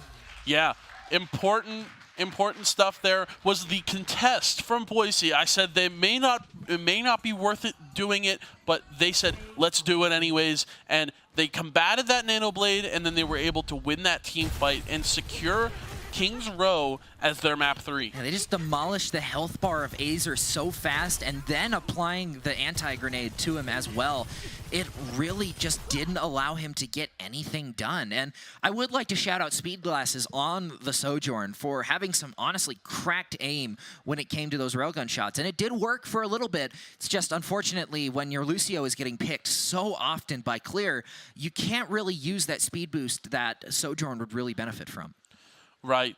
So we're going to take some time to get these teams into the map 3, but could be potentially our last map we see today. Boise State has a 3-0 lead in the series, and we'll get some word on the character and map bans coming up shortly. So great stuff from Boise. They pushed with a lot of time left and then was able to stop Syracuse after they were able after Syracuse capped the first point. You know, speaking of push, I do believe push is going to be the next on the docket for map choice. And there are a lot of different push maps, a lot of different ways to play. Or I guess there's not a lot. There's 4 push maps, but they all play a little bit differently. So if you wanted to see one push map, what would it be? I like Dorado. Dorado, yeah, Dorado's a pretty good one. Dorado, no, Dorado is an escort map. Escort. It's the push. Oh, yeah, push. Yeah. Sorry. Toronto. Toronto's New a pretty Queen good Street, one. Yeah. I believe. Yeah. That's a good one. That's a pretty good one. I like the vibe of it. Yeah, it's in Canada. It's all the snow around. It's in Canada. It's a little cold out. It's a little cold outside. A lot different than nippy. here. Yeah, it's warm down here in Vegas. It's been awesome. Yeah, it's been great coming from a place like Idaho where it can't really make up its mind whether it wants to be spring or not. Yeah, it is same with Ohio. It is a pretty nice spot to be. Consistently nice 70 degrees outside. Yeah. Get a nice little tan while you're here. Yeah, but we're inside playing esports. Yes, gaming. we are. Or we're not playing esports, but we get to watch esports. So, I mean, it's a win-win. Yeah, exactly. Map 4. Yeah, we are. Or map 3. Map 3. Yeah, map 3. Game 4. Yeah. It's confusing. Thank you for sticking with us on this. We want to make sure that you all are keyed into how this tournament is working. Again, Syracuse defeated Kansas to get to this point. Will they be able to take a map off of Boise? What are your thoughts? You know, I think if you're going to take a map, this is the time to do it. Boise State, while they are incredibly strong, there are certain maps that they don't exactly have the best track record with. Coliseo, Kansas was able to take one of the few maps that was taken off of them in the regular season on that map. So if they went through, did a little bit of their homework, you know, they know their team a little bit, then you pick Coliseo, and then it's the Coliseo curse. Yeah, and we just got word that the bans for this next map are Farah and Zenyatta. What are your thoughts on that? Yeah, I heard the Farah. And, you know, that one sort of makes sense. Yeah. Maxwell was going a little bit crazy on the Farah. The Farah was a little bit of a weird one. But the Zen ban is a little bit odd. It may be map dependent here. You know, we don't know exactly what map we're going to next, but Zenyatta can be strong on some of those longer sight lines where they can really dish out that damage. That's where Zenyatta gets their value from, by being able to use those orbs and the Discord orb from distance. And it looks like we're going to go to a map with long sight lines. Circuit Royale. And I was completely wrong. It is not a push. It is a escort map next. And, you know, Circuit Royale, great map to play on. I love Circuit Royale. And, you know, I love Zen. So, you know, having Zen as a pick is incredible. My favorite character in the game. I mean, he's got his orbs. He's basically a third DPS. Yeah, that, like I said, that's where he provides his value. But he is banned for this map. So we're going to have to see a different backline from Boise State and Syracuse on this escort map, pure escort. So we're going to push the cart right out the door and get it going up this hill into the casino. Into the casino. I mean, we don't have to go very far to a casino where we're at. It's just like around 30 yards. You can't see which way I'm pointing, but that way. Yeah, we are in the HyperX Arena here in Las Vegas at the Luxor. That way. Yeah, sort of that way. So thank you to them for hosting us, and we're going to get into Circuit Royale soon enough.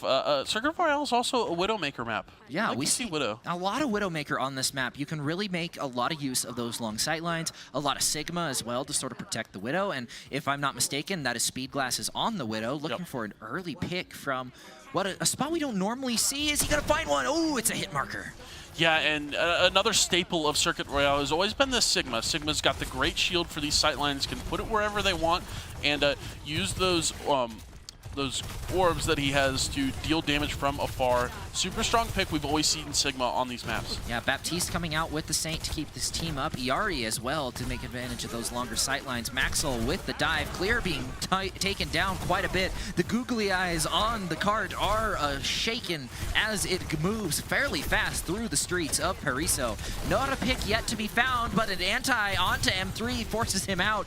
Lunar is able to stay up though, and trying to prevent the move forward, but Boise State just keeps it pushing, and with Maxwell taking Saint and Azer, it's going to be a little bit easier. This Genji is the anti-sniper character. They're really trying to make their impact felt on the backline and on this Widowmaker that Speed Glasses is on. It can be super annoying. Widow has to hit a really good shot in order to take out a Genji who's moving at literally light speed sometimes. Well, I mean, you just got to click heads. Yeah, sure. you gotta click heads, but I mean that's a lot easier when they're 80 yards away down a really long sight line instead of up in your face. Out comes the accretion from the Sigma, takes Maxwell down low, but not enough to kill. Strider forced to use the black hole in order to gain a little bit more health and protect his teammates from projectiles, but that cart is still being pushed up. Hex on the Life Weaver, ready to save his teammates. Maxwell gets the nano boost, doesn't even need the blade to take out Speed Glasses, finds Azer as well. Can he get the third? Nope, the Yari healing is a little bit too much. Saint manages to back off, but now he is very low and gets taken out by Clear. It is just Lunar and M3B trying to go against the world. Accretion comes out. It is enough to take Maxwell, but they're pushed so far back. Boise State is going to have no trouble taking this second point. Yeah, and like Strider has held so much space on these streets to start these fights, and you get the sleep. We're not going to see a contest. 0.17 meters contest on the cart. The Tree of Life comes out from Hex to block off parts of this choke point, but Boise State's going to edge out this fight. Clear's getting 3 to start this fight, and it's going to be an easy cap for Boise State. M3 with the Captive Sun as well, not able to find its mark, dying before it gets shot off. Boise State has 3 ultimates on the board. Speed Glasses is going to go down early, and Strider takes full advantage of the corners in this map. And then there's Hex on the payload. They're enjoying their time being the cart pusher. Enjoying the scenery. You know, maybe spinning a few of the slot machines while they're at it. Yeah. And you know, I think Payload Princess has a little bit of a negative connotation, but Maxwell with the blade also is pretty negative for this team's health. The Graviton Flux does come out, and it is going to be a little bit too much for Saint to handle. Lyric is going to get that final pick, and the Immortality Field does go down as well. Strider holding this angle, trying to keep Lunar off of it, and the anti-grenade comes through. Lunar with the pick off. Azer and Speed Glasses soon to fall. Clear with a triple overclock to almost close it out. Biotic Grenade hits him, but he has the slide. He can get out of there just as quick as he got in. It is M3 trying to touch, and it is going to be Boise State capture with almost 5 minutes still remaining. Yeah, that Boise State walked out the first door, walked out their spawn, started moving the cart, and the cart did not stop for that whole push there. I think it stopped once at the very beginning. Yeah, but maybe. I mean, they kept it pushing that entire time. Like legitimately, the cart did not stop for very long periods of time there. Props to Strider for holding so much space for their team, and Maxwell on the Genji cleaning up. Same with Clear, like they're just cleaning up these kills. Strider's holding the space, and then these DPS heroes just doing what they do best. And then you have Lyric also with the Ana being able to keep up such aggressiveness of play. You don't usually see Sigmas playing like how Strider likes to play Sigma, that really in-your-face Sigma composition. But when you have a really good support behind you, you can do just about anything as tank. It's essentially like a game of Pokemon. As long as you're able to keep your Pokemon up, they can usually beat the other one. Yeah, you're right. I do love me some Pokemon. I do too. It is one of my favorite games. So we're going to get into the attack side for Syracuse here. They just defended. Will they be able to do exactly what Boise State did and push this cart as far as possible with as much time left? 4.5 minutes is the time to beat. They're going to have to get it all the way to the end here, cap the 3rd point in order to be in contention to win this map, to sort of put up what Boise State did in their first round. Back on the Widowmaker, Speedglass is trying to predict a cheeky little snipe out, but nothing's going to happen because Maxwell is on his patent-pending Genji gameplay. Strider is going to be slept out from a really odd angle by Saint, but Lunar taking so much damage and getting that anti-effect on him is not going to help out in the slightest. Maxwell, though, going down to Speedglasses. And another on clear. 2 down to start out the fight. That is how you want to see this game start. Yeah, Speedglasses is on the character that can carry them through this game. Widowmaker, super great character on this map with the long sight lines. Another important thing I want to note here is that Lunar has not been able to keep their Sigma shield up for long. Boise State's doing a great job of almost immediately destroying it. Obviously, Sojourn wants to be shooting shields when they have to in order to charge up the railgun and sleep off the side of the map. But Maxwell back in on the Genji, pressuring Saint on the Ana, and they're going to find the pick. They're already in the backline looking for more. M3B is going to have to scamper away to save their life, and Maxwell's still chasing. He's like a horror movie villain, the way he appears around the corner and just watches them walk away. Just like, I'm going to get you. It might not be now. Like, I didn't get you now, but I'll get you next time. Yeah, exactly. And Maxwell's just kind of been everywhere. Like they're on the back line, they're on the DPS, they're even on the tank sometimes, putting enough pressure on the shield of Lunar to force them to play behind corners rather than walk down these long sight lines. Yeah, Maxwell trying to get around to a spot where he can challenge the Speedglasses Widowmaker up on that high ground just above the hotel. Strider taking a good job with a lot of space, giving him a lot of space to work with. Azer, though, getting taken down to very low health. And Clear does get picked again by Speedglasses. Graviton Flux comes out of Strider. The Sleep Dart doesn't hit, but he's able to stay up. Lyric falls. Lunar quick to follow. It is back and forth in this exchange, but Maxwell goes down to M3B. Not today, Mr. Genji. You are not taking out the Juno. It is just Strider to keep this cart from pushing. Hex is there trying to keep him up, but they are going to be taken out of contention for this fight for the time being. Yeah, and I mean, Speedglasses has pretty much won them 2 team fights so far, and they're going to find the headshot onto Clear after they slide up into the air.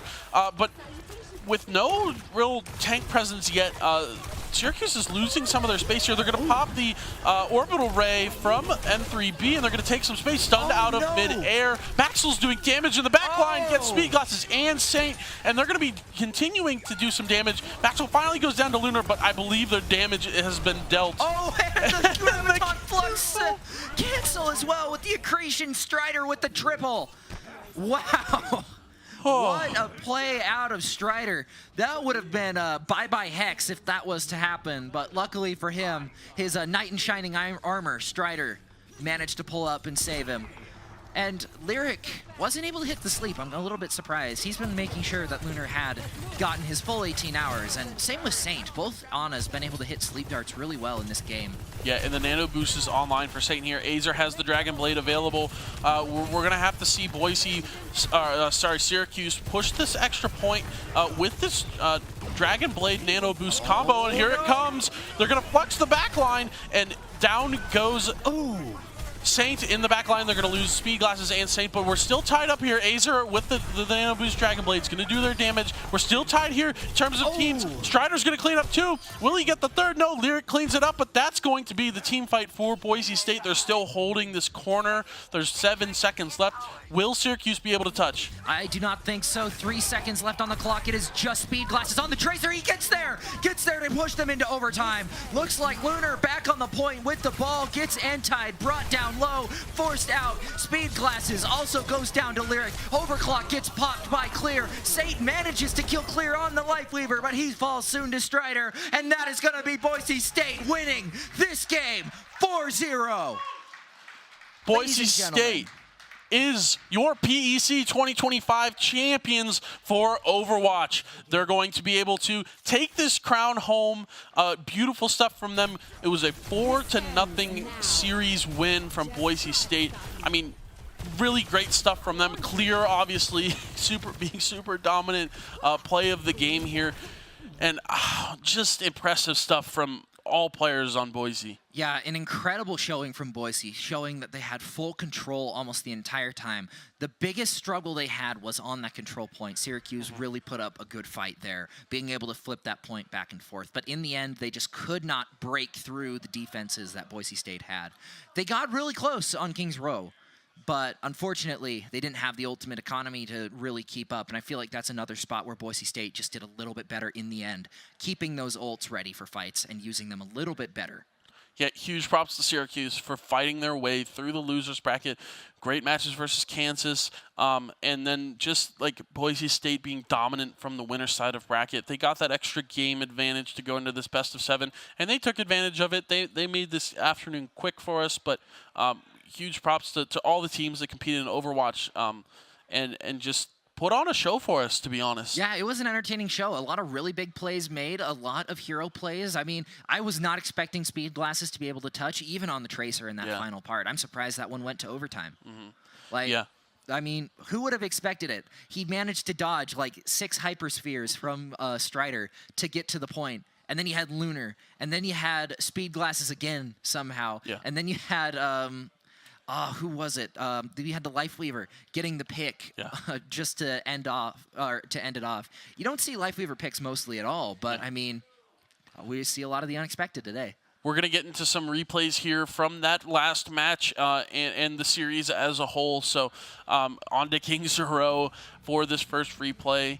Yeah, and I mean, this was a dominant win from Boise State to kind of recap this map. And then here to Circuit Royale, kind of dominant once again. They were able to hold the first point from Syracuse, and just the Genji from Maxwell on this map was a big difference maker.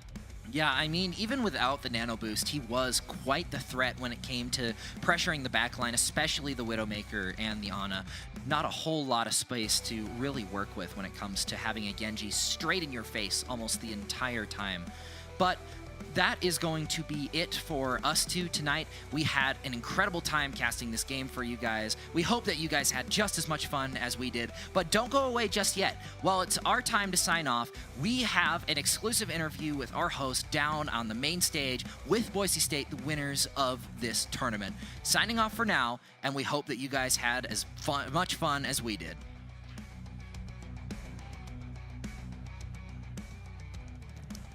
And we are here with the inaugural Overwatch champions, Boise State University, up here on stage. Round of applause for them and Syracuse for putting on a great final show for us. I gotta ask though, first of all, I just gotta mention it's good for all of you that you did win this championship, because after Doc got the nod for Overwatch Coach of the Year, that would have been really embarrassing should anything else have happened. So you dodged that bullet, but I just gotta say, Clear, gotta ask you, in terms of the season so far, we've got Mountain West and PEC, just amongst the team, the general vibe, which do you think the team has had more fun with, Mountain West or the first inaugural PEC championship? I think that they've both been really fun. I'm really proud to play with a group of these people. It's really fun, and I'm looking forward to going to CECC with them in May and wrapping up our really amazing season. Now, that's one. I still got 2 more in my holster. Now, I gotta say, a lot of the teams that have been coming here to this tournament flew in, but Boise State has hit the open road in a whole bunch of vans divided up by teams. I gotta say, what's it like traveling with this cast of characters right here? How's do you wish you were on a plane, or are you happy in the van with the team? I think that driving like 11 hours definitely builds character. That's all I'll say.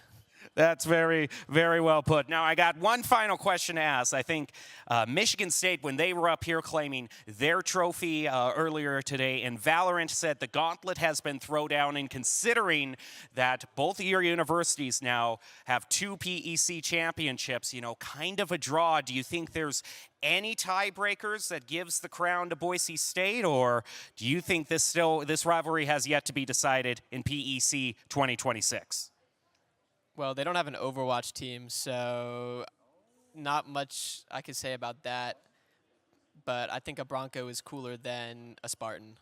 Oh, well, there you go. That's your win. You know, there's no better win than one by default, I suppose. That is going to do it, though, for our Overwatch Championship. Big round of applause to our inaugural PEC Overwatch champions.